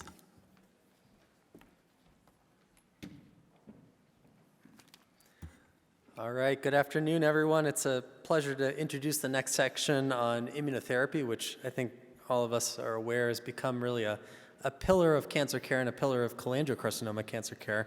Our first speaker is V. Sahai, who's an associate professor of internal medicine and the section head of GI oncology at the University of Michigan in Ann Arbor, Michigan. And his session is a clinical introduction on cancer immunotherapy for cholangiocarcinoma. Thanks, Mark. I thank the chairs and the CCF for the opportunity to talk. I thought when Mark emailed me, he was asking me for longer lectures. I prepared 45 slides. I only see 10 minutes here. Oh, I think they've just gone up, right? 20 minutes now. So I appreciate you bearing with me here. Thank you. These are my disclosures. All right, so I was given a very focused task, and when I think about targeting biliary cancer, these are the ways that come across. We've talked about a lot about chemotherapy, cellular signaling inhibition, certainly not about epigenetics and mitochondrial to the extent, although there was a lecture earlier. So my topic is to understand the immune microenvironment, and within specifically the immune microenvironment, the immune regulation. So This is a top-level view of how we should interpret and how we do interpret immunity in our body. There's innate immune response and there's adaptive immune response. And there are two activating and inhibitory pathways that help us use these two signaling pathways. And there are specific receptors and pathways within this that we've been able to identify that we can further target to our advantage. And there are many different immunotherapy strategies. So when somebody says immunotherapy, to me, that doesn't mean much. I think within immunotherapy, there's immune checkpoint inhibition, which is really listed in the bottom as antagonistic antibodies, the way we think about anti-PD-1, anti-PD-L1 antibodies, anti-CTLA-4, and so forth. But also things like chemotherapy or immunotherapy strategies too, or agonistic antibodies, and others that are listed here. And there was a topic, or at least a discussion earlier about adaptive T-cell therapy. So this is the normal homeostasis within our body, right? The antigen-presenting cells are bringing the PDL or the ligand to the receptor, and that turns the system off.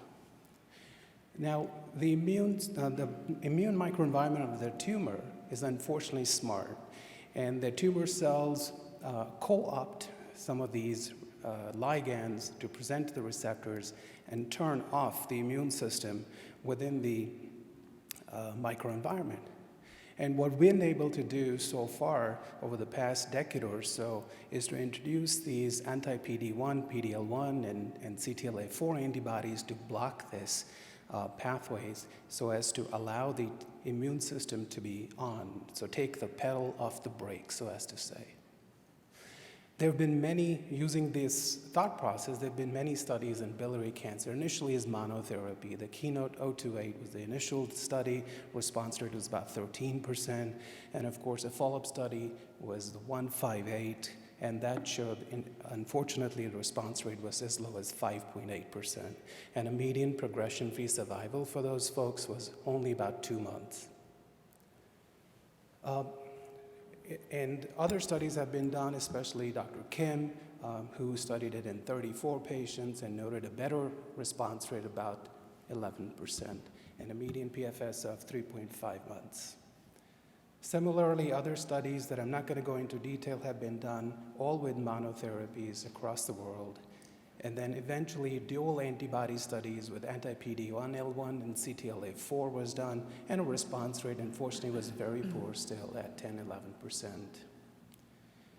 So what about chemoimmunotherapy? What if we give chemotherapy that destroyed the tumoral cell, produce these neoantigens that the antigen-presenting cells will then take over and allow the immune system to better identify these tumor cells and kill those by release of certain chemicals? So using this strategy in multiple cancers, including in biliary cancer, there were many trials, and this was one of the first and only trial in the US with chemoimmunotherapy that we did several years ago.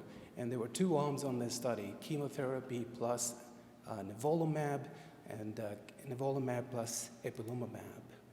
And it was a randomized trial, and was published in the Cancer Journal, and showed that at 2-year mark, we were able to, compared to historical data, double the number of people who were still alive. And using these data, as well as other data from other trials done across the world, there was many phase 3 trial discussions, and 2 of them eventually went forward. And the TOPAZ-1 data, which has been presented before, which I won't belabor, showed that there was an improvement in median overall survival for our folks in the arm that had the immunotherapy in combination with chemotherapy.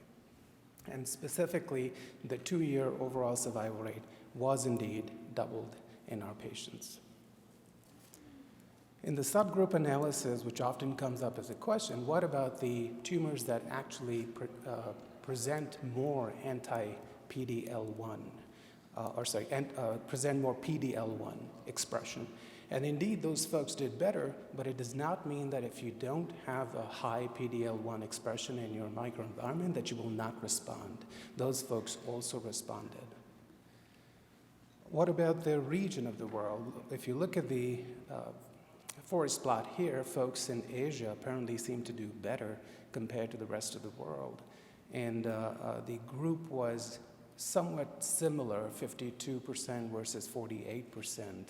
So we quite don't understand why the Asian subset of patients did better.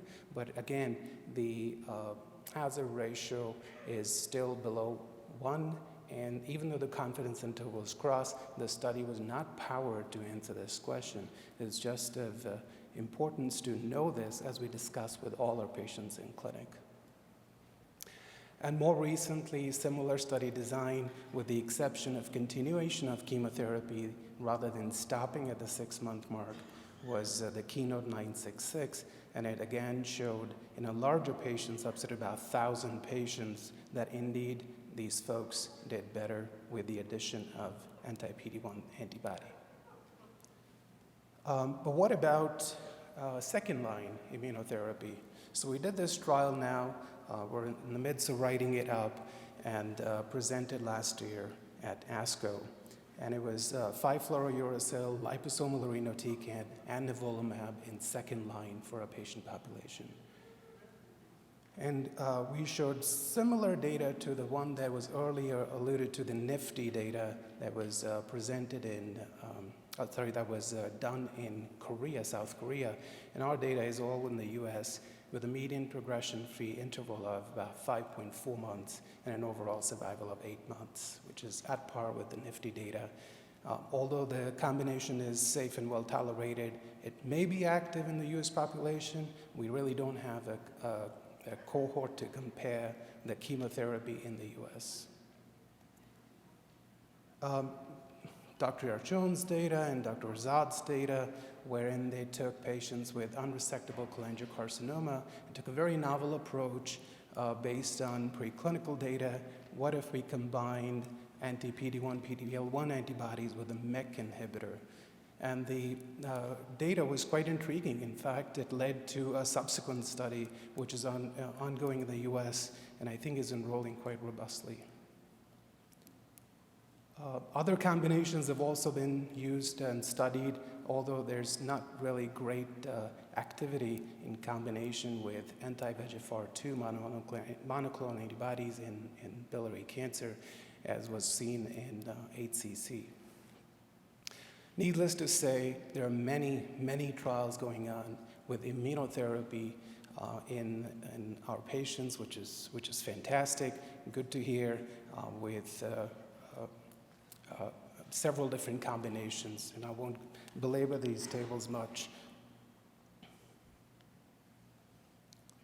What about predictive biomarkers in these patients? How do we put them into perspective? So this was data that was presented from the MSI high patients, microsatellite instability high, or deficient mismatch repair. And these are folks who had a response rate as high as 31%. So if you have an MSI high, if you have a deficient MMR, you need to get onto this therapy, currently studied as second and beyond, but may eventually make its way to first-line therapy as well. Within cholangiocarcinoma subset, there were of 22 patients, the response rate noted here was 41%. And I think the updated manuscript, which was just published a few weeks ago, showed a response rate was 51%.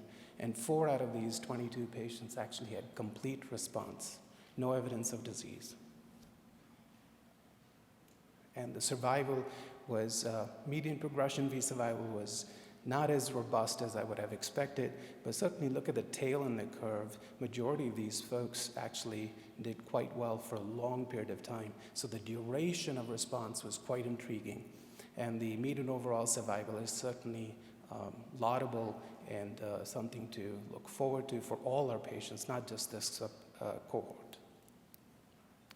How about the high tumor mutational burden?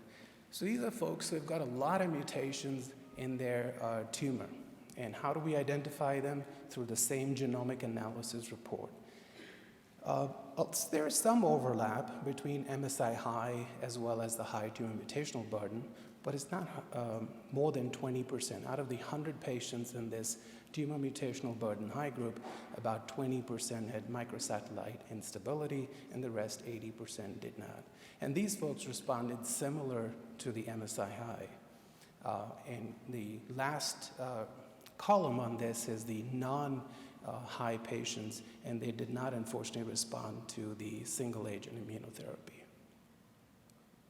And again, very small fonts here, but just look at the differences between high tumor mutational group and the low tumor mutational group, and you see absolutely these folks are responding to the therapy, and they should absolutely be considered in clinic for this therapy.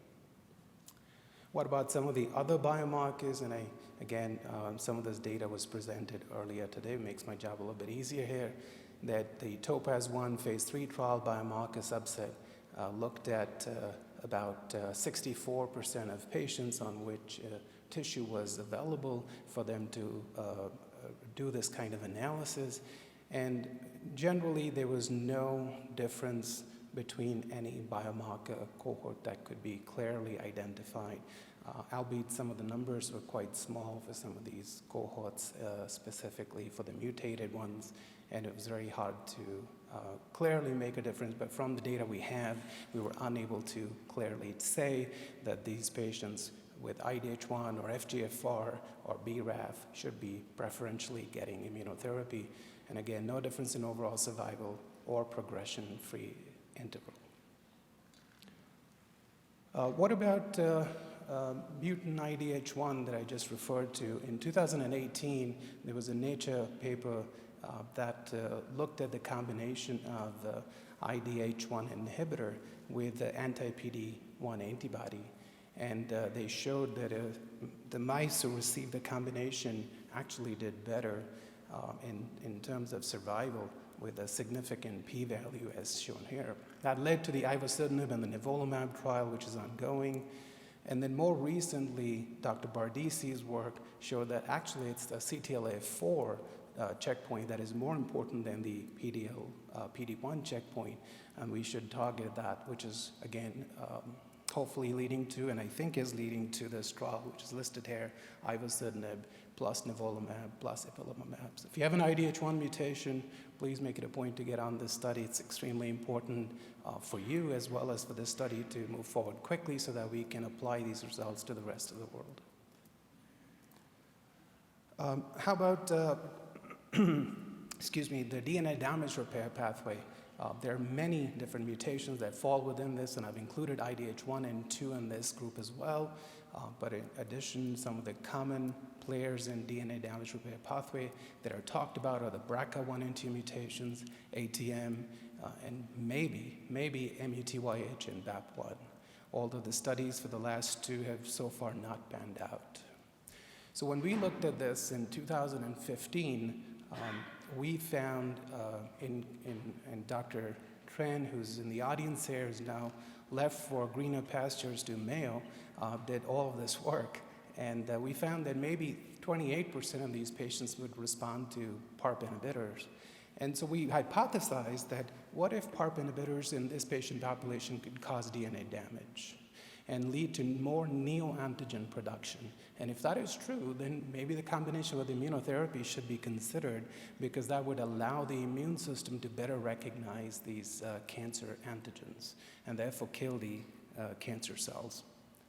So with that, we ended up designing this study as listed here, and we took patients with biliary tract cancer, wanting to identify post-hoc after the fact of which patients did better, whether these were all the expected players as noted before, or some other patients also responded. And this is just a preliminary data that I wanted to show, that 3 patients on that study had the best response. One of them had a partial response, but if you look at it, all 3 patients with an IDH1 mutation stayed on therapy for over 8 months. And that was not true for 2 of the other patients who had olaparib as monotherapy, and in the midst of writing this up. Can we leverage what we know today for a better clinical trial in these folks? And an example of this is listed here. We're calling this the MBuild trial. As you know, after 6 months of chemotherapy and immunotherapy, we are supposed to, as per the TOPAZ-1 trial, transition to durvalumab alone. But what if at that point in time, we started recognizing the mutations that are present? And if there's a HER2 high patient population, can we add trastuzumab to the durvalumab? And there's a lot of data to suggest and learn from breast cancer. How about the BRCA1 and 2 mutations? We just talked about it. PARP inhibitors cause DNA damage. Add them to the immunotherapy. Allow them better recognition. We just showed the data about IDH1. FGFR2, I'm not very convinced as of now. It's also cold, just like IDH1. It may or may not have efficacy. BRAF V600E mutations. So melanoma, the current therapy in melanoma, at least one of the current therapies in melanoma for first-line therapy is BRAF inhibitors plus MEK inhibitors plus immunotherapy. So why not do a maintenance targeted therapy trial?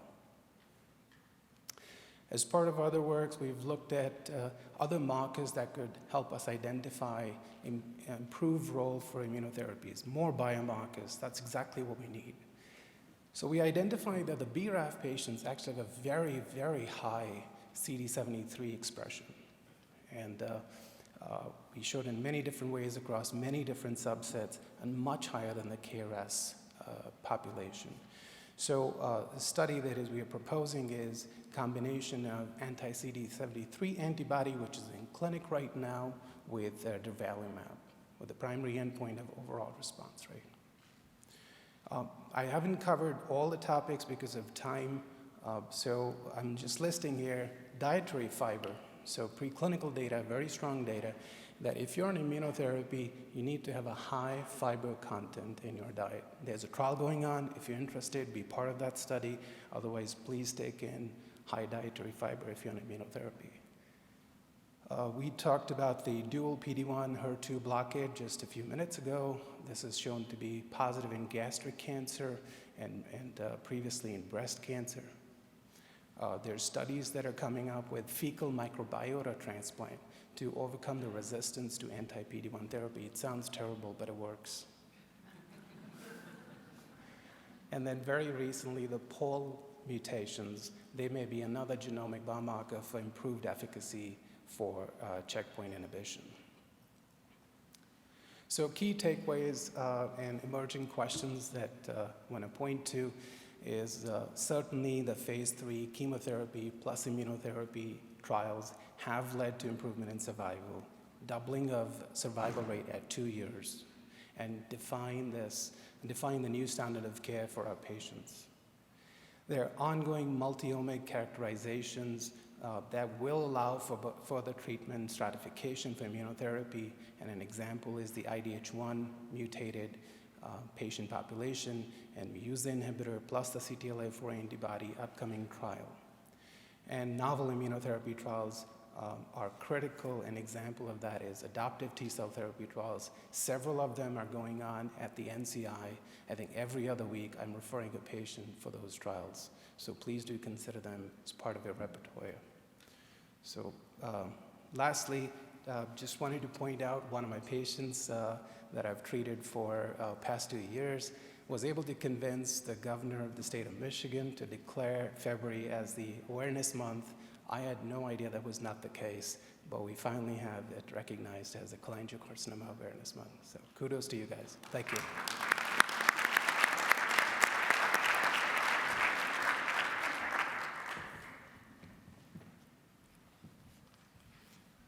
All right, thank you for a wonderful presentation, Dr. Sahai. At this time, I'd like to introduce Dr. Anna Ileo, who is a professor of internal medicine and the head of the residency program in internal medicine at the Department of Biomedical Sciences in Humanitas University. She has assumed the responsibility of the hepatobiliary immunopathology laboratory in Humanitas, and she'll be discussing high-dimensional profiling of immune cells in human cholangiocarcinoma, what to target. Thank you, Greg, for the kind introduction. Thank you for the invitation, Chiara and Laura, and thank you, CCF, really, for hosting this amazing meeting. These are my disclosures. So I'll go very fast with the introduction. We know everything about cholangiocarcinoma. We know that despite being classified based on their anatomical location, it's a very heterogeneous tumor in the molecular presentation, in the mutations that are present. The important thing I wanted to point out is that, as we know, these mutations are associated to the prognosis of the patient. But what do we know about the actual immune microenvironment of cholangiocarcinoma? And I think this question is key now, in which we are facing, as we know, the immunotherapy era in cholangio. From now on, I will focus my presentation mostly on intrahepatic cholangio, because data on extrahepatic and gallbladder cancer are scarce, and also because the work we've done and that I will be presenting is focused on intrahepatic cholangio. So data from Daniela Sia, dated 10 years, showed for the first time that there is a large subgroup of patients, and probably, yeah, I have a pointer, which are almost 40% of them that have a inflammatory pattern. These data were based on integrative genomic analysis of 150 patients. Importantly, these patients express high levels of genes that are associated to the immune response, and this subtype of cholangio is actually associated to a better prognosis. We did a very simple study some years ago showing that by immunohistochemistry, the infiltration with CD3 T cells, CD8 T cells, is associated again with a better prognosis. Again, a novel immune microenvironment-based classification of cholangio showed, based on the infiltration of different cells from the immune system, that more hot tumors have a better prognosis. These data were also confirmed recently from a group at the MD Anderson, and again, the group of Daniela Sia from New York was able to further divide these subtypes of intrahepatic cholangio, showing that the most inflamed cancers have a better prognosis. So we know that within this heterogeneity of intrahepatic cholangiocarcinoma, the molecular classification is important because the type of immune infiltrate is associated with the prognosis. However, we lack integrative information regarding the interaction of the different immune subtypes within the tumor, and also the genomic background that drives different phenotypes of these cells. So in my lab, we decided to perform a study in which we first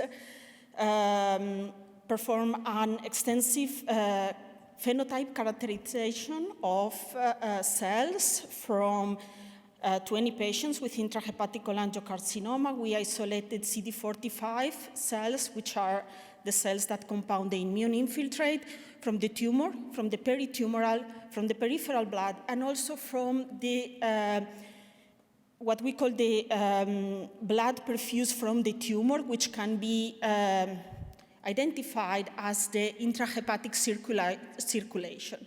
So 4 different subtypes, we wanted to see exactly what was the composition of the immune microenvironment in these tumors. After that, we wanted to see the tumor-driven signatures of these different populations to see if there was a correlation with the clinical outcome. So starting from the first part of the study, as I told you, we have these 4 subtypes. we were able to see that these 4 tumor sites have different T cell and myeloid composition, that actually the more similar are the peritumoral and the perfusate, showing that the intrahepatic circulation is actually very similar to the tissue-resident cells. But if you look at the different cell types that are more abundant within the tumor, you can see that we have a lot of tissue-resident CD8 and CD4 cells, but a large amount of T-regulatory cells. If you look at specific, oh, sorry, I went a little bit ahead, but it's okay. If you look, again, focusing on the Tregs, since they were the more abundant T cell subtypes, we decided to focus on them. We were able also to see that there are different clusters of T cells. Specifically, we have quiescent and activated Tregs. All of them express FOXP3, so there are classical T-regulatory cells.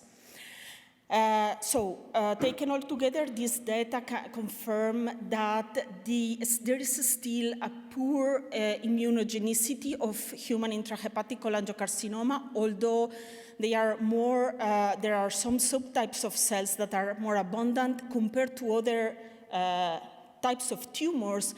There are still not many cells, and that the Tregs that infiltrate these tumors have a heterogeneous pattern with a phenotype that is similar to what has been previously described in other tumors. So we moved into the transcriptomic analysis of these cells. We wanted to see exactly what was the gene signature that was driving this differentiation in T-regulatory cells and in these cell subtypes. As you can see, T cells and NK cells are more abundant in the tumor compared to the peritumor. But we were able to identify 10 different clusters of T cells, and again, confirming the data from our FACS analysis, the T-regulatory cells are much more abundant within the tumor compared to the healthy tissue. So at this point, we looked into the pattern of gene expression, comparing all the clusters of T cells within the tumor and in the healthy tissue to see if there was a different expression of inhibitory molecules or effector molecules that actually were characterizing these cells. And as you can see, in all the different clusters of T cells, there are differences. Importantly, we highlighted here all the most important genes that were differentially expressed in T-regulatory cells within the tumor and in the healthy tissue. This data suggests actually that there is a functional modulation of the T cells within the tumor. So we see the different clusters, but these clusters have expression of markers that are different within the tumor compared to the healthy tissue. This seems like a complicated slide. What we did look here is the interaction, the cell-cell interaction of the T-regulatory cells with all the other cells. And this data show that the Tregs are characterized by an extensive remodeling of the expression of the ligands receptor pairs that are required for the cell-cell interaction, suggesting that there is an enhanced Treg-mediated immunosuppression within the tumor. So we have a lot of Tregs within the tumor, but these cells actually mediate an immunosuppressive microenvironment. So at this point, we saw that there are a lot of Tregs, that these Tregs are actually have a different pattern of expression, but what are the networks of transcription factors that regulate these Tregs? So we looked into that by bioinformatics analysis. We identified a number of transcription factors that were differentially regulated in T regulatory cells, and we decided to focus on one of them. It's called MEOX1. For two reasons. One is because, as you can see here, the expression is almost exclusive of T regulatory cells, and it follows the expression of FOXP3, which is a very classical marker of T regulatory cells. This transcription factor has already demonstrated to be highly expressed in other types of tumors, and is involved in the regulation of a complex network that involves other transcription factors. But we wanted also to have proof of the involvement of this transcription factor in the activation of Tregs. So what we did is we used T cells from a healthy donor, stimulated them to develop a Treg phenotype, and then make sorry, I got distracted. Transfected them to have them express high levels of MEOX1 associated to a GFP marker. That GFP expression allowed us to then sort these Tregs, the ones that were expressing high levels of MEOX and the ones that had low levels of MEOX. And through an extensive characterization of transcriptomics and epigenomics of these cells, we were able to see that this transcription actually recreates the phenotype that we see within the tumor, showing that it's actually MEOX-driven, and that this could be a transcription factor that hypothetically could be target.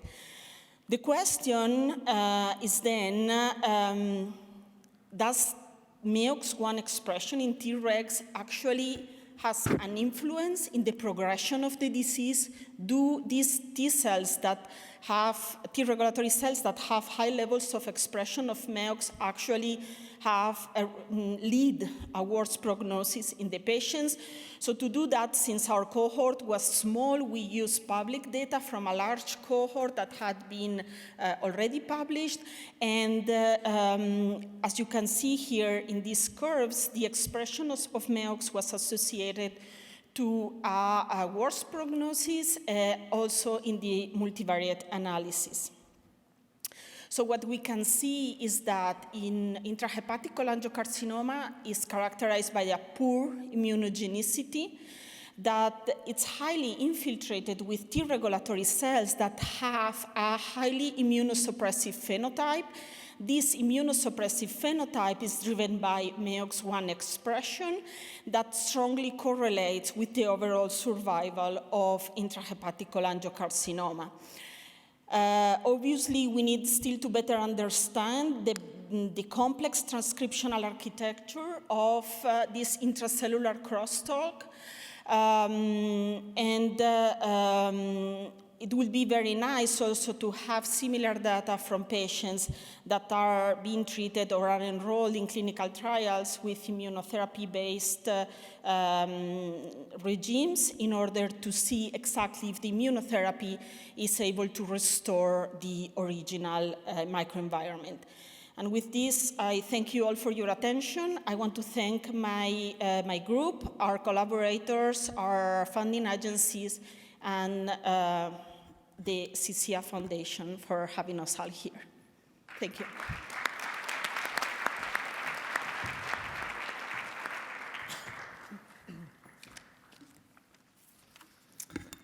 All right, and I'd like to invite Samara Ilyas up to the panel. So Samara Ilyas is an assistant professor of immunology and medicine at the Mayo Clinic, and she directs the hepatobiliary neoplasia clinic there.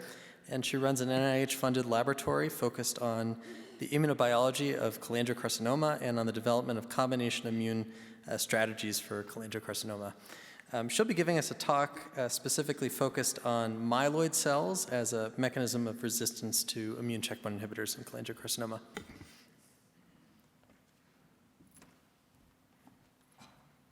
Thank you, Mark, for that introduction. Thank you, Chiara, Laura, Stacy, and the CCF for the opportunity to present this work. So we learned, So we just got an overview on the tumor immune microenvironment of cholangiocarcinoma, and this talk will focus very much on a subset of immune cells that we think are really important in terms of patient outcomes, in terms of response to immune checkpoint inhibition, and there's a lot of interest now in immunosuppressive myeloid cells. We know that a high monocyte lymphocyte ratio is a predictor of poor outcomes, poor patient outcomes. We know that cholangiocarcinomas are very dense desmoplastic tumors that have an immunosuppressive milieu, which is characterized by increased expression of immune checkpoint molecules such as PD-L1 on tumor-infiltrating immune cells.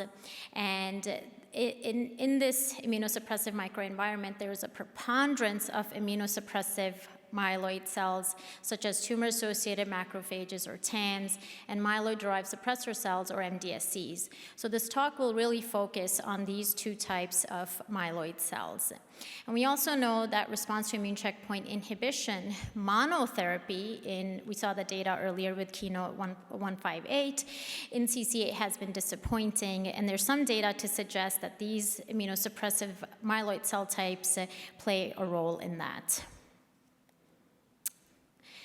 In terms of the tumor immune microenvironment of cholangiocarcinoma, so this is a very nice figure that was published in a review led by Tim Gretton, and on the left-hand side of your screen, you can see that the cell types that are anti-tumor, these are cytotoxic cell types such as CD8 T cells, tertiary lymphoid structures. And then there are a lot of immunosuppressive cell types, such as tumor-associated macrophages, MDSCs, as I mentioned, but also FOXP3 regulatory cells that we just learned about, as well as tumor-associated neutrophils, or TANs. Tumor-associated macrophages, or TAMs, are the predominant immunosuppressive cell type in cholangiocarcinoma. TAMs play a very important role in cancer initiation, progression, invasion, migration, metastases, and angiogenesis. And in the context of cholangiocarcinoma, TAM infiltration is associated with poor prognosis and chemotherapy resistance. And Stuart Forbes and colleagues have shown, and you can see that on the right-hand side of your screen, that liver-resident macrophages, known as Kupffer cells, they promote oncogenic transformation in a JNK-dependent manner and facilitate CCA proliferation and progression. There are a number of factors that are associated with augmenting abundance of TAMs, and these include certain chemokines and growth factors such as colony-stimulating factor 1 receptor, and we'll come back to this a little bit later in the talk. So this was a single-cell RNA sequencing analysis on 14 patients with intrahepatic cholangiocarcinoma, and it demonstrated that there are two distinct molecular subtypes of cholangiocarcinoma that are really defined by two markers, S100P and SPP1. And the subtype where there was expression of S100P was termed the Perry-Heiler large duct subtype, and this subtype correlated with poor patient outcomes. And there was an abundance of CCL18 positive macrophages in this subtype. On the other hand, the subtype that was defined by SPP1 expression was a Perry-Heiler small duct type, and it did not have an abundance of these types of macrophages. This was a multi-omic analysis using whole exome sequencing, proteomics on 151 patients with intrahepatic cholangiocarcinoma. Some of these patients also had single-cell RNA sequencing conducted. And this multi-omic analysis identified 3 molecular subtypes: and inflammation, metabolism, and chromatin remodeling. The inflammation subtype was characterized by the presence of ApoE positive, C1q B positive macrophages, and the patients that had these macrophages and had this subtype had worse outcomes. So we know that macrophages, particularly certain subsets of macrophages, are associated with patient outcomes, and specifically poor patient outcomes. The other myeloid cell that I'll focus on today is myeloid-derived suppressor cells, or MDSCs. And there are 2 primary subsets of MDSCs: granulocytic, also known as polymorphonuclear, or PMN MDSCs, and monocytic, or MMDSCs. And these are immature myeloid cells that foster tumor growth by suppressing cytotoxic cells, such as CD8 T cells, and promoting tumor cell proliferation. And there's data from other cancer types that suggest that high levels of circulating MDSCs promote resistance to immune checkpoint inhibition. And this was very recent work published by Bridget Keenan and the wonderful group at UCSF, including Katie Kelly, showing that a subtype of these monocytes, which express CD14, their abundance increased in patients who did not respond to immune checkpoint inhibition. So it was associated with resistance to immune checkpoint inhibition. And this work was, this population was identified primarily by using CiteSeq. So work done in our lab, we've shown that that macrophages, or TAMs, especially particularly those that express PD-L1, are essential for CCA tumor progression. And we demonstrated this in both murine models of cholangiocarcinoma, where you can see that in mice that did not have PD-L1, a total body knockout of PD-L1, there was a significant reduction in the tumor burden when we implanted murine CCA cells that express PD-L1, suggesting to us that PD-L1 positive host immune cells are really important in promoting tumor progression. And when we used human specimens and co-stained for macrophage markers and PD-L1, we found that the majority of PD-L1 positive expression occurs on macrophages rather than cancer cells. So TAMs are the predominant source of PD-L1 in CCA based on this work. And given that knowledge, we tried to block TAMs using both genetic means as well as pharmacologic means using anti-CSF1R. So that's the growth factor that I showed earlier. We tried to block it. And we did not observe any change in the tumor, which was a surprise to us. And this occurred because there was a compensatory emergence of GMDSC. So this tells us that there's extensive crosstalk between these different immunosuppressive cell types. They're friends of the tumor. They connect with each other to promote tumor progression. So when we try to block one, another one comes up. And then using an unbiased screen, chemokine screen, we found that in the tumors that were anti-CSF1R treated, there was a significant increase in the chemokine CXCL2, and then we followed that with fluorescence in situ hybridization or FISH analysis and showed that the primary source of CXCL2 in the mouse CCA tumors were alpha smooth muscle actin positive cancer-associated fibroblasts. So again, demonstrating the intricate crosstalk between all these different types of cells in these dense desmoplastic tumors.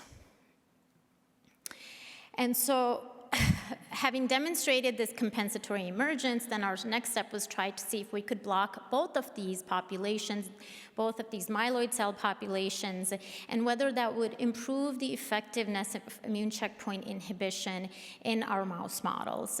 And so we conducted several studies and used a variety of treatments blocking either macrophages by themselves, the MDSCs by themselves, macrophages plus MDSCs, and then combining a variety of combinations with and without immune checkpoint inhibition. And it's when we blocked both macrophages and MDSCs that we noted a significant improvement in the response to immune checkpoint inhibition and prolonged mouse survival.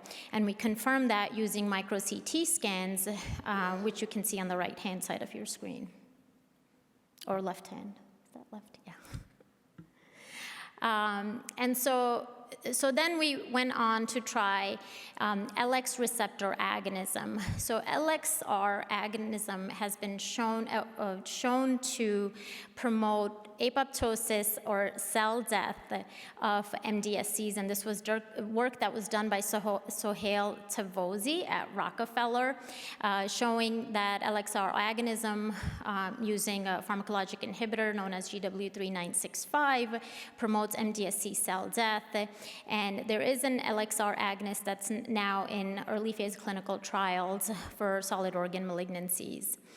And so using this LXR agonist, we found that when we combined this with macrophage blockade, we had very similar results to what we had observed when we tried to block MDSCs using a neutralizing antibody known as anti-Lys6G, and you can see those results in that graph.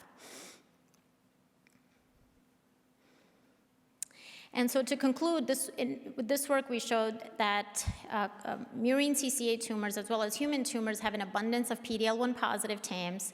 These TAMs promote dysfunction of CD8 T cells, and when we try to deplete these TAMs, we have a compensatory emergence of the other myeloid cell population that's really important, MDSCs, and then when we blocked both of these populations, we were able to improve response to immune checkpoint inhibition. And then this is a very nice paper that was published by David Linehan, and this was published in Gut in 2021. And similar to our findings, they found that TAMs are the predominant immunosuppressive cell type in cholangiocarcinoma, and they showed this both in mouse models as well as human specimens. And tumor-derived granulocyte macrophage colony stimulating factor, which is a growth factor, that expression of GM-CSF is prognostic in CCA, and neutralizing GM-CSF reduced murine tumor growth. There was these tumors that were treated with GM-CSF had decrease in abundance of TAMs and also had repolarization of immunosuppressive TAMs and MDSCs.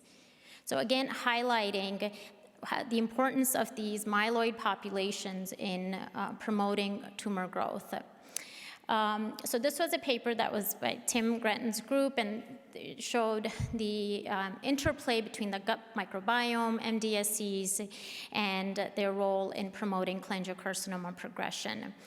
They showed that in preclinical models of both primary sclerosing cholangitis, or PSC, and colitis, there's an increase in hepatic CXCL1, that's a chemokine, and this occurs in a TLR4-dependent manner, and it accelerates CCA growth in these preclinical models.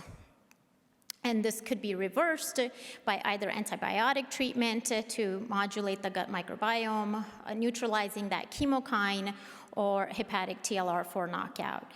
And they also demonstrated that high levels of CD15 positive myeloid cells in PSC patients with are present in PSC patients who have active colitis compared to those who have very quiescent or quiet disease.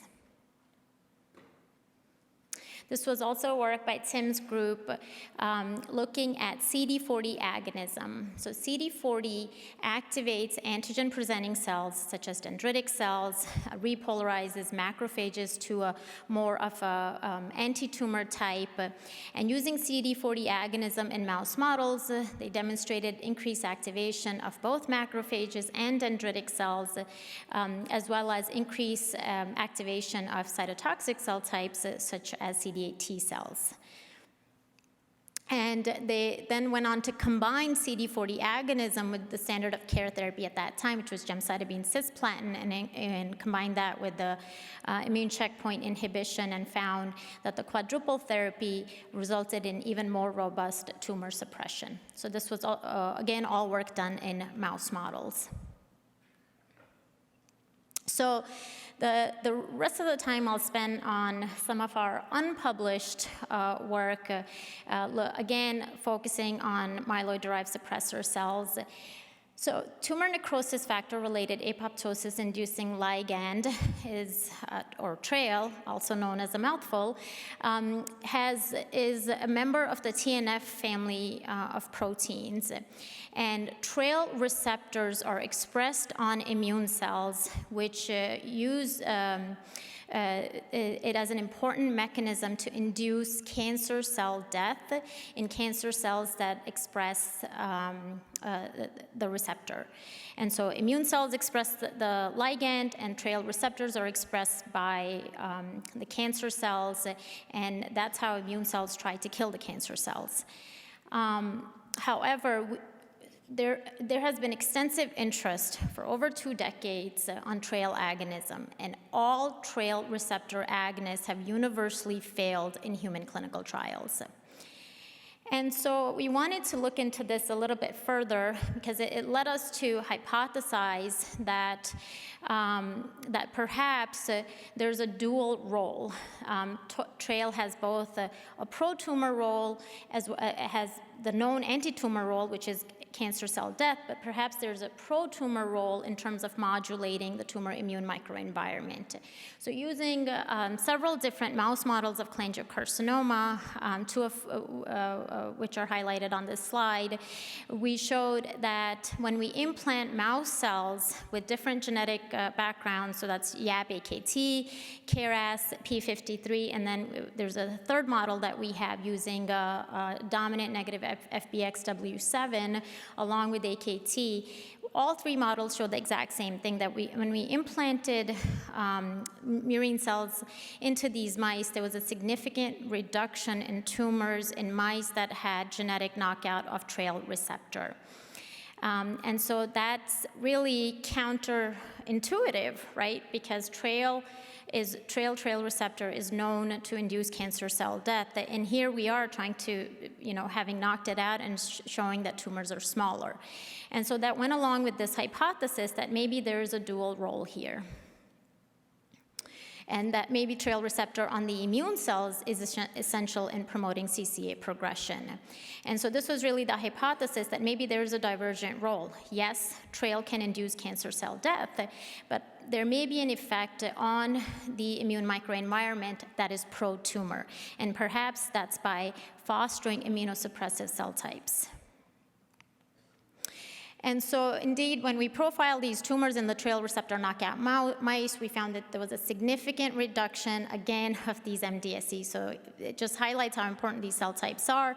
And both the GMDSCs and MMDSCs were significantly reduced in mice that did not have TRAIL receptor. And then we went on to specifically knock out the receptor using a conditional knockout mouse model, specifically knock it out in myeloid cells, so macrophages and MDSCs. And in these mice, and that's the lower graph, our results were very similar to mice that had total body knockout of TRAIL receptor. And when we profiled these mice, they also had a decrease in both GMDSCs and MMDSCs.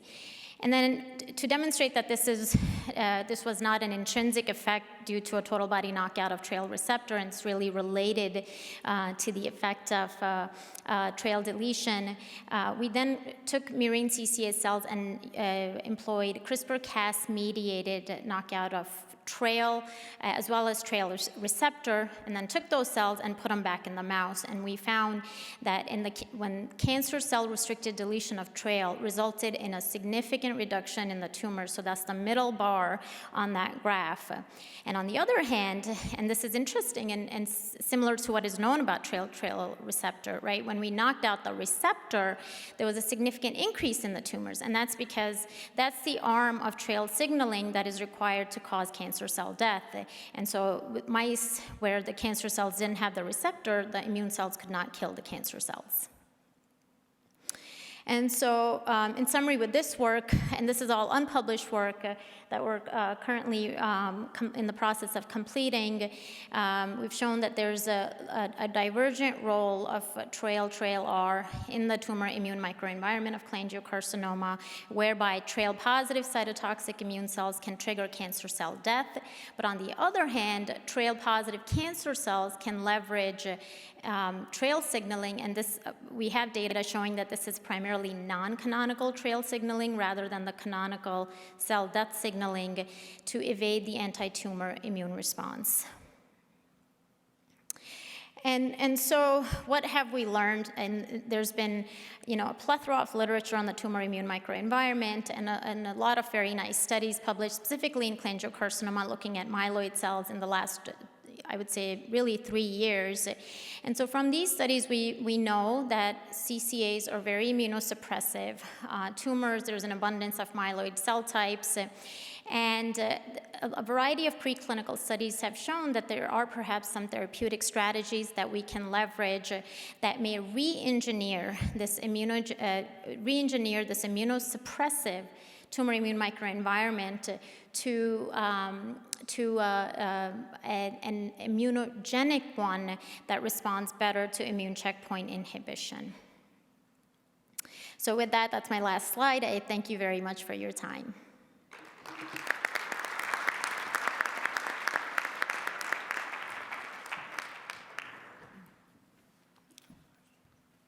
All right, thank you so much to all three speakers for a series of wonderful talks. And as the audience can see, targeting the immune system in cholangiocarcinoma is analogous to playing whack-a-mole. If you knock one thing down, it comes up. So I believe at this point, Stacy's going to ask us some questions, or I'll lead the panel discussion and sit back down and take some questions for the audience.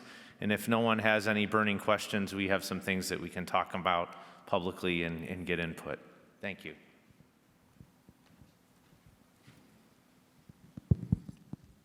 Hello.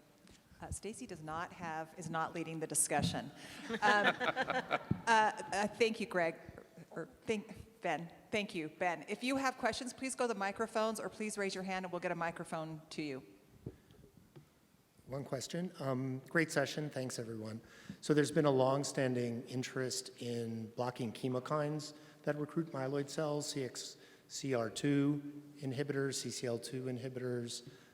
There's been talk for a while in many solid tumors about those, but I haven't heard much from the clinic lately, so I guess if anyone in the panel has insight into how those myeloid chemokine inhibitors are doing or not doing, be helpful to know. V had a big smile on his face. Go ahead, V. Or Anna. Do you know it? I'm certainly not aware of any myeloid trials going on, myeloid inhibition trials. Do you? No. Sorry. I mean, there have been trials using, anti-CSF1R with the hope of targeting myeloid cells, but what we've learned from those trials, even from other malignancies, that it's a therapy, one, that hasn't really been as effective, and second, it's really not very well tolerated. I mean, I think Dave Linehan published on CCL2 inhibitors, if I'm not mistaken. GM-CSF neutralization. And so I think Katie had that was GM-CSF plus Pembro, right? You had a study. Agnes, yeah. Okay, so it's the opposite. So. And actually, I wanted to ask about that. I mean, I think this highlights the complexities and unanswered questions, right? We have data that GM-CSF is immunosuppressive. We have data that it supports effector cell function.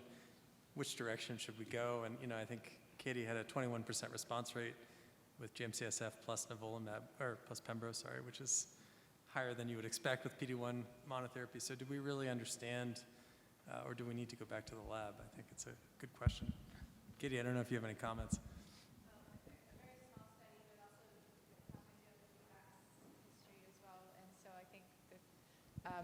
I don't have an answer at all other than it may be milieu context dependent.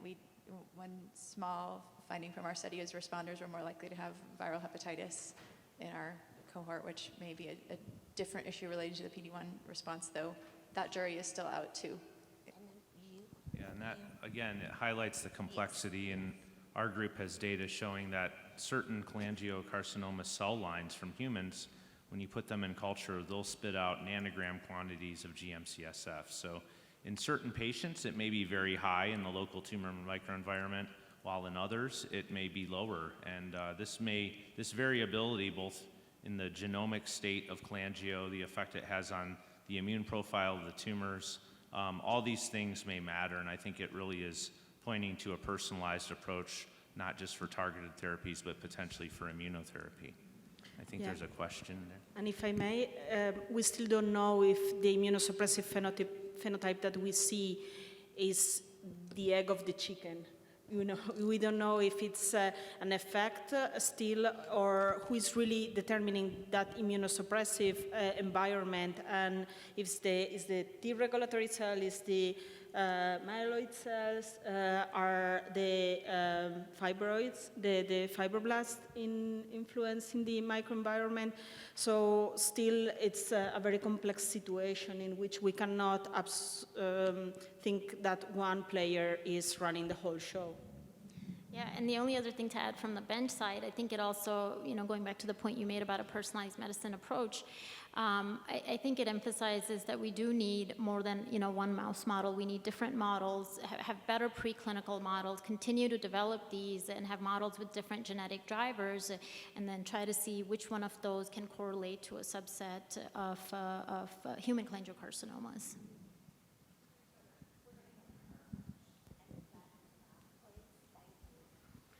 I am constantly disappointed that my favorite protein isn't showing up among the ones listed. My favorite protein is PIN1. I like it because when it is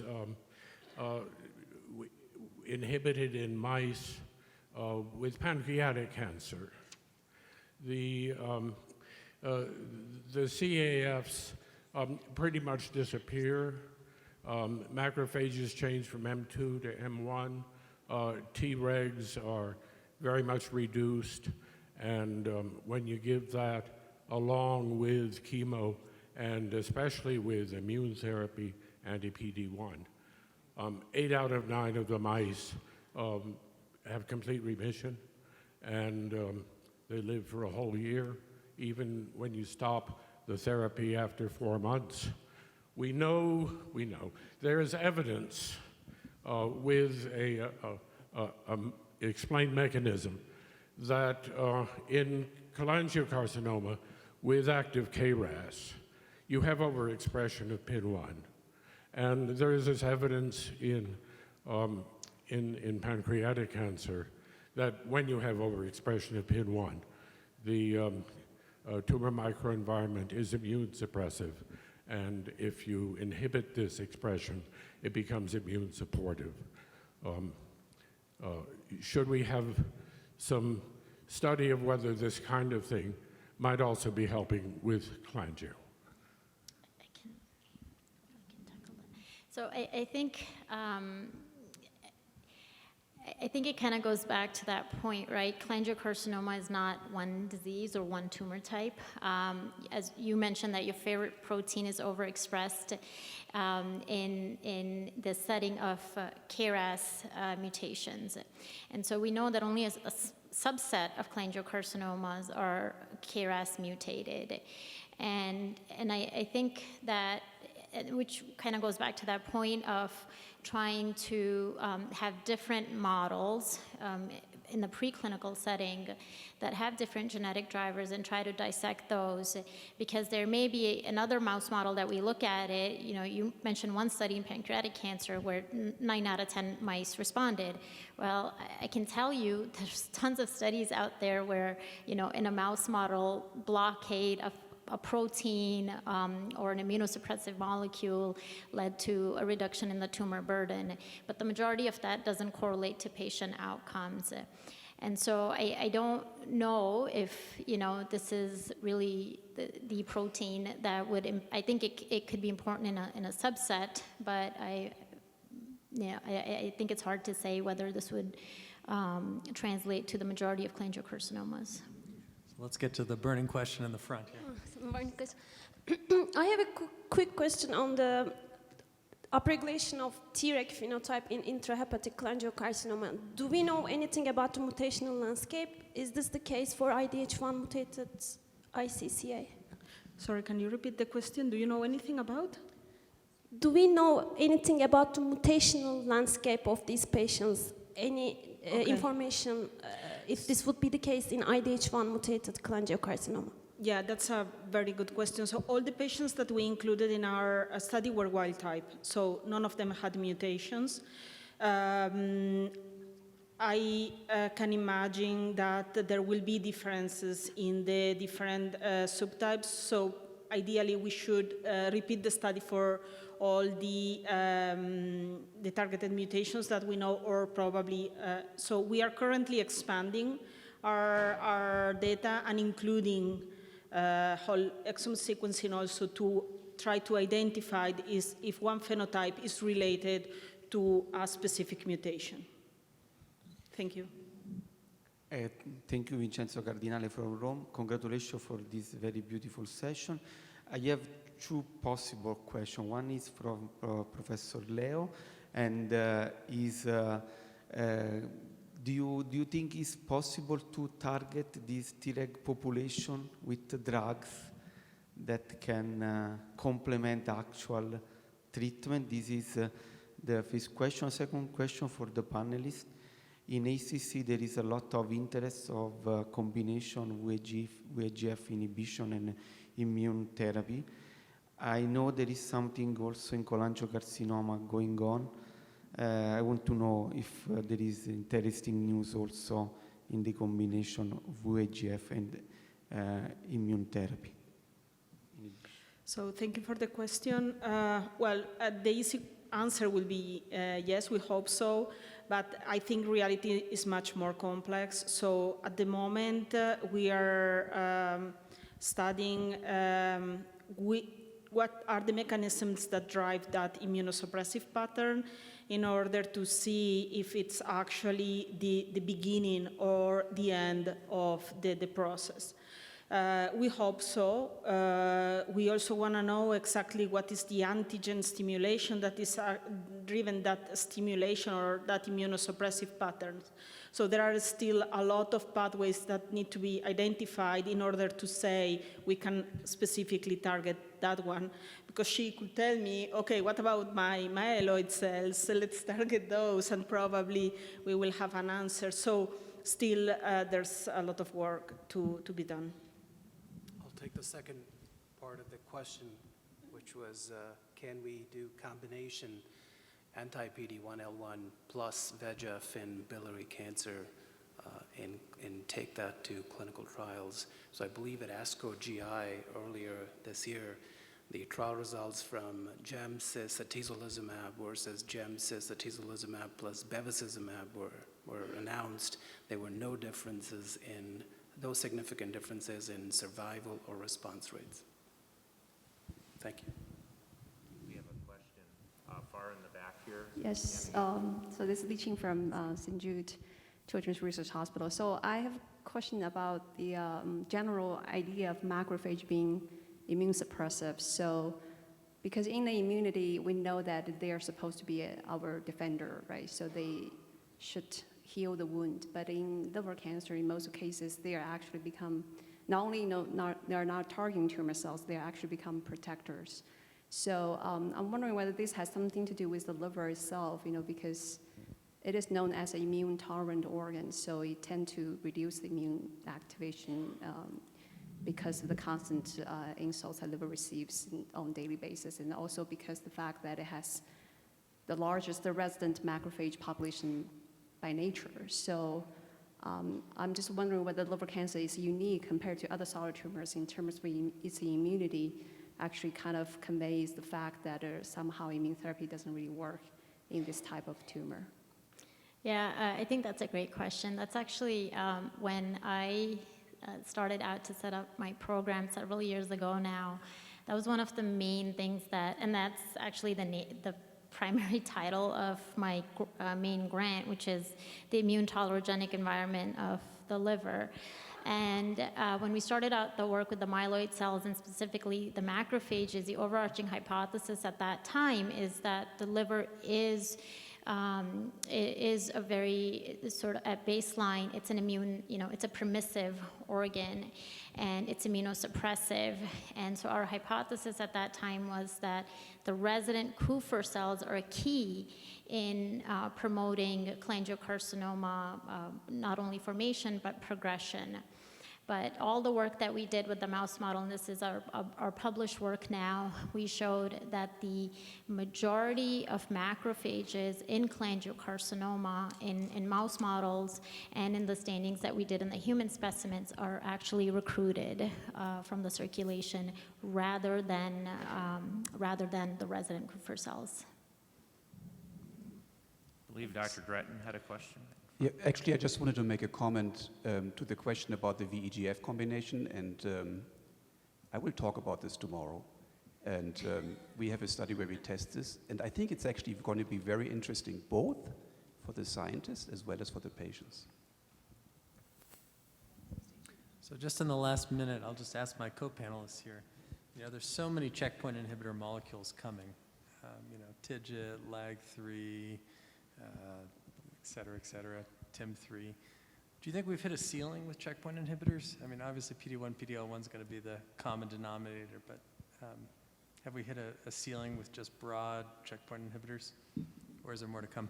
And let me add to that before you answer. I think as we move forward with TOPAZ and other regimens that are potentially coming down the line very soon, the reality is going to be in subsequent lines of therapy, the patients who will receive experimental immune therapy drugs or alternative checkpoints, if you will, they're going to come in as PD-1, PD-L1 targeted refractory patients. So that really ups the game of what we need to do from an immunologic standpoint. So curious to hear what people think.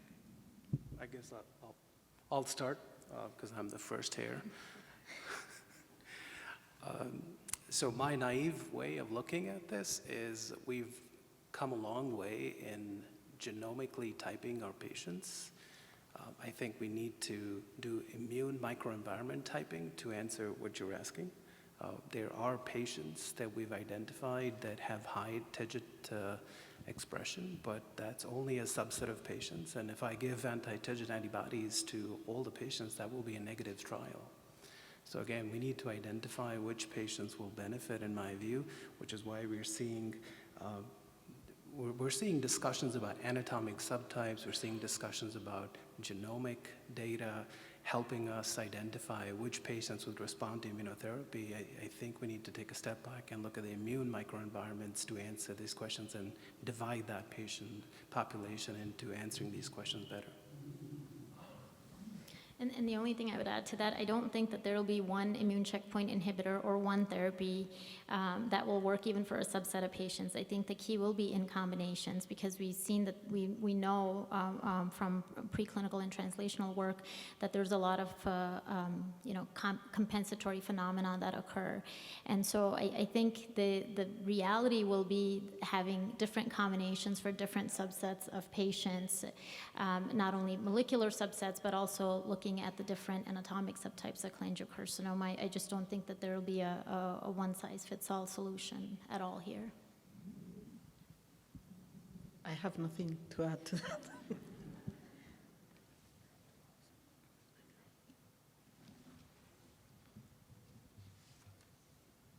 All right, well, I think that sums up our session here. It's really an exciting time for immunotherapy, and I just want to thank all of my panelists here for great talks. Thank you.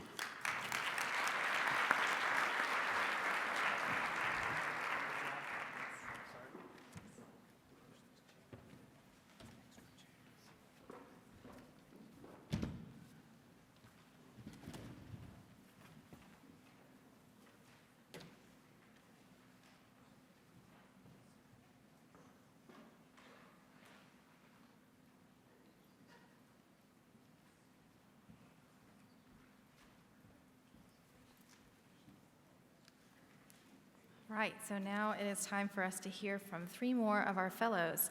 The first I will introduce is Dr. Cecilia Munhay.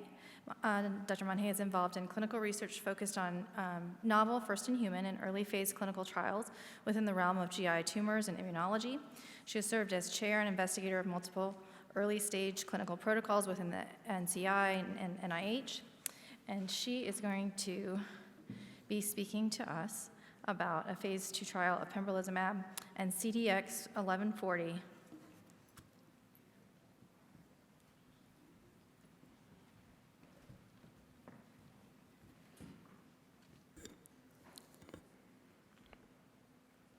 Hi, good afternoon, everyone. First of all, I would like to thank the Cholangiocarcinoma Foundation for the grant that I received a year ago. And from that grant, this protocol that I will present today has taken place.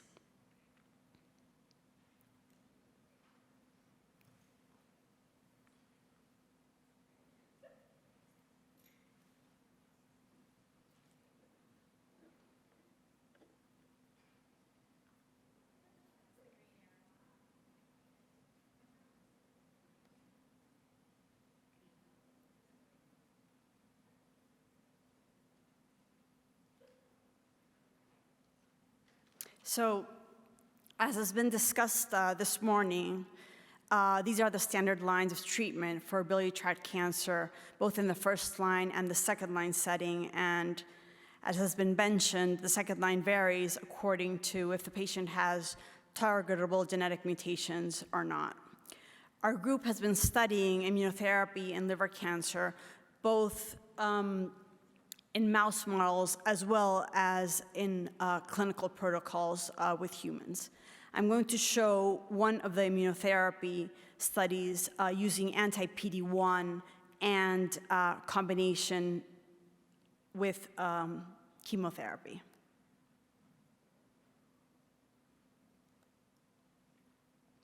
So this was a phase 2 study that was completed by our branch, and we treated patients with advanced biliary tract cancer in the second line setting. And they were treated with pembrolizumab as well as capecitabine and oxaliplatin.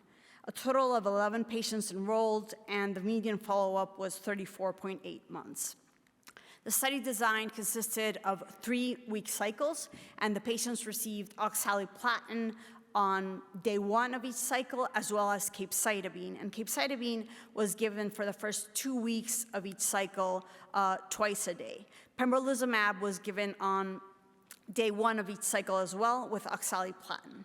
It's important to mention that the capecitabine and oxaliplatin was given only for 6 cycles of the trial, and then the patients continued on pembrolizumab alone every 3 weeks until progression of disease or toxicity. So we had 3 patients with a partial response, and the best partial response was 80% shrinkage of the tumor, and 6 patients had stable disease. The disease control rate was approximately 82%.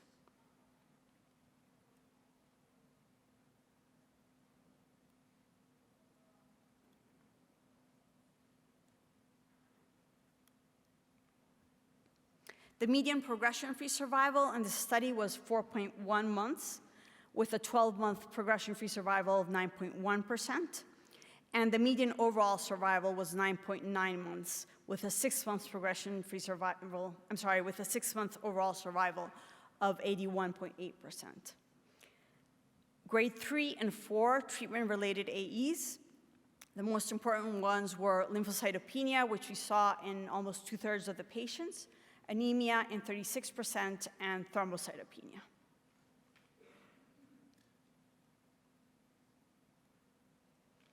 So why are the results of this small clinical study important? Well, because they underline the importance of improving the efficacy of immunotherapy in biliary tract cancer.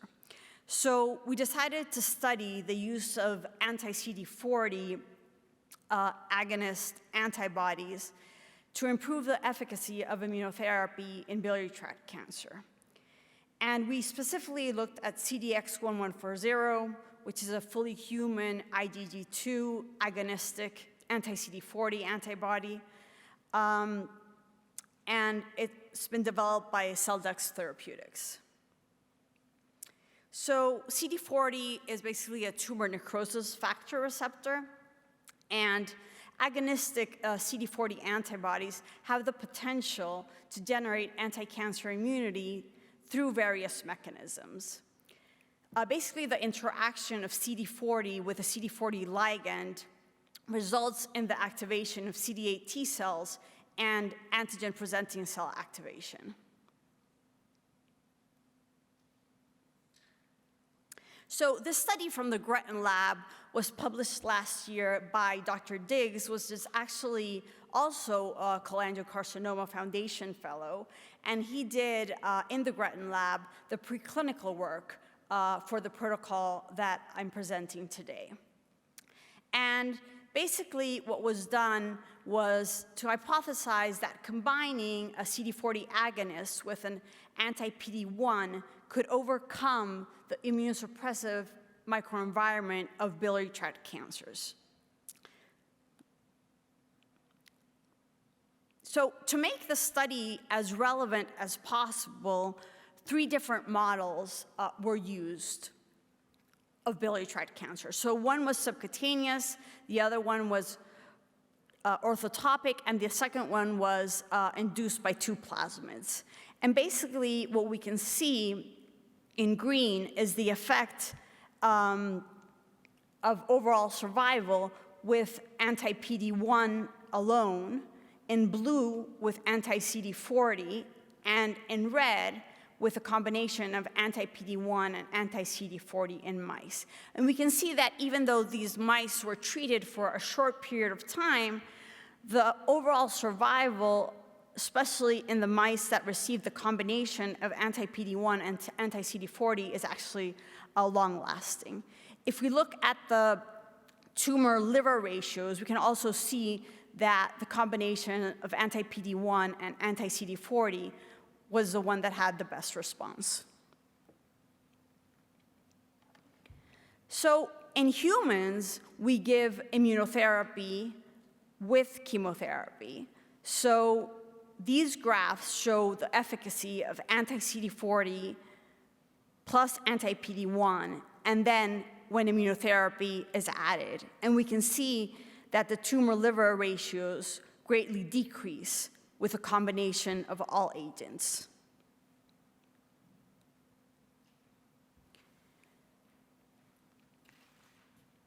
So many times when we're studying tumors in mice, if the tumors are small, it's easier to see more effectiveness. So it's important to point out that in this preclinical study, mice were treated when the tumors were quite large. So they were almost 10% of the size of the mouse when the treatment started. And we can see that even though, again, the treatment period is short, if we look at the overall survival of the mice when we combine GemCis, anti-CD40, and anti-PD-1, overall survival is extended. And we see the same as far as the tumor-liver ratio. And this is the combination of the 4 agents is what we see in red in these 2 graphs.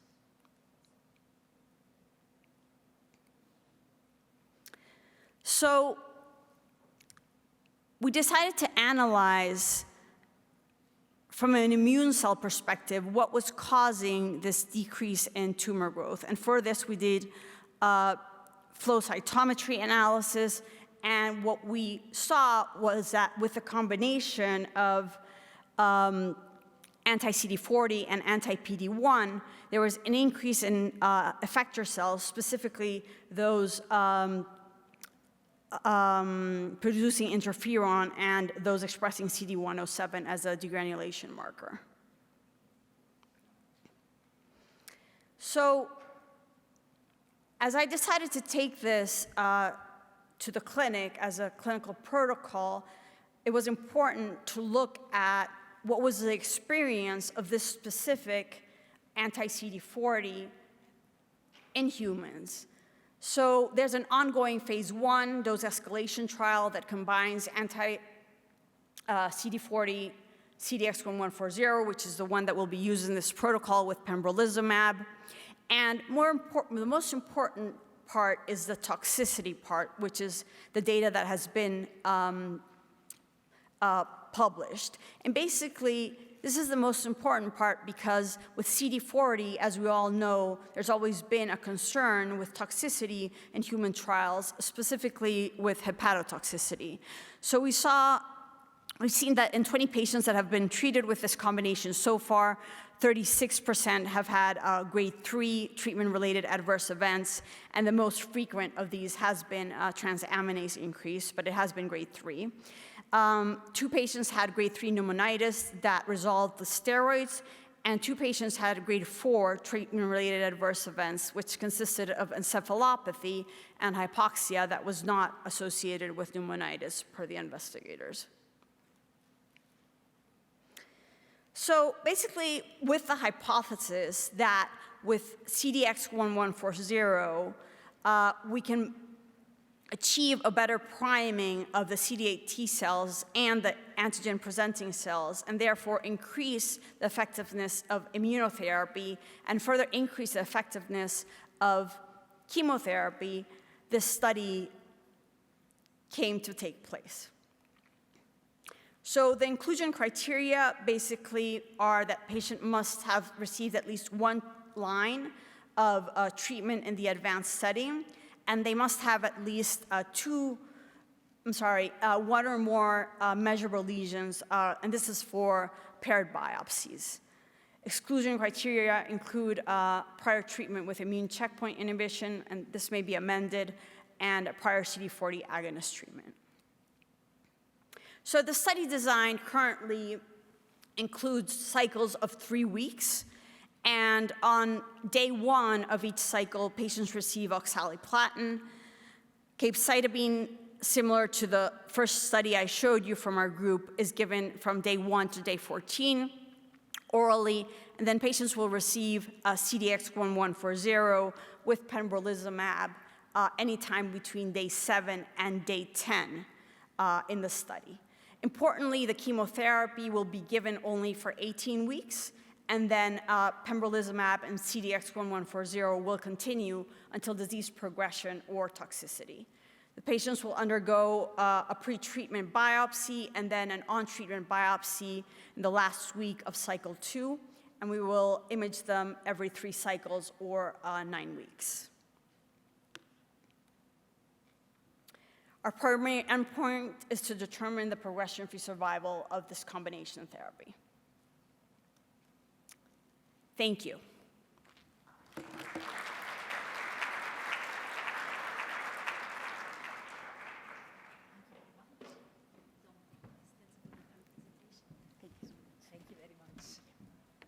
So the next fellow will be Alessandro Gambella, who is an MD pathologist and PhD student at the University of Turin and a research fellow at the Division Liver and Transplantation Pathology at the University of Pittsburgh Medical Center. And he will give a talk with the title, The Role of Precision Pathology in Cholangiocarcinoma, the Role of Immunosynapses and Vascular Framework in Patient Management. Thank you.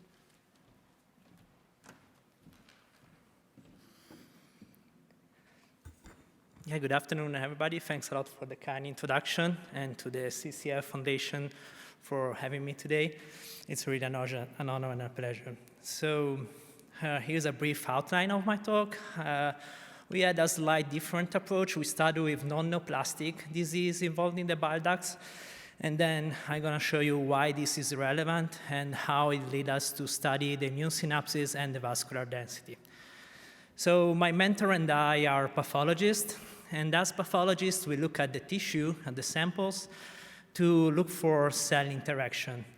And if we look at cell interaction of the immune system with the bile ducts in non-neoplastic disease, there's actually a lot of evidence that show how the immune system can efficiently and completely destroy the bile ducts. And there are two major mechanisms behind that. One is a direct injury of the lymphocyte to the bile ducts. And you can see here in the top left image a normal bile duct that underwent an acute active injury by lymphocytes in the top left image that eventually lead in chronic inflammation to the complete destroy of the bile ducts, as you can see in the top right image. The second mechanism is that of the destruction of the peribiliary vascular plexus, which are the vessels that nourish the bile ducts. So whenever they are gone, the bile ducts suffer and they're injured. And you can see here in the bottom right graph that in the normal liver, the density is normal. And as much as the inflammation became chronic, the vascular density decreased. So as cholangiocarcinoma is a malignancy that originates from the bile ducts, from the cholangiocytes, our research question were whether these mechanisms are preserved or altered in the cholangiocarcinoma, and if we can boost them so that we can achieve this complete destruction of tumoral cholangiocytes as well. To answer this question, we collect about 100 cases of surgical resected cholangiocarcinoma, and we studied them from a genetical perspective, so with the mutation of the genes, with more traditional and advanced histopathology technique, and also with the transcriptome, the RNA, so how the genes are translated. The first data that I'm going to show you is related to MHC2. MHC2 is a molecule that when it's expressed in the bile ducts, it makes them visible to the lymphocyte so that the lymphocyte can find the bile ducts and destroy them. So we expected to see that patients where the tumor cells were positive to MHC2, they should have an improved survival. And here in the top left image, there is a tumor that is negative to MHC2 and is blue. And in the bottom left, a tumor that is positive, so it's brown. And this is an immunohistochemistry, so we evaluate the expression of the protein in the tumor cells. But when we look at the effect of this expression of patient survival, we found something unexpected. So that patients that had cholangiocarcinoma tumor cells positive to MHC2 actually had a worse survival. So we analyzed deeper the reason behind that paradoxical outcome. And what we observed is that the immune environment of the cholangiocarcinoma with MHC2 positive tumor cells were characterized by inhibited lymphocytes, specifically lymphocytes that express PD-1 and LAG-3. So from our perspective, we hypothesize that this is quite relevant because we believe that this subgroup of patients with MHC2 positive tumor cells would mostly benefit from immune checkpoint inhibitors, so that when we remove the block from PD-1 and LAG-3, the lymphocyte can target visible tumor cells. Another molecule that we were interested in is galectin-9. Galectin-9 is an immune modulator. It interacts with TIM3, and by interacting with TIM3, it inhibits the immune response. So again, here we expected to see that whenever galectin-9 was high, the survival was low. Still, we evaluated with immunohistochemistry. You can see again in the left, negative tumor cells blue and positive with different shades of brown in brown. And on the right side, you can see the effect of galectin-9 expression on the survival of patient. And again, we saw a paradoxical outcome, so that whenever galectin-9 was high, the survival actually was improved. So again, we look at the potential mechanism behind that, and we saw that there was an inverse correlation between galectin-9 and TIDO2. So here, the two graphs are going to show you the same message. And the message is that whenever galectin-9 is high, TDO2 is low, and vice versa. On the left side, you can see the transcriptomic analysis. On the right side, the immunohistochemistry, so the protein expression. This is relevant because TIDO2, together with IDO, are enzymes that regulate the level of tryptophan. And tryptophan is a molecule that is essential for lymphocytes to grow and to perform their action effectively. So this allows us first to justify the results that we saw, so that whenever the TDO is low and the immune system actually have tryptophan and can efficiently destroy the tumor cells, galectin-9 is low. And on the other side, when TIDO levels are low, the tumor cells start expressing galectin-9 as an immune escape mechanism. The other relevant findings based on this data is that actually there are target therapies that can target tryptophan catabolism. So we believe that it would be actually interesting to evaluate even further this mechanism in cholangiocarcinoma. So now that we have evidence that the interaction of lymphocyte and tumor cells is actually essential, we decided to evaluate immune synapses. Immune synapses are actually the most sophisticated and specific tools that we have to evaluate the activation of lymphocyte. There are almost as the synapses in the brain, so what they do is actually, it's a way to identify a communication between two cells. In the immune synapses, the cells that are communicated are a lymphocyte and a target cells. And specifically in cancer immunology, the target cell is, of course, the tumor cell. So we have a cytotoxic synapses whenever the lymphocyte recognize the tumor cells and release granzyme B to destroy the tumor cells. But unfortunately, the tumor cells are able to evade this mechanism so that they can induce the expression and co-localization of inhibitory molecules where the granzyme should be released, so that these granzymes are not released and the tumor cells are not destroyed. So to evaluate the immune synapses is actually quite complex, and we need to use to develop a next-generation pathology tool that allows us to evaluate multiple markers on the same cells. Here on the left part of the image, you can see in the top row a cartoon that shows the cytotoxin synapse and the exhaustion synapse. And in the lower row, you can see the corresponding image that we saw directly on tissue. While on the right side, there is the digital pathology algorithm that we developed to identify those synapses and to correlate their localization within the context of the tumor cells. And here is also where the vascular density will be integrated, because as I told you before, immune synapses are between a lymphocyte and a target cell, and the target cell in this case could be also represented by the vessels. So in conclusion, we identified that it could be interesting to further evaluate this mechanism of bile duct destruction and how they are different in the cholangiocarcinoma immune environment, specifically the role of MHC2 in this case, and how we could identify a niche of patients responsive to immune checkpoint inhibitors, and the relation between galectin-9 and tryptophan. Regarding immune synapses, so far we have identified them in the tissue, and this is quite relevant because there are very few data, if none, about the identification of immune synapses directly on tissue samples. And we are still developing the further characterization and their prognostic and predictive role. With that, I conclude. I just want to thank you again, the CCF Foundation, because it really has a huge impact not only on this research project, on my personal path as well. And I also would like to thank my mentor, Dr. Dimitris, and all the amazing colleagues and people that work at the Liver and Transplant Pathology Unit in Pittsburgh, that they constantly support me daily in this research project. Thanks.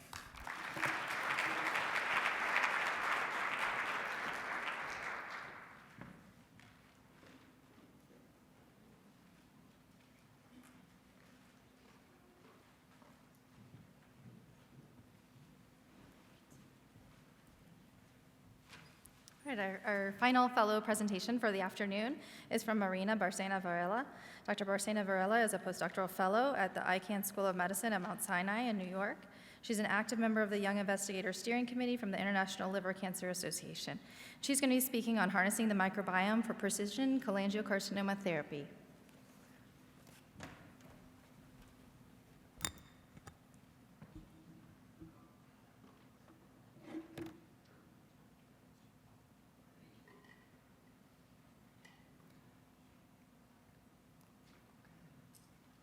Okay. Good afternoon, everyone. Thank you very much for the introduction, and I'm very happy to be here today presenting this project that is focusing on harnessing the microbiome for precision cholangiocarcinoma immunotherapy. As very brief background, because you are all familiar with this, cholangiocarcinoma is the second most common primary hepatic malignancy affecting the bile ducts of the liver, with an increasing incidence globally. There is variety of risk factors for CCA, which make this disease particularly heterogeneous. And its silent presentation and highly aggressive nature make it very complicated to diagnose at early stages. So patients are generally diagnosed at the late time points of the disease, where only about 25% of patients are eligible for surgical resection. So with all this background, I just want to highlight that there is an urgent need to discover novel therapeutic approaches for CCA patients. Cholangiocarcinoma can be divided by the anatomical site of origin that you all know. Intrahepatic cholangiocarcinoma is the most common subtype. Extrahepatic cholangiocarcinoma include perihelial and distal CCAs, but I want to also mention here that there is this rare mixed HCC-CCA phenotype that include both features of intrahepatic cholangiocarcinoma and hepatocellular carcinoma. In addition to that, CCAs are very heterogeneous within each of these subgroups, and I want to highlight here the work published by Daniela Sia that has previously highlighted in other talks, where she developed a novel microenvironment-based subclassification of intrahepatic cholangiocarcinoma that involves aspects of the microenvironment, the stroma, the tumor, and the immune cells. And as it has been discussed in the previous panel, the microenvironment is critical and very relevant for the response to different therapies, and especially for the novel use of immunotherapy for cancer patients. So immunotherapy is revolution in the management of many cancers. However, as it has been mentioned before, the response rates for cholangiocarcinoma patients remains dramatically low. And in this context, it's very important to understand the molecular mechanisms of the microenvironment of these tumors that might be participating to the different response of these cancers. So here we have a general separation of hot tumors and cold tumors, being the hot tumors, the immune-like phenotypes most likely to respond to immunotherapy. Here there is a table that I'm not going to go in deep with it, but it's just summarizing the completed and ongoing clinical trials for immune checkpoint inhibitors in cholangiocarcinoma patients. And what I want to mention here is that now there are more attempts to combine immune checkpoint inhibitors with different approaches, and combining them also with chemotherapy or targeted therapies, and it has been just discussed in the previous panel that these combination therapies is probably going to be the best approach for cholangiocarcinoma patients, especially because of their diversity. So in this context, our work is focused in understanding what role gut microbiome can play in all these different responses to the immunotherapy, because gut microbiome is emerging as a potential modulator of the anti-tumor immunity and the response to immunotherapy in many different cancers, including liver cancer.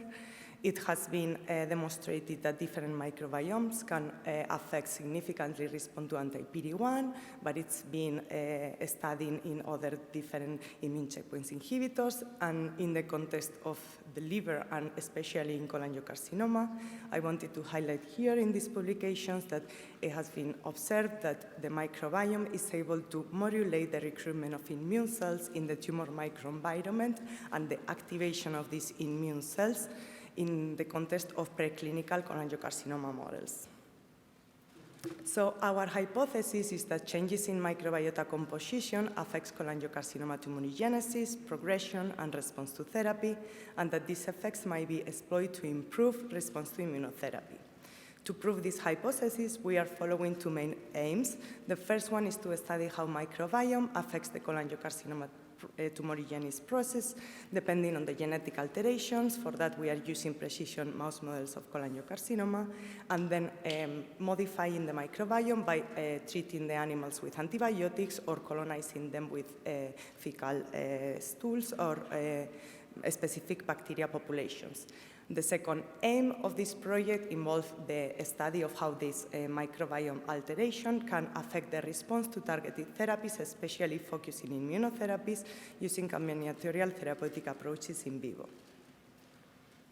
So there are several mouse models designed to preclinical studies of cholangiocarcinoma. However, there is additional efforts required to develop more relevant clinical models for CCA that can recapitulate the diversity of the genetic alterations and the diversity of the phenotypes observed in CCA patients. So in this context, our laboratory, Lujambio's lab laboratory, we develop precision genetically engineered mouse models to develop liver cancer, including both HCC and CCA. And the technique, how we generate these precision genetically engineered models is by hydrodynamic tailbane injection of plasmids that can be directed to overexpress oncogenes or to silence tumor suppressor genes that are observed in patients. So in this project, I'm going to present data from 3 different models that we have initially used, but we are planning on testing in other different models that we have in the lab and we are currently developing. But here we have 2 well-defined and widely used models of cholangiocarcinoma that are based in the overexpression by SV13 transposon vectors of NICD and AKT, or the overexpression of JAP-AKT. And here we included also a 3rd model that we have generated in the lab, and it's a very interesting model because it resembles the mixed HCC-CCA phenotype observed in patients. So very briefly, this model that we generated is based in the overexpression of MYC and NICD. And when we look at the transcriptomic level of a cohort of patients that are diagnosed as HCC-CCA phenotype compared with HCC patients, we observed that these patients have an overexpression of the Notch signaling pathway. They have also overexpression of cholangio-like genes, whereas downregulation of hepato-like phenotype genes. And we have performed similar transcriptomic analysis in this MYC-Notch model compared with HCC models, and we have confirmed that they resemble this phenotype. I'm not going to go in deep explaining the characterization of this model.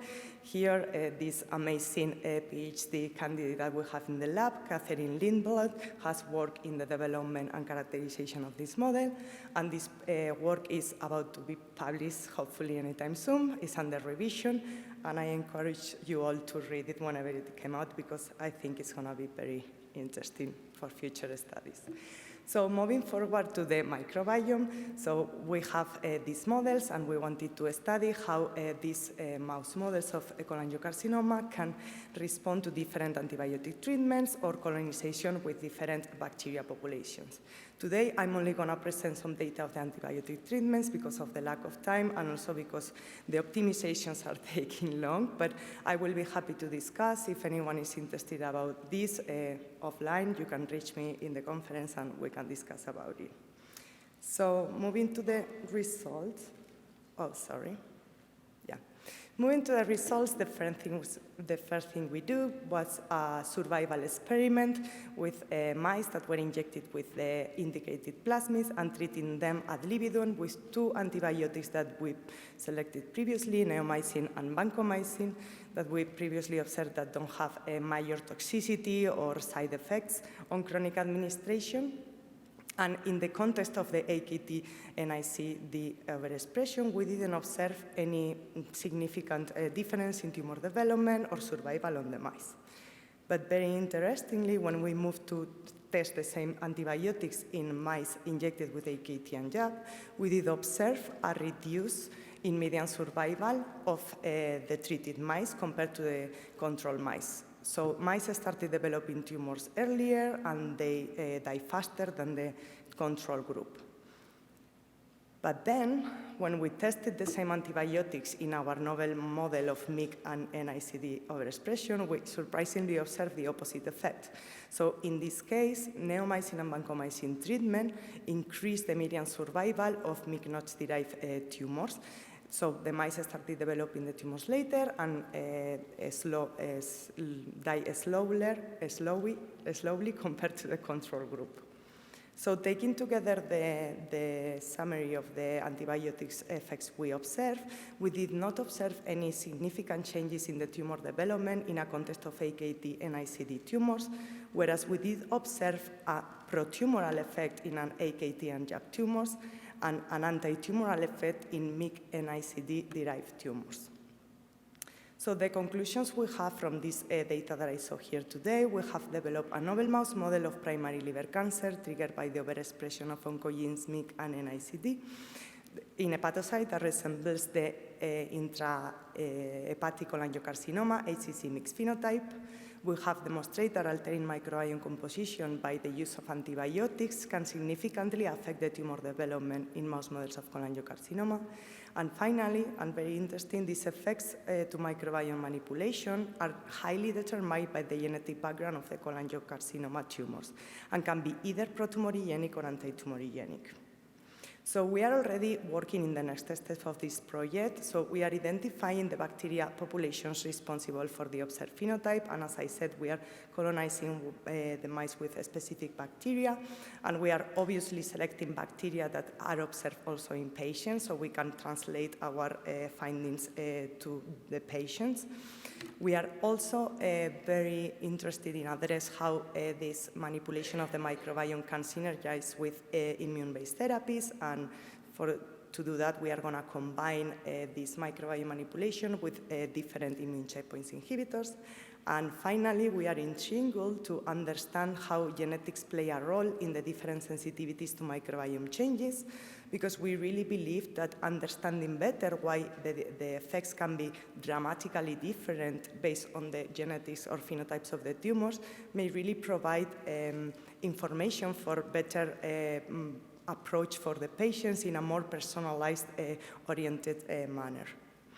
So I want to thank everyone that has collaborated in this project, especially to Amaya Lujambio for the mentorship, and I want to highlight the work that Katie Lindblad have performed in the lab with the generation of the HCC-CCA model, and of course, thank you for the Cholangiocarcinoma Foundation because of the financial support for this project, and also for giving me the opportunity to be here enjoying this amazing conference, and also for presenting the data and giving me opportunity of networking. So thank you very much, and we're happy to discuss.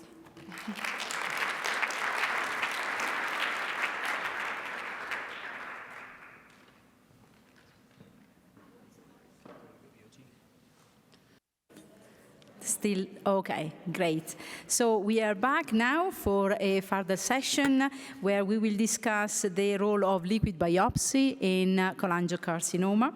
So it's my pleasure to introduce the co-chair, who needs no introduction.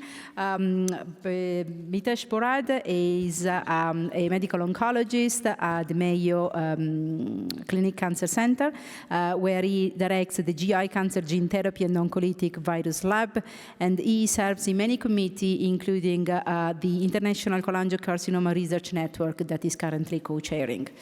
So I'm happy to invite the first speaker. Is Francesco Facchinetti.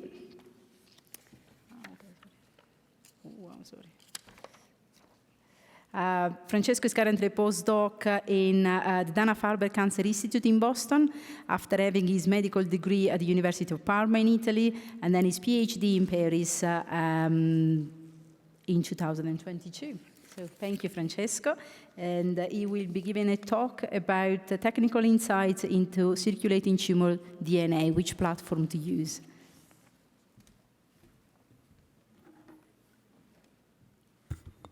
Good afternoon, everybody.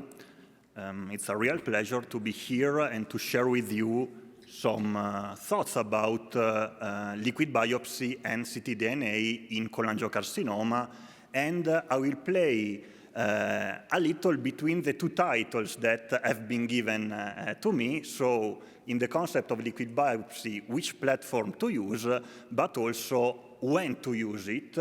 And finally, the final question that I will try to answer today is how to use liquid biopsy in this setting.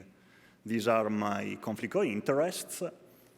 And approaching circulating tumor DNA, we should mention that ctDNA is the most relevant, one of the most relevant elements that the tumor shed into the bloodstream, and we recognize through a blood sample for potentially early cancer detection, potentially for surveillance of micrometastatic disease, but what really interests us in the setting of clinical practice today is identifying molecular markers in circulating tumor DNA that can inform treatment selection and treatment decision. So my focus will be, again, dealing with the clinical practice right now and for the treatment selection for patients with metastatic disease. And so, again, we are here to discuss the possibility for, let's say, today's patients. And we are mainly chasing oncogenic events that drive tumor fate and tumor responsiveness to targeted treatments across all the disease course. This will have relevance for what we will see thereafter. And I will try to be as pragmatical as possible, acknowledging that we are in a field where approvals, both from drugs and from companion diagnostics, are really at the edge with off-label utilization of agents and enrollment in clinical trial. Nevertheless, at the end of the day, the main message that I will deliver to you and the main utility of ctDNA in this scenario is avoiding leaving patients behind from a potential treatment with clinical utility, and we are in the field of precision medicine of precision targeted treatment.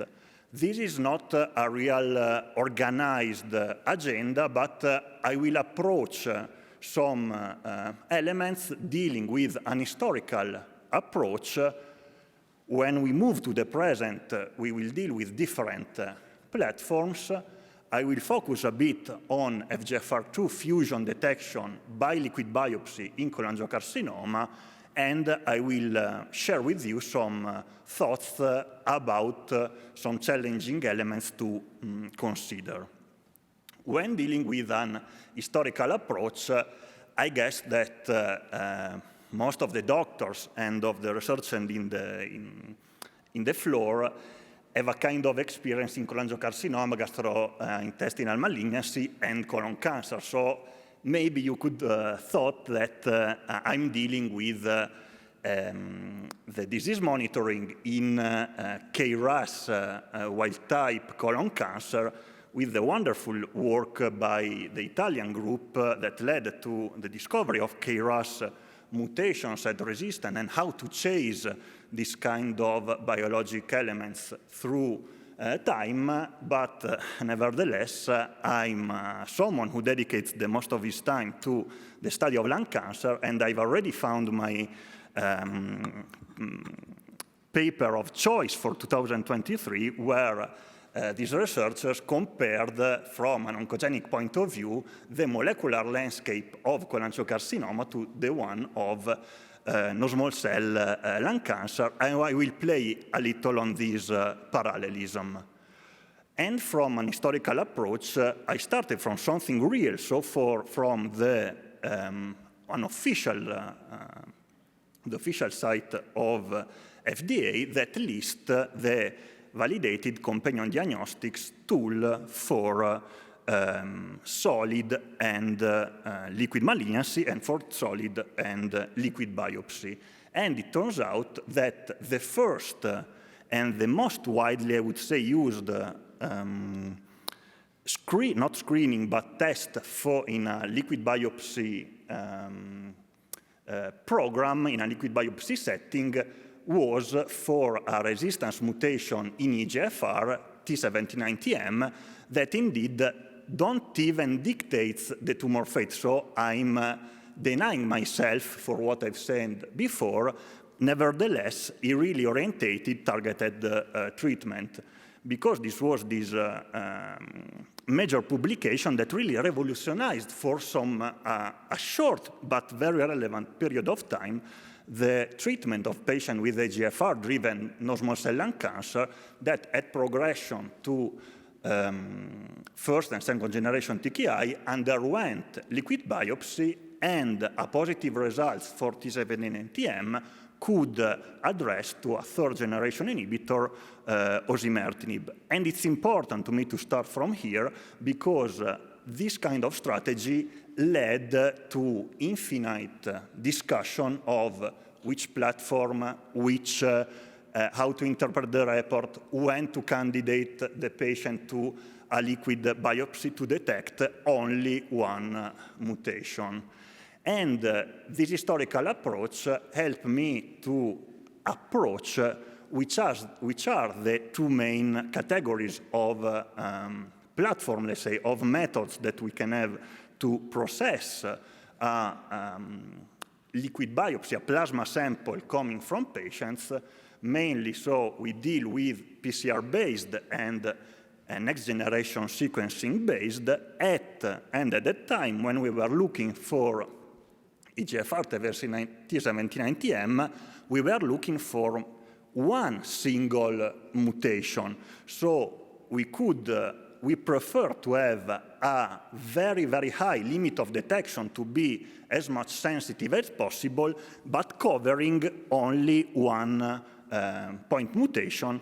And this is a setting when in liquid biopsy we start to think about sensitivity, so reduce as much as possible the rate of false negative, the specificity, reduce the false positive, and the actual real readout that we have in patients is the positive predictive value. So when the marker is present, we have the response to the treatment.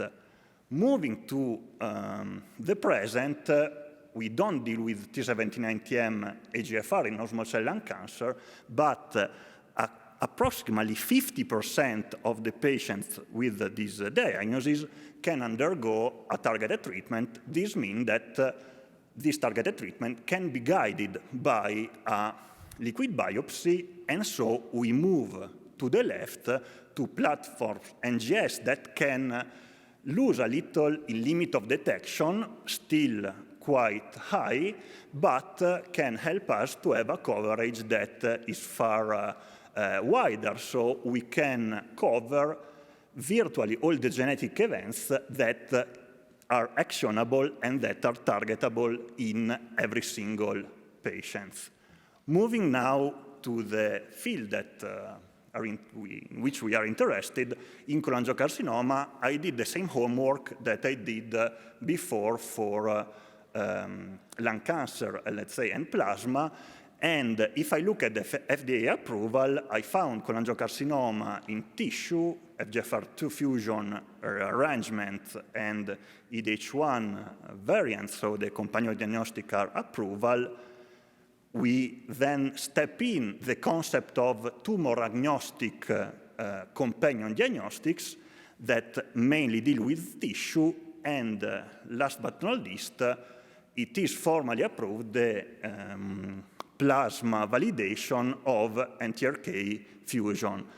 I take a moment to say that these are the formal approvals, but I'm convinced that the lesson that we have here from and the acknowledgement that we are here for the tissue can be extrapolated in the plasma as well, also taking lessons from other diseases where some relevant markers are approved, their searching and their detection is approved even in liquid biopsy.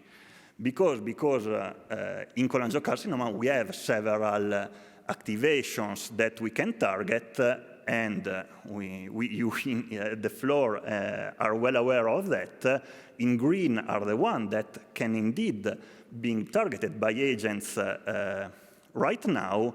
And dealing with KRAS, we in the lung cancer world, we are quite lucky because we have the KRAS G12C inhibitors, but I'm very, very confident that this will happen also for the other KRAS inhibitors in the other field of solid malignancies.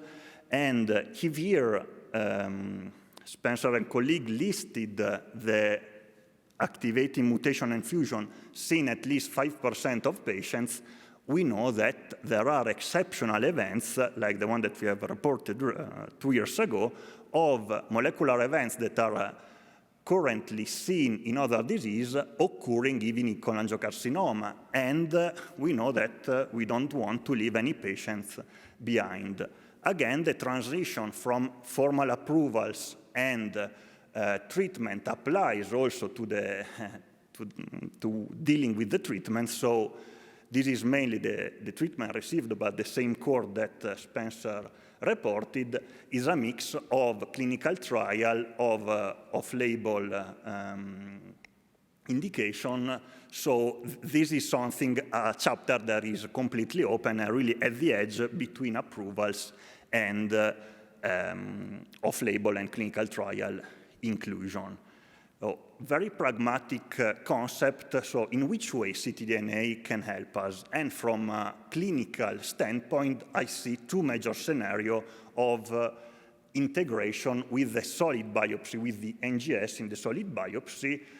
First scenario, tumor recurrence after curative intent, meaning that surgical material is available. Then the question is open from a practical point of view for having the molecular testing performed, and the scenario number two, the onset of cholangiocarcinoma as an advanced metastatic disease. Really, the situation here to obtain a diagnosis and to perform molecular testing can be extremely variable. Nevertheless, in which way ctDNA can help us can be resumed by the work of Dr. Lamarca, stating that cholangiocarcinoma diagnosis is challenging, and cholangiocarcinoma diagnosis, molecular diagnosis on solid tumor can even be more challenging. So from this standpoint, the fact that taking a blood samples is non-invasive and it's quite a representation of what's happening in the tumor can provide some solutions for having a signature of molecular events occurring in patients, because we are chasing, as we said before, oncogenic events. And so the same things that we saw for lung cancer apply to cholangiocarcinoma, and I take this moment to say that the targeted NGS platform that are commonly used are not maybe the best to assess tumor mutational burden, and nevertheless that whole exome or whole genome sequencing can also go below the 10% limit of detection. These are very technical aspects. And what we have on the market of FDA approved are the two platforms from Guardant Health and Foundation Medicine that differ for some, again, some technical and also clinical readouts. And I really recommend you to go through this table in details, in the table in a work performed by my colleague and friend Damian Vasseur, and approach more in detail one entity that I know a little better that are focused on FGFR2 fusion. Again, this is written clearly in practical consideration that some lesson in cholangiocarcinoma molecular testing can be brought from other tumor types. Nevertheless, FGFR2 rearrangement are challenging to detect even in tissue, can be even more challenging on liquid biopsies. And when I first received the invitation for give this talk, I was quite scared to have to confront myself to try to vehiculate some messages about coverage and difference in platform like this. I have not the competence to go through that. It's only to testify how complex this setting is. And the things that we observed working with Lipika Goyal is that when we use the Guardant platform, let's say the correlation between FGFR2 detection fusion from ctDNA compared to tissue biopsy is less than 20%. And considering that FGFR2 has a plethora of possible fusion partners, this really affects the detection rate. So Guardant is quite good in detecting FGFR2 fusion where BIC1 is the partner. When it's something else, it becomes quite challenging. Nevertheless, always Lipika Goyal in this paper on futibatinib, using another platform that is Illumina, had better results because more than almost 90% of the patients with plasma available had consecutive positive liquid biopsy results detecting FGFR2 fusion. This means that even if technology shared even if platforms share the global technology, this is next generation sequencing, high throughput, and hybrid capture, there can be very subtle differences that can lead to different results. And some practical and clinical challenges that you can face in the daily life is there when, for example, on the left, the order of the gene, of the FGFR2 gene and the fusion gene is flipped. So we have, instead of FGFR2 BIC1, BIC1 FGFR2, or when variant allele frequency are particularly low. Which significance we can give to these elements? It's difficult to answer. The best readout is the outcome of the patient that in both of the two cases in the situation responded. Nevertheless, this critical and difficult consideration should be discussed together within a tumor board and with experts in the field. One question that I ask to myself is that we can recreate the scenario that I pictured you before for lung cancer. So what we can do is that a way that liquid biopsy can address the treatment beside the first generation of first FGFR inhibitor received by patients, because we know that we have agents that are active after reversible inhibitor. Nevertheless, I came back with my message of sensitivity, specificity, and positive predictive value. Here, I'm a little bit in difficulty because we cannot compare the sensitivity and specificity of liquid biopsy to tissue biopsy, because liquid biopsy performs better in detecting resistance to FGFR inhibitors. So the sensitivity and specificity elements are difficult even to define, and I cannot say that a mutation is present, the patient will respond to futibatinib or relay, or tyrosine kinase mutation are not present, so we will not have a response. So I cannot deliver a clear message.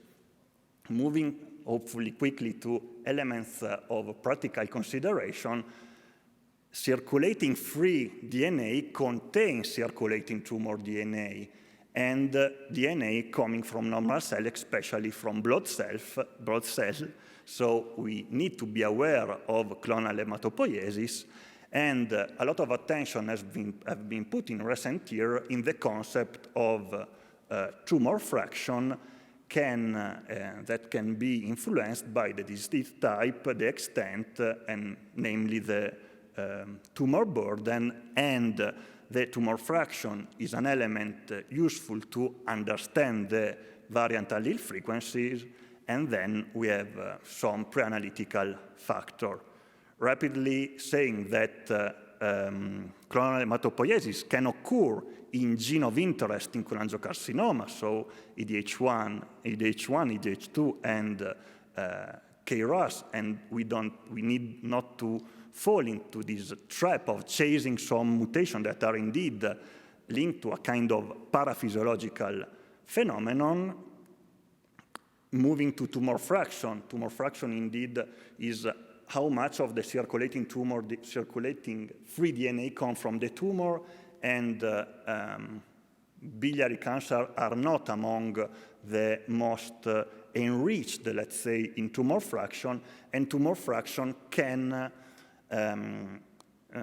influence the detection of especially tumor mutational burden, MSI, gene amplification and deletion, meaning that when interpreting the report and looking for these 4 parameters, we need to be very careful about tumor fraction, and from a clinical standpoint, less tricky, but more impact, tumor burden impacts the detectability of alteration. Here again, example for lung cancer, the numbers of metastatic size influence the capability of detecting EGFR mutation, and even more interesting for this kind of audience, the difference, so the increase in the detection of something that is going on the blood in patients that have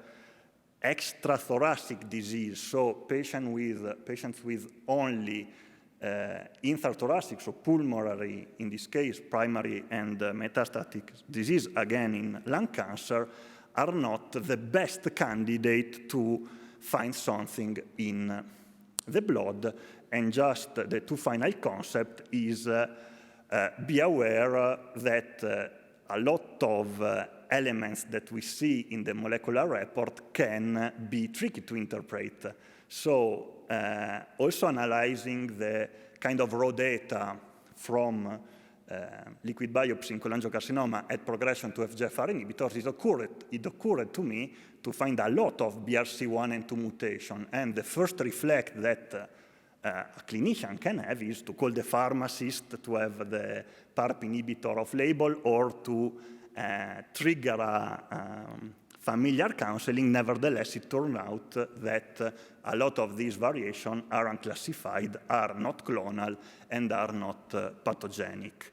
And as a last concept, always be critical, because as liquid biopsy is a summary of what's going on across all the body, we can detect, we can have elements that come not from the primary disease, but from an occult disease. And so these are my take-home messages. We need to use liquid biopsy in this field right here, right now, when it can help therapeutic decision. Different technologies apply to different clinical settings. I would say we can discuss a lot about this in case-by-case scenario, that tissue biopsies are not enemies with liquid biopsy, but are indeed companions. And I've invented this kind of 5C rule, because results should always be interpreted as critically, clinically, in a careful way, in a collective way, so in a molecular tumor ball, and with calm. And indeed, we are between approvals, lessons from other diseases, and insights from the tissue. So we are in a kind of complex scenario. And finally, we don't have to be afraid to reach out for colleagues for advice.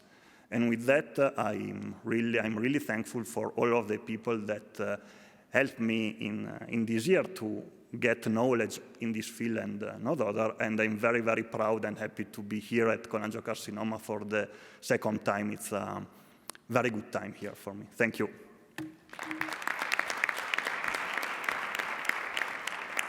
Good. Thank you, Dr. Facchinetti, for that wonderful overview of the burgeoning area, which is liquid biopsy. I imagine there's tremendous interest both from patients, their families, and researchers alike. Up next, I have the pleasure of introducing Dr. Midun Malla. Dr. Malla is at West Virginia University, where he's an assistant professor. He's going to be going to the University of Alabama, Birmingham in the summer. Dr. Malla has a tremendous track record of clinical and translational research in gastrointestinal cancers, including biliary tract cancers, and he will be speaking on the topic of how to incorporate these into clinical trials in design and implementation. So I'll turn it over to Midun. Thanks, Dr. Bored.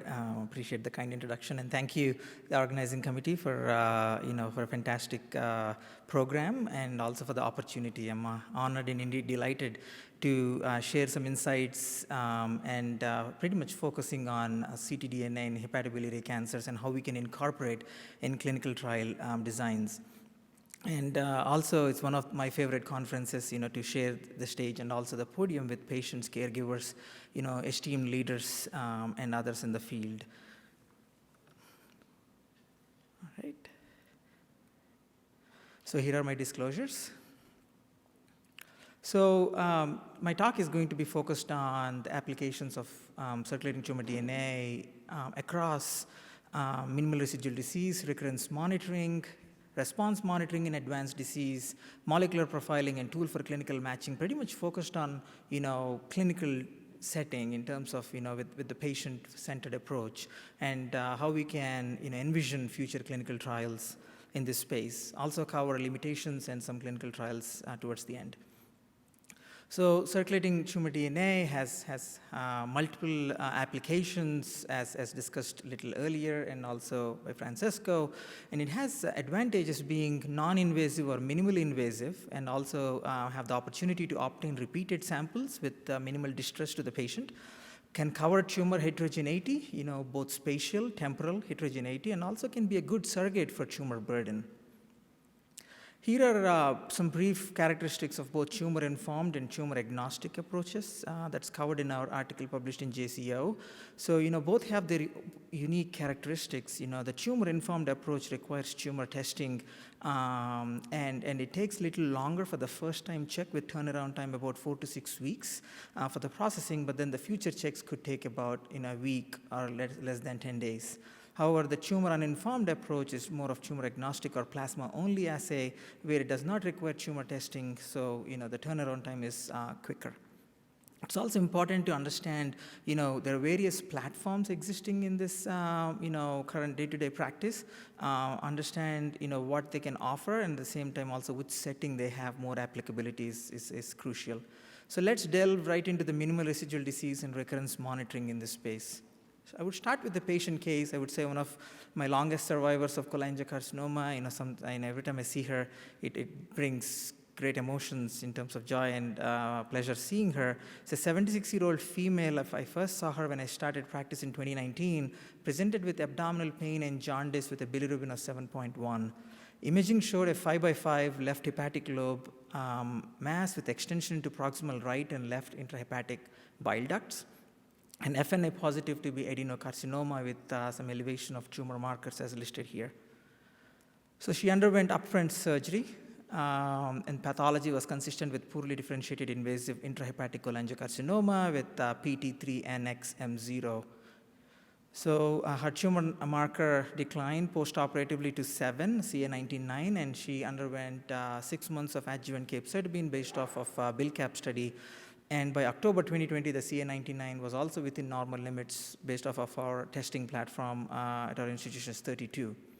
So I started, enrolling her in the recurrence monitoring testing platform using a tumor-informed assay here. In October 2020, her mean tumor molecules per ml were 0.00. And I continued to monitor during this phase quite closely, both with CA19-9 imaging along with circulating tumor DNA. And I should plug in, a point here that it is, not current standard of practice, but at the same time, I wanted to, use that as a research and see how that, will help me manage my patients in a better way. So her circulating tumor DNA until November 4, 2022 is demonstrated to be 0.00, but however in February she started to see a spike or a detectable circulating tumor DNA, but her CA99 was within normal limits. So I started doubting the test to begin with first, but I just wanted to make sure, is it a true positive rather than a false positive. I repeated the test in a couple of months, and the trajectory is up and going, although the rate of increase is not as significant, but still is detectable, which caused, some concern. So what is the data we have in terms of circulating tumor DNA within the MRD and recurrence monitoring? So we understand the limited sensitivity and specificity of the tumor markers we have in this space. And, I was involved in a study where we included patients across hepatocellular carcinoma, gallbladder cancers, and cholangiocarcinomas. In about 151 patients used tumor-informed assay. It's a retrospective analysis of a prospective collection of circulating tumor DNA. And we found that ctDNA detection was associated with stage of disease with statistical significance, and also that MRD assessment or ctDNA clearance on therapy was found to be a valuable tool in identifying patients at high risk of recurrence. And more studies here, this is another study that looked at perioperative circulating tumor DNA analysis and found to have some predictive potential in liver cancers in about 97 patients that they used hybridization capture technique. 21 patients postoperatively were found to have detectable circulating tumor DNA, and 100% of them recurred with a disease-free survival of 5 months, whereas 76 patients were found to have negative circulating tumor DNA, and only 12 patients recurred with not reached disease-free survival. They found that detectable circulating tumor DNA and alpha-fetoprotein greater than 400 nanograms per ml in these patients with liver cancer, pretty much every patient relapsed. So let's continue on with our case. So with the suspicion of rising circulating tumor DNA, I have performed a CT chest, abdomen, pelvis. There was no radiographic evidence of disease recurrence. Then I changed the modality of imaging, obtained a PET CT scan, and the reading was listed in quotation marks here as metabolic foci adjacent to hepatectomy margin within a loop of bowel favored to be physiologic.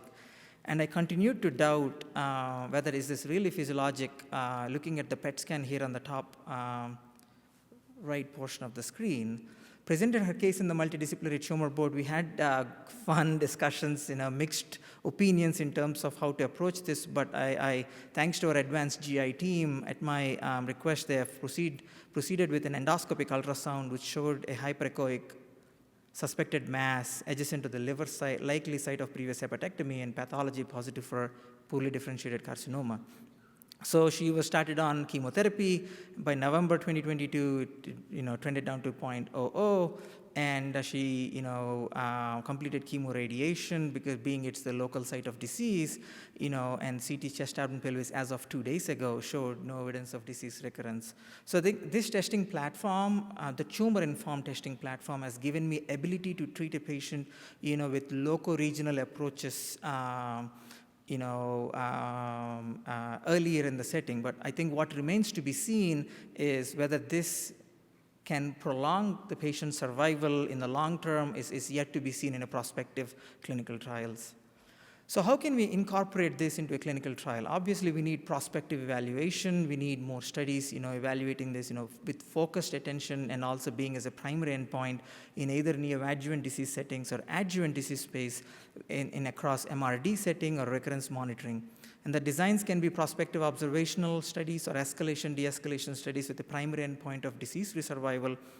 And we can learn from our colorectal cancer colleagues and the disease space where they have NRG-J005 in a COBRA study where they're using a tumor-agnostic testing platform, randomizing patients to standard of care therapy versus assay-directed therapy.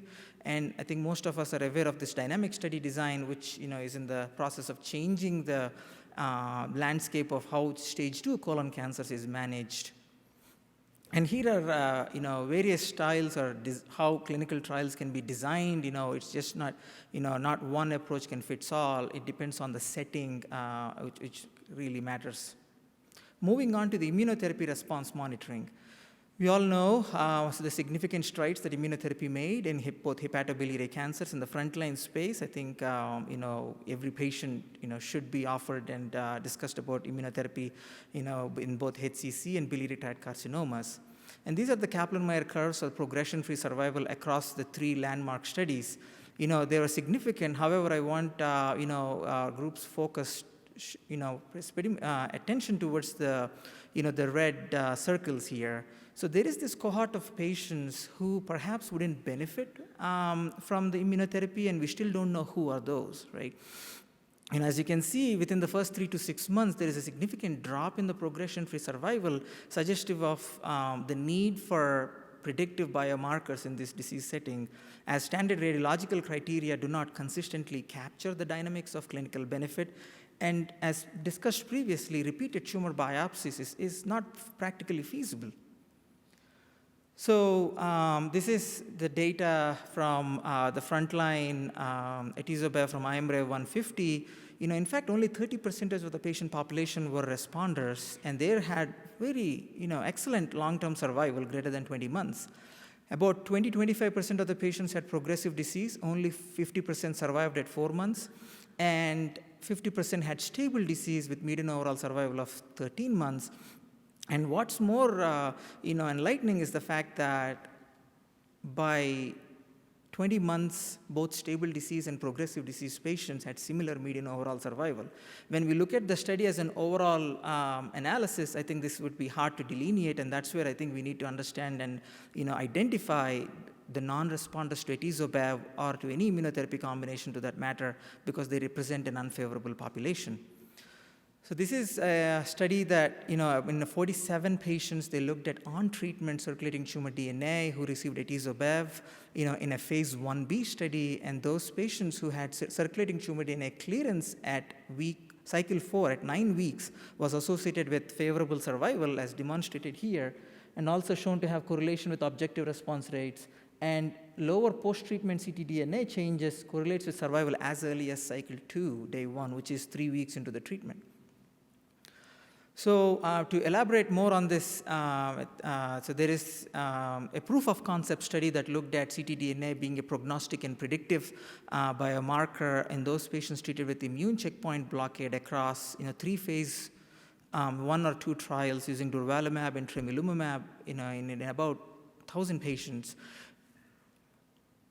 And here is the distribution of the patient population. This is advanced cancers, not specific to cholangio or hepatocellular carcinomas, but that population contribute about 40 patients among 978 patients. And in this study, they found pre-treatment variant allele fraction was found to be prognostic, and on-treatment variant allele fraction was found to be both predictive of response to treatment and prognostic of response to treatment. They have defined molecular response as a ratio of on-treatment VAF to pre-treatment VAF, and molecular response was defined as something with greater than 50% response in VAF, and they clearly found that an association with objective response rates to molecular response. And point of more interest here is, what to do with these patients that we see in the clinic that have radiological stable disease at 9 weeks assessment into the treatment. They had about 73 patients who had stable disease as the first scan results, and out of which 76%, like 19 out of 25 patients that went on to have a partial response were found to have a molecular response, and ctDNA predated achieving radiological response by a median of 8 weeks.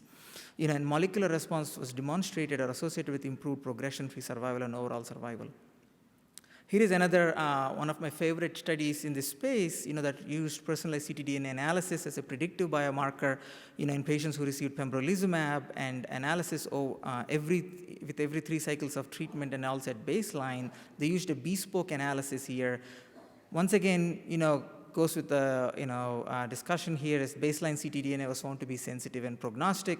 ctDNA delta from baseline to cycle 3 is also prognostic, and ctDNA clearance is associated with objective response rate. So clearly there is a theme here that there is molecular response need to be taken into consideration when we treat these patients in addition to clinical response along with radiological response.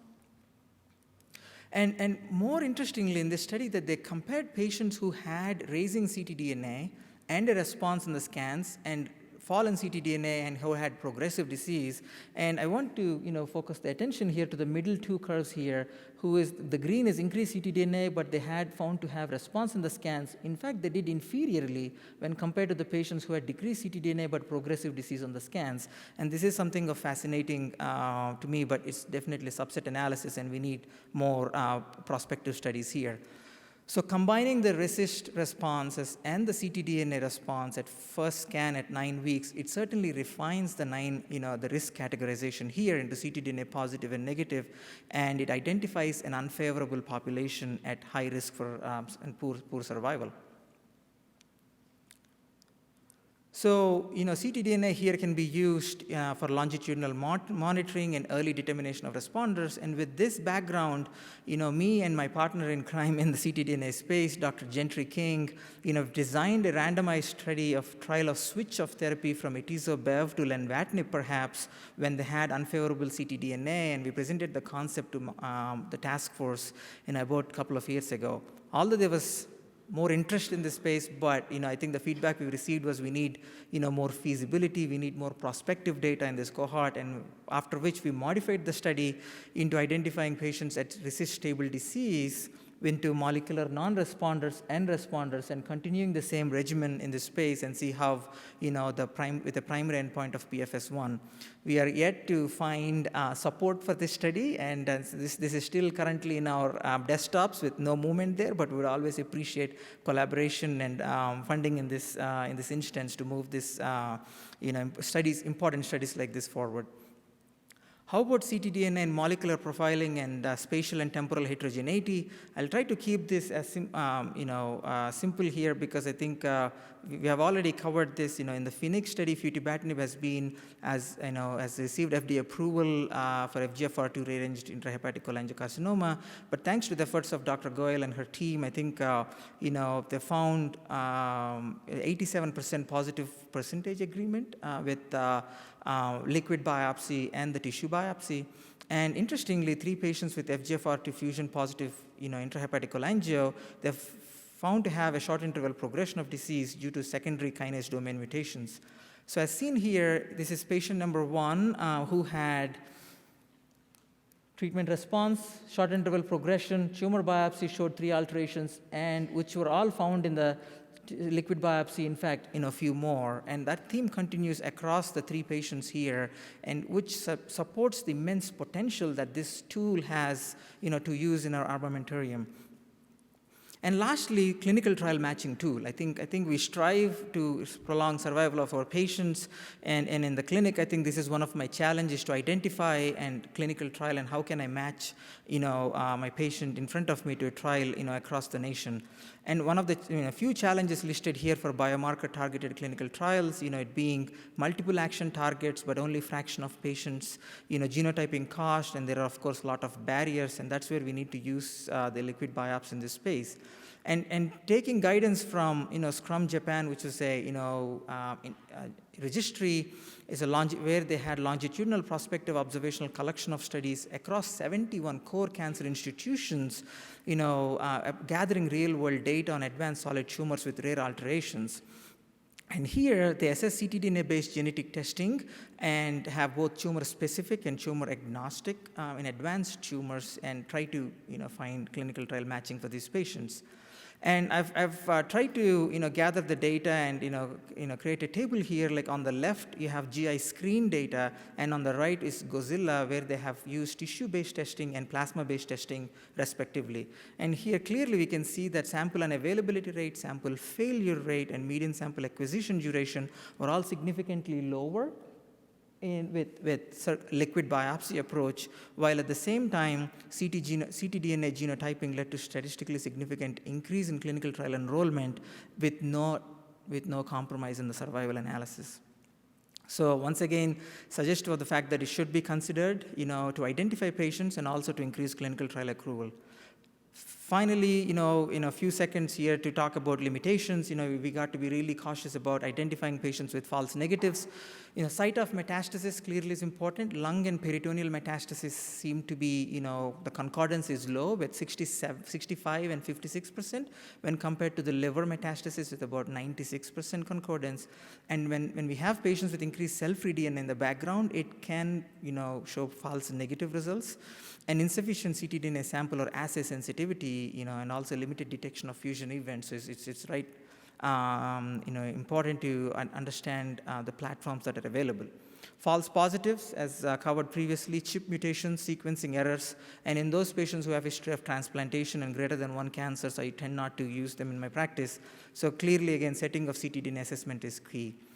So I've tried to look at clinicaltrial.gov and try to see whether there are focused clinical trials, just using ctDNA in terms of, change ctDNA guided management, and I was a little disappointed to not see them yet, and I would really like to see and envision this in the next few years changing, the track in terms of, focused attention similar to colorectal cancer space here. So finally, I'd like to conclude my talk that ctDNA is certainly a promising and emerging, non-invasive prognostic biomarker with multiple clinical applications. It also can have substantial applications in drug development to provide more assessment of benefit in early phase clinical trials. It is not here to replace a tissue biopsy, not here to replace imaging, but it's certainly an adjunct marker that can complement radiological assessments. And after, thoroughly understanding the limitations, it certainly has immense potential to propel, precision medicine. And I think what we need is multi-institutional collaborations, with prospective clinical trials, and always happy to be involved in those. And I once again thank you for the opportunity.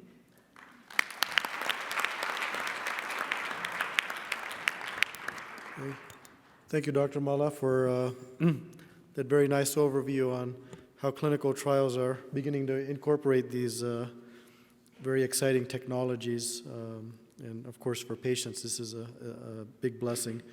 Last but not least, we have Dr. Pedro Rodriguez from Biodenista Institute in San Sebastian, where he's a principal investigator, and he will be giving us some insights into how these technologies will be applied to earlier in the management of the disease, early diagnosis specifically.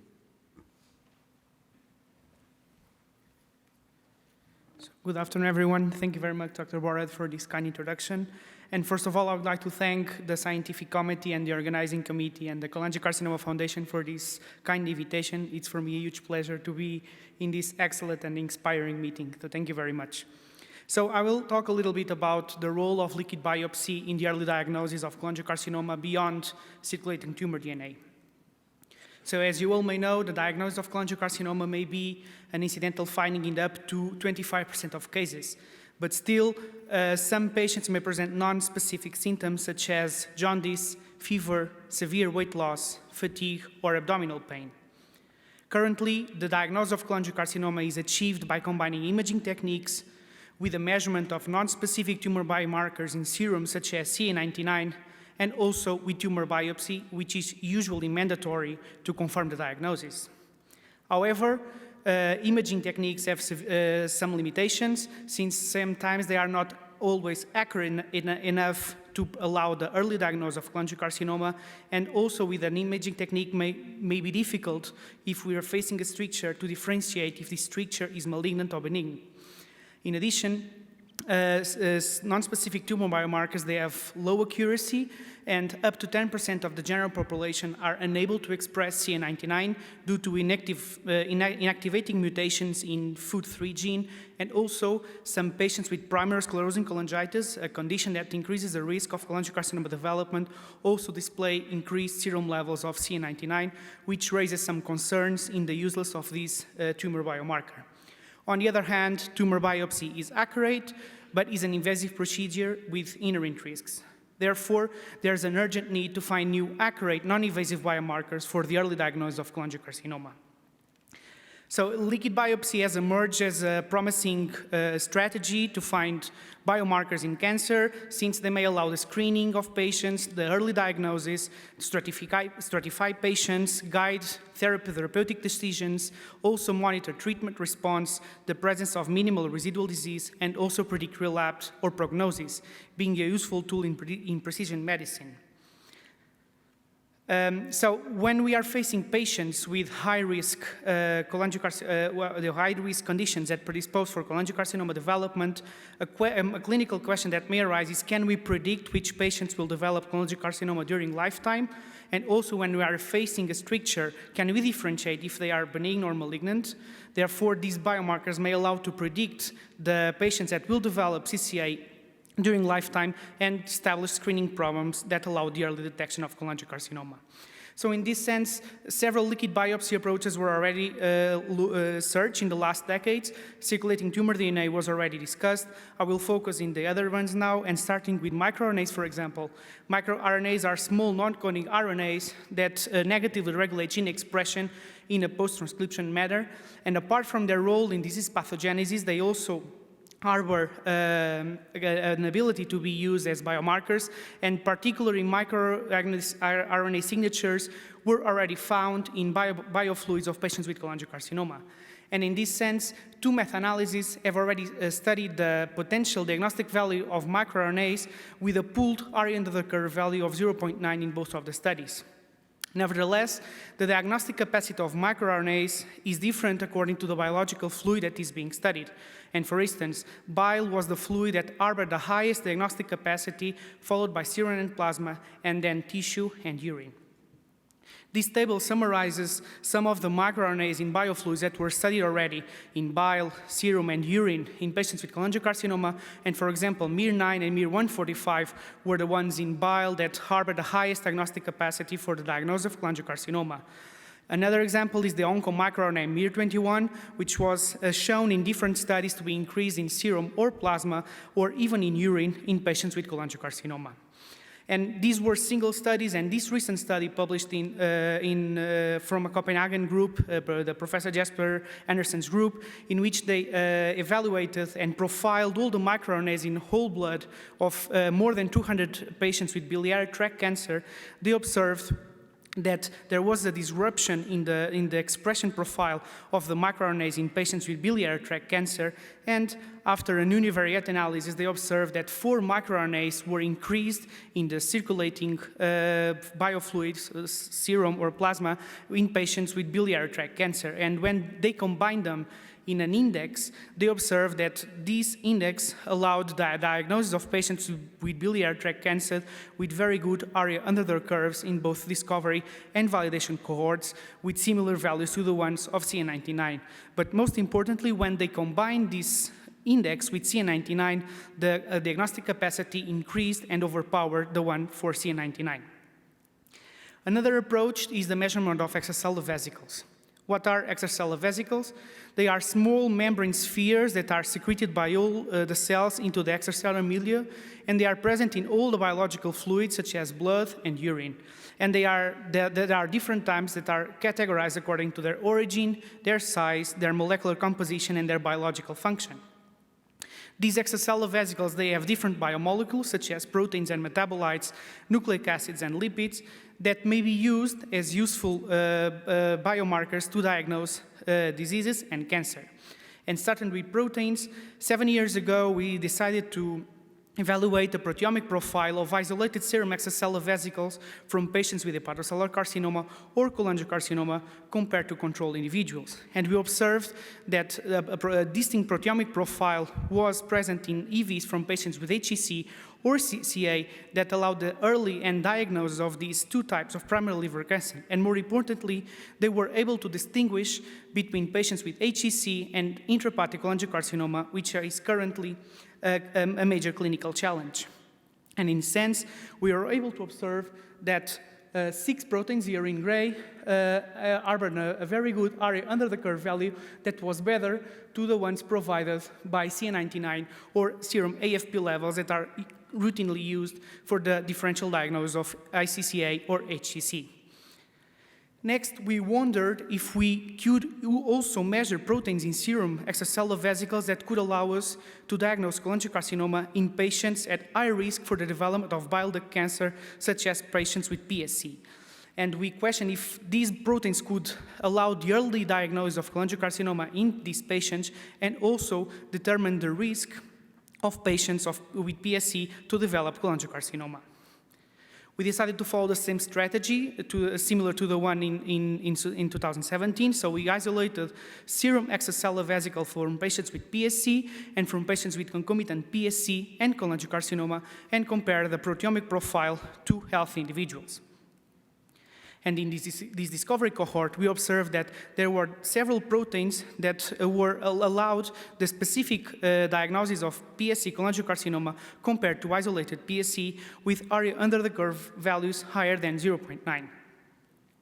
We then asked ourselves if these candidate EV biomarkers are etiology related, I mean, if they will only be useful for the specific diagnosis of PSC cholangiocarcinoma, or either if they could be used to the diagnosis of cholangiocarcinoma independent of disease etiology, here named as pan-cholangiocarcinomas. And to do so, we decided to validate our results, increase our cohort of patients, including more patients with PSC, more patients with PSC cholangiocarcinoma, reaching a cohort number of 42 patients, and also including patients with cholangiocarcinoma arising in a non-PSC etiology. We measured the proteomic profile of these serum extracellular vesicles in a new and more powerful mass spectrometer, and we observed that 5 proteins were specifically used for the diagnosis of PSC cholangiocarcinoma, while 7 proteins were more useful for the diagnosis of cholangiocarcinoma arising in a non-PSC etiology. But most importantly, we observed that almost all the remaining proteins could help us to diagnose cholangiocarcinoma independent on disease etiology. We next question if we could measure these proteins in total serum, avoiding the isolation steps of extracellular vesicles. So we first decided to measure by immunoblotting some of the proteins in the proteomic analysis with the highest diagnostic capacities, comparing their expression in isolated serum extracellular vesicles, in serum that was depleted from extracellular vesicles, and in total serum. And as you can see here, most of the selected proteins were highly enriched in isolated extracellular vesicles and increased in cholangiocarcinoma when compared with healthy individuals, but most importantly, these proteins were able to be detected in total serum. This led us to question, can we then use a technique to measure these proteins that could be used in clinical practice? And then we decided to measure these proteins using a ELISA technique, and we were able to validate our findings and observe that all of these 7 proteins were increased in the serum of patients with PSC cholangiocarcinoma and also in patients with non-PSC cholangiocarcinoma compared with either PSC or healthy controls. We then combined these proteins in logistic models to increase their diagnostic capacity, and we observed that the combination of only 2 proteins, CRP and FRIL, for example, allowed the diagnosis of cholangiocarcinoma independent of disease etiology with very good area under the curve values in training and testing cohorts, and most importantly, the diagnostic capacity of this panel increased when we only considered patients with early CCA. Similarly, when PSC was confirmed, the combination of only 2 or 3 proteins allowed the diagnosis of cholangiocarcinoma with very good area under the curve values. And we observed that when we combined these panels with CA99, we were able to overpower the current diagnostic capacity of CA99 alone. We next question if we could also discriminate patients with HCC and intrahepatic cholangiocarcinoma. And we decided then to measure the levels of all of these biomarkers, including now patients with HCC, and compare them with intrahepatic cholangiocarcinoma. And we observed that all of these biomarkers were increased in patients with intrahepatic cholangiocarcinoma compared with HCC, obtaining very good area under the curve values. And the combination of only 2 of these biomarkers allowed to obtain an area under the curve value of 0.96 for the differential diagnosis of these 2 types of primary liver cancer. We next question if we could identify which would be the organ of origin that may be secreting these biomarkers into circulation. So we decided to evaluate a multi-organ RNA sequencing data set that is present in the Human Protein Atlas that contains data from 61 tissues and organs, and we observed that all of these biomarkers were mostly expressed in hepatobiliary tissues, here in green or red. Also confirming, we used single-cell RNA sequencing from normal liver, and you observed that the candidate biomarkers were expressed in different cell types, but mostly in hepatocytes or cholangiocytes. We then moved to human CCA tumors, and we would like to confirm which cell types within these tumors are expressing these biomarkers, and we evaluated which cell types in these tumors are secreting them. So we observed that most of these biomarkers were expressed in malignant cholangiocytes here, and for example, another two of them, WOID3 or VWF, were mostly expressed in non-parenchymal cells, mostly in endothelial cells. We validated these results by measuring their expression with immunofluorescence in tissues from human patients with CCA or PSC-CCA compared to PSC, and we observed that the expression of these biomarkers was markedly increased in the tissue of patients with CCA and PSC-CCA compared with controls, and most importantly, there was a co-localization of the signal of these biomarkers with the expression of CK19, which is a marker of cholangiocytes.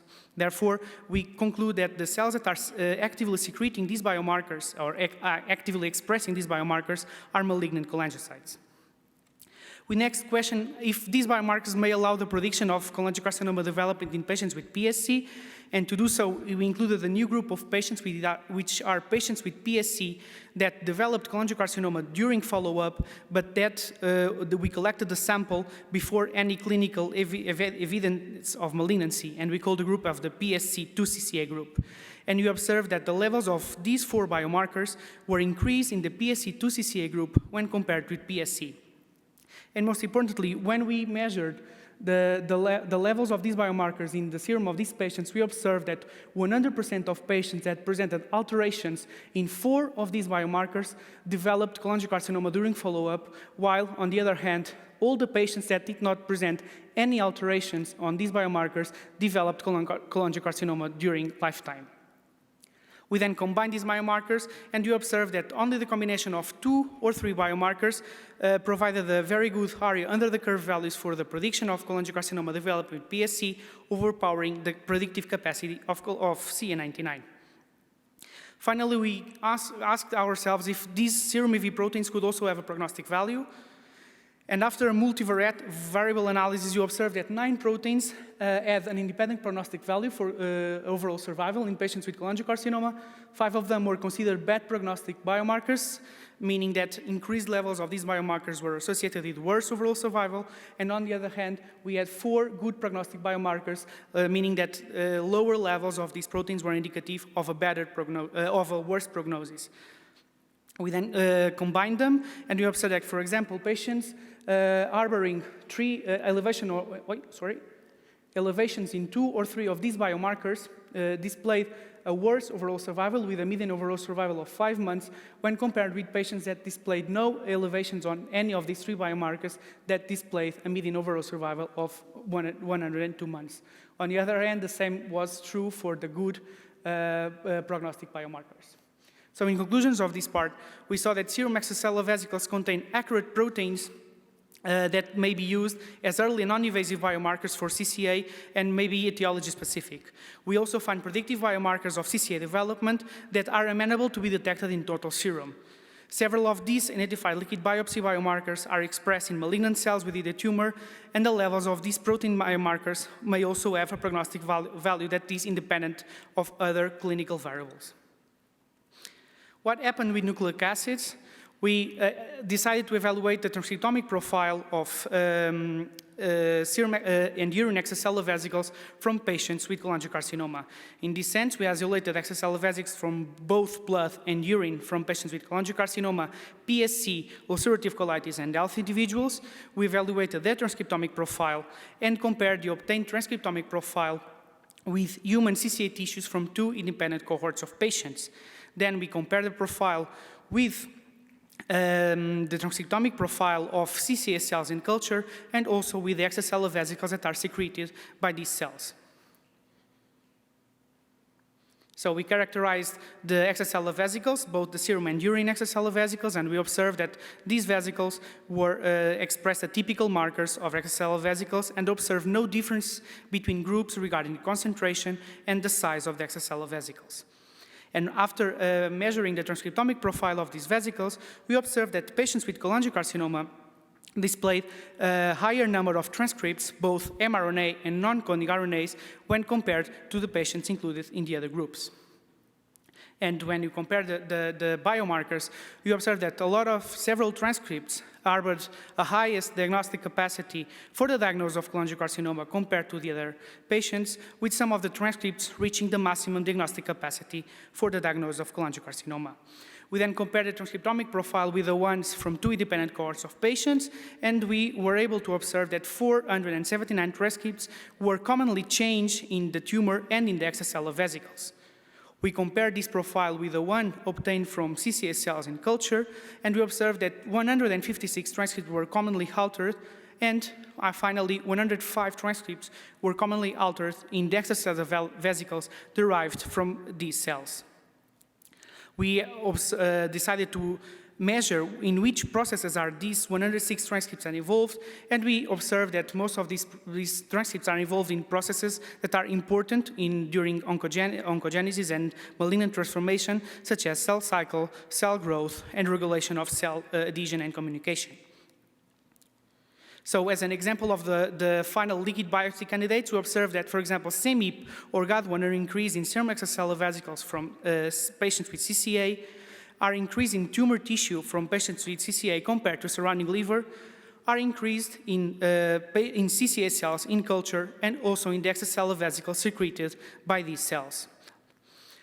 These final liquid biopsy candidates harbored a very good area under the curve value for the diagnosis of cholangiocarcinoma, and the combination of only 3 of them provided the maximum diagnostic capacity for cholangiocarcinoma. We followed the same strategy for urine, ending up with these 2 liquid biopsy biomarkers that, when combined, provide an AUC value of 0.8. So as conclusion of this second study, we observed that serum and urine extracellular vesicles from patients with cholangiocarcinoma contain different RNA profiles that compared to healthy individuals and patients with PSC or UC. Some of these RNA molecules could be used as diagnostic biomarkers for CCA, and some of these biomarkers may mirror the expression in tumor tissue and may potentially play a role during cholangiocarcinogenesis. Therefore, these RNA molecules in serum and urine extracellular vesicles constitute a promising liquid biopsy approach for CCA diagnosis. I'd like only to finish with explaining a little bit about metabolites. And we, 3 or 4 years ago, we evaluated the metabolomic profile of serum from patients with intrahepatic cholangiocarcinoma, HCC, or PSC, and we observed that, for example, when comparing intrahepatic cholangiocarcinoma with control patients, 52 metabolites were changed, and 12 of them provided an area under the curve value that were higher than the one obtained for CA99. The same was true for HCC when compared with intrahepatic cholangiocarcinoma, and also for intrahepatic cholangiocarcinoma in patients with PSC. So these allow us to construct novel models, and for example, as you can see here, the simple combination of 6 metabolites provided an area under the curve value of 0.9 in discovery cohort and 0.981 in validation cohorts for the differential diagnosis of intrahepatic cholangiocarcinoma and HCC. And the same was true for intrahepatic cholangiocarcinoma and PSC, in which the combination of 2 metabolites allowed us to differentiate these 2 types of liver diseases. So the combination of different metabolites provided an excellent diagnostic capacity for the differential detection of the 2 main types of primary liver cancer, and also to detect ECCA compared to PSC. The final question is, can we also predict and early detect CCA in patients with PSC using metabolomics? And this is a study that we are currently conducting, in which we use samples from 5 different types of patients. We are including samples from patients with isolated PSC that we know that did not develop any type of cancer in at least 5 years of follow-up. we are including patients in the PSC2-CCA group, patients with PSC and CCA, and also patients with PSC that underwent liver transplantation and experience or not disease recurrence. We evaluated the serum metabolomic profile in collaboration with several international collaborators from the International PSC Study Group, and as a preliminary result in the discovery phase, we observed that when comparing patients with PSC cholangiocarcinoma and PSC, there was a completely altered serum metabolomic profile that may allow the diagnosis of PSC cholangiocarcinoma.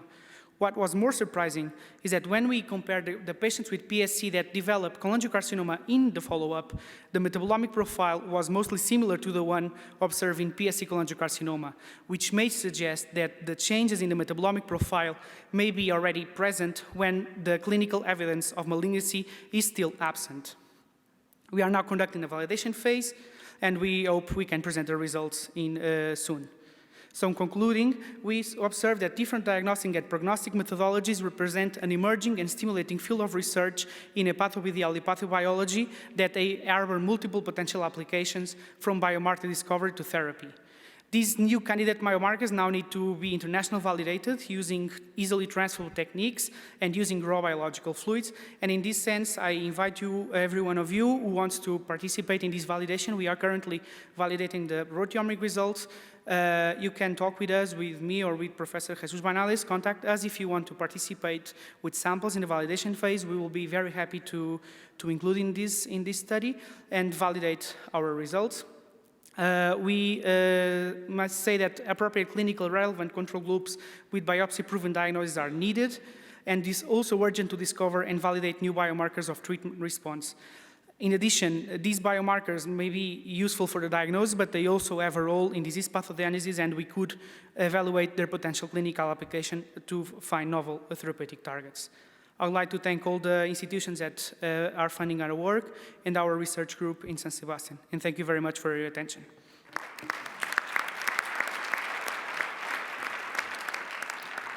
Okay, thank you, Dr. Rodriguez, for that tour de force on things beyond DNA, microRNA, metabolites, proteins.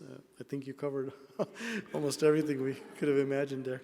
So time now for interactive discussion. I think we want to see if there's questions from the audience.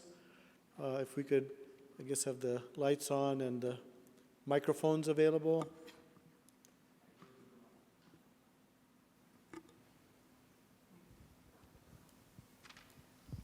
Congratulations, Pedro, congratulations for this very beautiful talk, of course, but I want to comment specifically on what you are going to see and you already see, but especially in metabolites.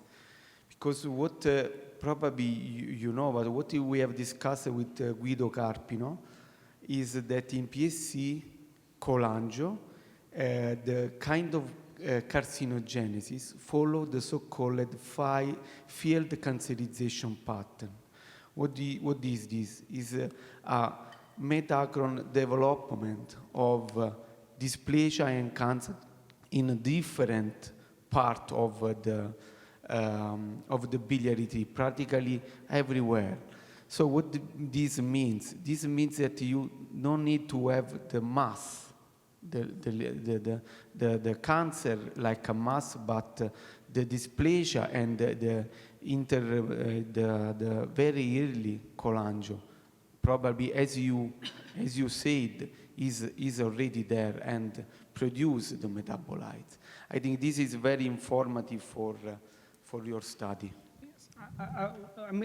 Thank you for your comment. As I mentioned, we already saw differences in the patients that developed cholangiocarcinoma during the follow-up, but that did not add a tumor in the time of sampling. But we can't rule out that the tumor was not there, or at least some malignant stricture, because the thing we only know that at sampling there was no clinical evidence of malignancy. What would be great now is after, when we validate these findings, have different samples from different stages of progression of PSC and try to identify in which time point or in each period of the development of cholangiocarcinoma, are these metabolic changes happening to identify when can we be helpful to diagnose cholangiocarcinoma and define the screening programs for these patients. Congratulations. Are there any other questions? Yes. I had asked some questions earlier about the Signatera, and my husband has been doing it. I think you've done it 4 times, and it was 0 each time. But at Duke, they said there's no need to continue doing it. And so what you said, that as you watch the patient, you saw it go up. So how often would you do that? And then I have a couple of other questions. Yeah, thanks for bringing up that practical question.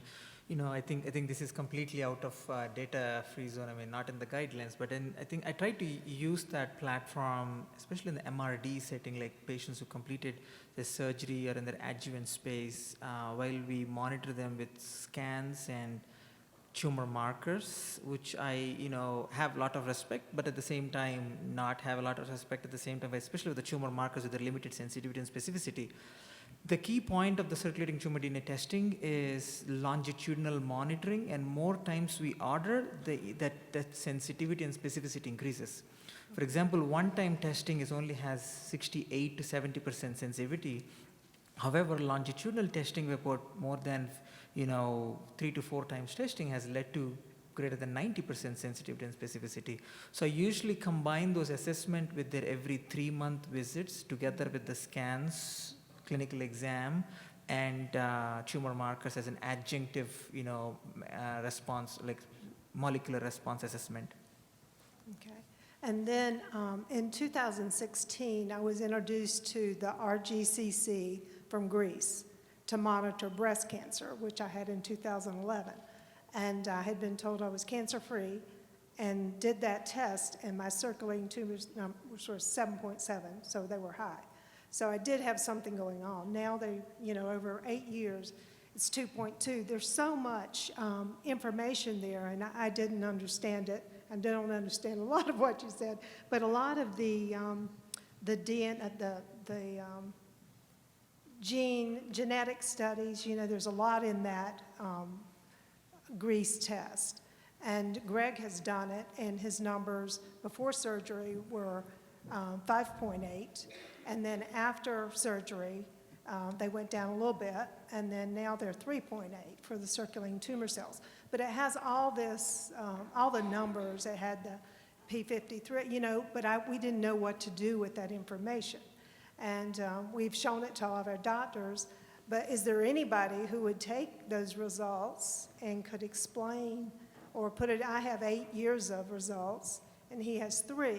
But there's also another thing where you actually, with the blood, it's called SOT, and he gets an infusion that's made from his blood, and it goes after the DNA of cancer. And we do that twice a year. So those are just things, but it's called the RGCC from Greece. And insurance doesn't cover it, and FDA, but there's good information. It's lots and lots of information from that lab. And it's called the Research Genetic Cancer Center in Greece, is what we've used. So I just have lots of questions. Yeah, no, thanks for bringing it up. I mean, I'm not familiar with the testing platform, but we'll be happy to, meet after the session and, discuss more thoughts and insights there. But thanks for bringing it up. A question for the panel here. With somewhat less common cancers, and we're learning cholangiocarcinoma is not that uncommon, but nevertheless, the field for early detection seems to be moving more and more into multi-cancer or pan-cancer detection, MCED or PCED as people call it. So maybe Dr. Rodriguez and others, if you could comment on available tests right now. Could they be applied for cholangiocarcinoma? What are your thoughts on that? Available tests. I mean, we have the foundation one to try to find the mutations, but it would be difficult to try if the patient has not the mutation for the diagnosis. It would be difficult. There are some tests, not for cancer yet, but for example, there are already some tests that are based in the specific metabolites that are used, for example, for non-alcoholic fatty liver disease. We hope that with our studies in the future, we can apply this type of devices for the diagnosis of cholangiocarcinoma, for example. There's also the Grail-Galleri test. Is that something available in the EU? And in the US, it's available, not FDA approved. So I'm wondering if people have any examples from the panel of use cases or? Yes, I can add something. I attended a conference that it was a leading person in Illumina explaining all this setting of a kind of early diagnosis or even screening that is real complex, and this applies good to my talk because we are moving to a setting of whole genome sequencing on blood. So we are really expanding the coverage. So we cover from one single mutation to all the exome and all non-coding region to find really signatures that can predict the development of disease, and all the, let's say, all the big companies are moving in that field, and because it's kind of a good market, but from it's not even clinical, but from a social perspective, it requires a lot of data, a lot of patients, and especially a lot of follow-up if we think about this test as a screening, and it's a really complex scenario. I think we are running late and we have just time for one last question. Hi, you had mentioned earlier on one of your slides, you had the DNM T3A on one of your slides, and you mentioned clonal hematopoiesis. Can you just kind of explain that a little bit further, if you would? Yes. So TNMTA are, I show them in one slide, that are frequently mutated in the mutation found in clonal hematopoiesis of indeterminate potential. So this can be either an event linked to the tumor, so coming from the tumor, or if found exclusively on the tumor biopsy or on ctDNA, an event that has nothing to do with the tumor, and we have not to chase it from a clinical point of view, but we need to take into consideration that it's there, and it could mean something else from more an hematologic point of view. So it's, my message was to be aware that not all we see in the liquid biopsy come from the tumor, even some signatures that could mimic elements, molecular element coming from the tumor. So evoking the need to be careful and critical with the results. Okay. Thank you very much. I'm sure that the speakers will be available after the session for continuing the discussion. So we'll now close this session. Thank you very much. So it is now my pleasure to invite to the podium Vincenzo Cardinale, Professor of Gastroenterology at the Sapienza University in Rome, and Professor Katie Kelly, who is an oncologist at the University of California, San Francisco, for the last session of the day.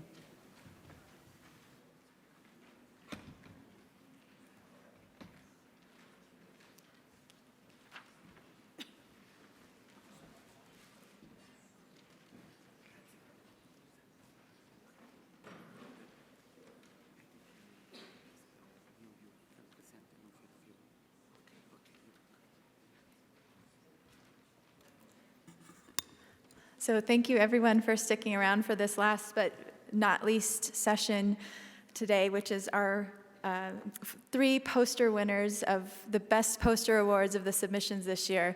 And this year there were 61 abstracts submitted for posters, and I encourage everyone to take time to go through the poster walk. They're presented behind the ballroom, or at the back of the ballroom, and there's some excellent, a host of excellent work to see. But these 3 top posters are being recognized with the opportunity to share a quick 5-minute presentation of their work. And so without further ado, I'd like to introduce the first place poster presented by Dr. Matt Cooley. And Dr. Cooley is a postdoc, or excuse me, a PhD student at Mayo Clinic, and is presenting a presentation entitled Methylated DNA Markers for the Diagnosis of Cholangiocarcinoma. Matt?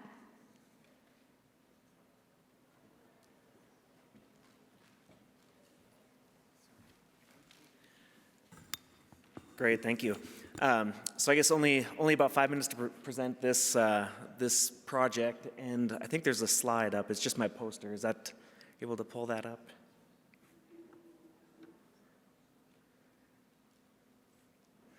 Great. Yeah, I'm sure everyone can read that just fine in the back. But good news is it's posted right over there, and I'll be available after this to go through it. So. Just want to talk briefly about this project. So we're looking at the utility of methylated DNA markers for the diagnosis of cholangiocarcinoma. So just a brief background, malignant pancreatobiliary strictures typically present as a stricture in the extrahepatic biliary tract. And they're typically asymptomatic, which causes some challenge for early diagnosis. Now, early diagnosis is important to effectively treat this cancer. Unfortunately, the current gold standard for diagnostics is brush cytology collected by ERCP. However, with that testing, we only get about 20% sensitivity, and like I said, that's considered the gold standard for testing. So there are other tests available. The team at Mayo Clinic over the last couple decades looked at the utility of a repurposed bladder cancer fluorescent in situ hybridization test, which improved the diagnostic sensitivity. And after that, they also developed a pancreatobiliary specific FISH probe set, which also increased the sensitivity up to about 60%, which is a vast improvement over routine cytology. But there are other methods out there to get a better diagnostic test. So in many cancers, aberrant DNA hypermethylation occurs, and this is kind of an emerging technology. There's other cancer tests that currently use this that are on the market for colorectal cancer and also hepatocellular carcinoma. So we took this approach in our project to see if we could identify and optimize specific methylated DNA markers for the diagnosis of cholangiocarcinoma. So in our project, we, over the course of several years, we ended up collecting well over 1,000 patient samples from about 500 patients. And then in our last biological validation phase, we ended up including approximately, I think it was 65 malignancy cases and approximately 160, I can't read the slide either, 160 some, I think, or 150 patients without a malignancy. So we had a fairly large case count for this project, which is one of the difficulties with many studies that are out there right now with very low sample sizes. So in terms of results for this last validation phase, we took our top 4 performing methylated DNA markers, and we looked at them individually in terms of their diagnostic performance, and then how do they perform as a combined panel. So individually, the sensitivity ranged from 50 to 65%, with the specificity still high at about 95%, and AUC values all above 0.8, so fairly well for a biomarker. Now, when we combine these as a panel, we took our top 3 performing markers, combine those as a panel, and that yielded a sensitivity of 73.4%, so a significant improvement from about 20% from what we're getting with routine brush cytology. So a great improvement and a great promise for a future diagnostic test. So not just looking at the markers individually, but now when we combine those with the current testing methodologies like cytology or FISH, we can further increase that diagnostic sensitivity up to near 90%, So really impressive and shows great promise for future clinical implementation. So in terms of next steps, we're looking at further validating this and hopefully implementing this as a clinical test at the Mayo Clinic. And then I guess next steps, we'd like to include other institutions for a multi-institution validation study of these markers. And as was mentioned in the last panel, we're also looking, can we detect these markers circulating? So can we do bile aspirates and still detect these markers with similar diagnostic performance? And then also looking at plasma if that's a possibility as well. So more to follow on this project, but we're really excited about this first phase, looking at this performance in biliary brushings. So thank you, and stop by my poster.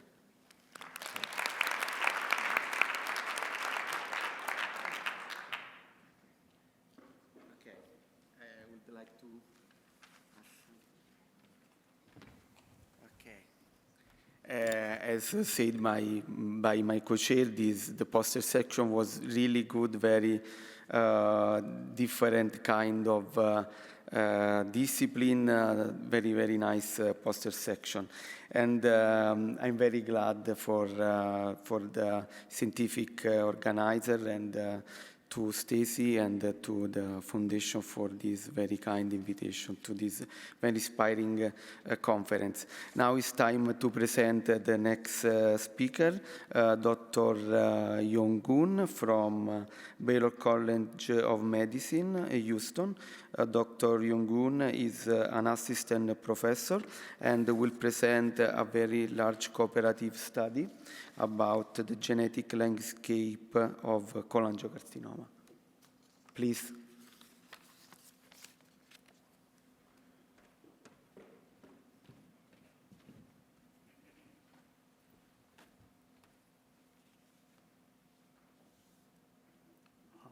How to control this?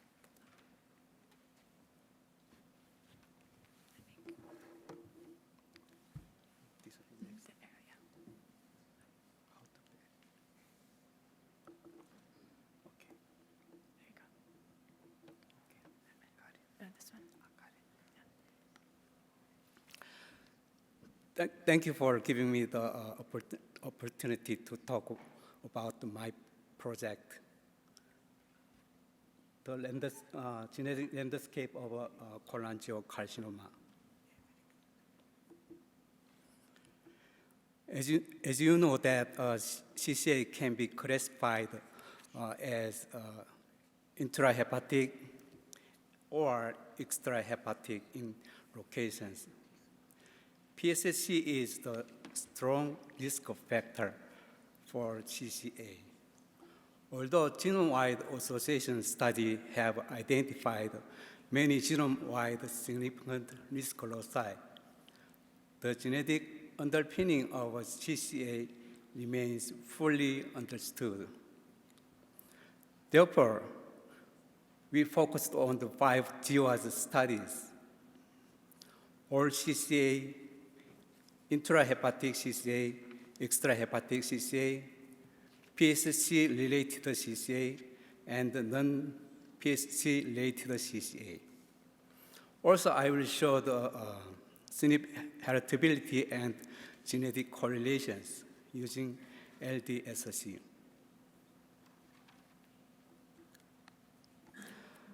This table shows the sample size for 5 genome-wide studies. All CCA cases have 20, 30, 100 cases.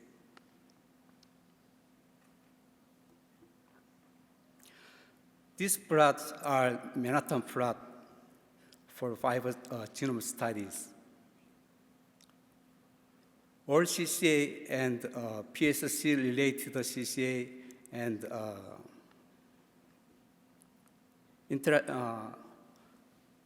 intrahepatic CCA show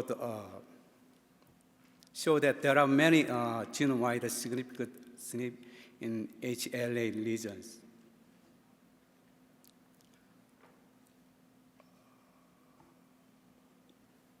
Extrahepatic CCA has no genome-wide significant SNP, but we found 2 novel loci.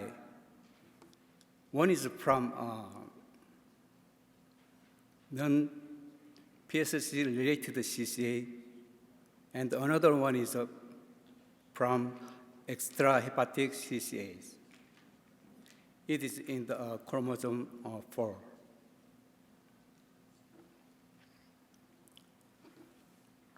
I'm going to talk about SNP heritability and the genetic correlation for all CCAs. SNP heritability is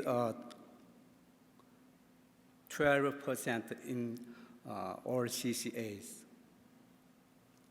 In table, third column is genetic correlation, the heritability for each trait. The fourth column is genetic correlation between all CCA and trait. The last column is for p-value. This table shows that blood assay and medical conditions and smoking states have a positive correlation with all CCAs, especially CD and IBD and UC has a very strong positive correlations. This is for intrahepatic CCAs. SNP heritability is 39%. The pattern of genetic correlation between intrahepatic CCA and the trait shows very similar to overall CCA. This is for non-PSC related CCA. SNP heritability is 12%. Also, the pattern of genetic correlation is very similar to overall CCAs. In conclusion, the genetic underpinning of CCA and the CCA-specific subtype reveals potential genetic risk association and allow us to compare the homogeneous and heterogeneous genetic architecture underlying CCA and across different subtypes of CCA. Genetic correlation provide improved understanding of the shared genetic architecture between CCA and the potential comorbidity conditions and biomarker. Finally, I would like to thank all of our collaborators, especially Dr. Christopher Amos from Baylor College of Medicine, Dr. Catherine McLean from NCI, and Dr. Louis Robert from Mayo Clinic. Thank you for your attention.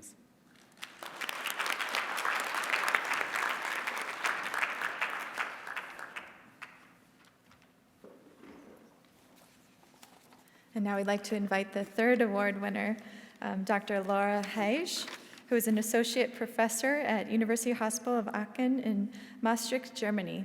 And she'll be presenting her work, Nerve Fibers in Tumor Microenvironment as a Novel Biomarker for Oncological Outcomes in Patients Undergoing Surgery. Dr. Heisch?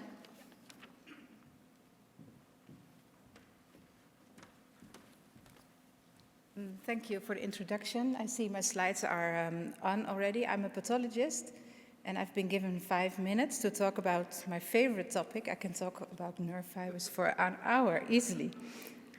So I prepared some quick slides.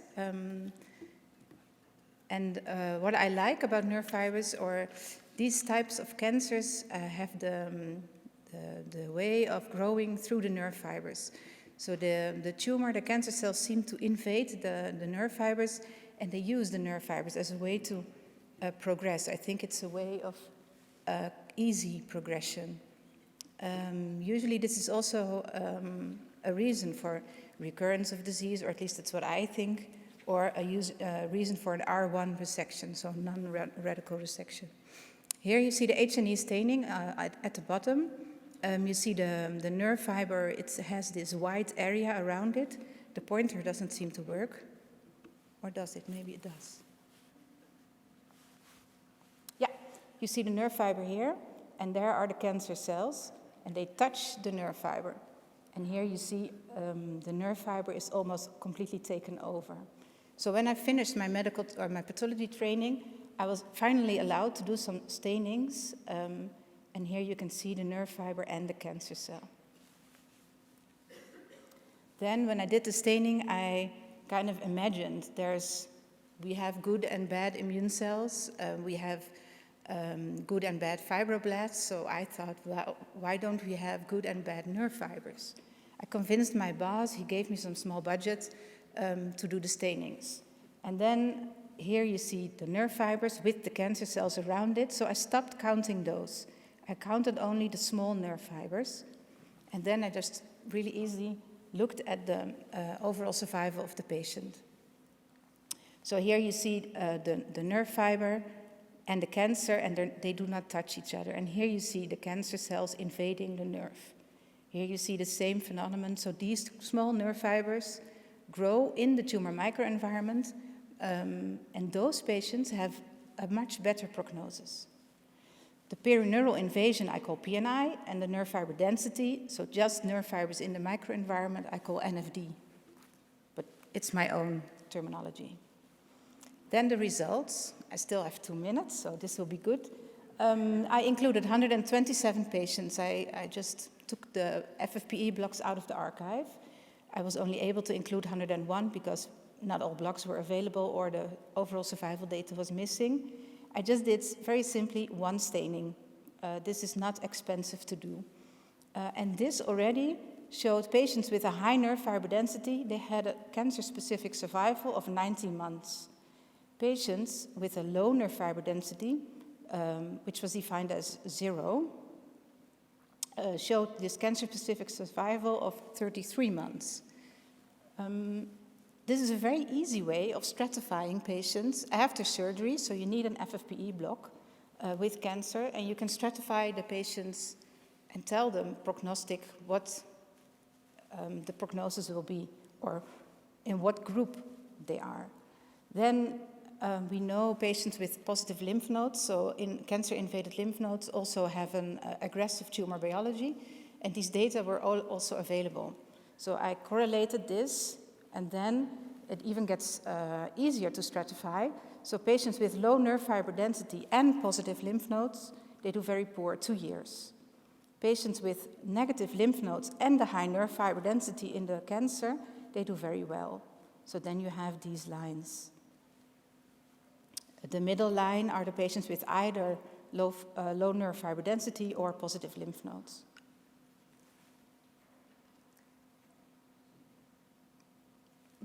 So this is the most important concept. There's a difference between perineural invasion, nerve fibers with cancer cells, and nerve fiber density, small nerve fibers in the tumor microenvironment without cancer invasion.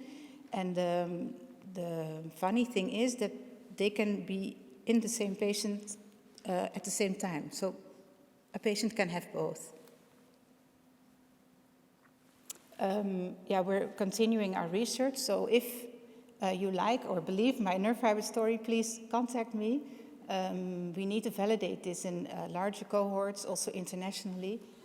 This was now just my own institution, and these are my students. I'm Dutch, I work in Germany, but I try to integrate my culture as well. So we went cow hugging, which is very good for the brain, so that's why we did this. Here are my contact details.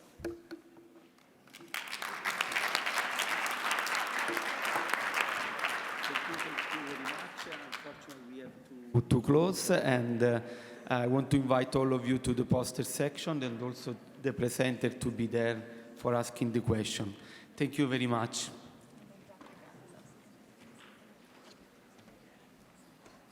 So just so you know, the learning doesn't end. As we said, there is a poster session, and there's even some more prizes for the fantastic poster. So I'd like to ask Dr. John Gordon and Dr. Rachel Guest to come up here so you can see who they are.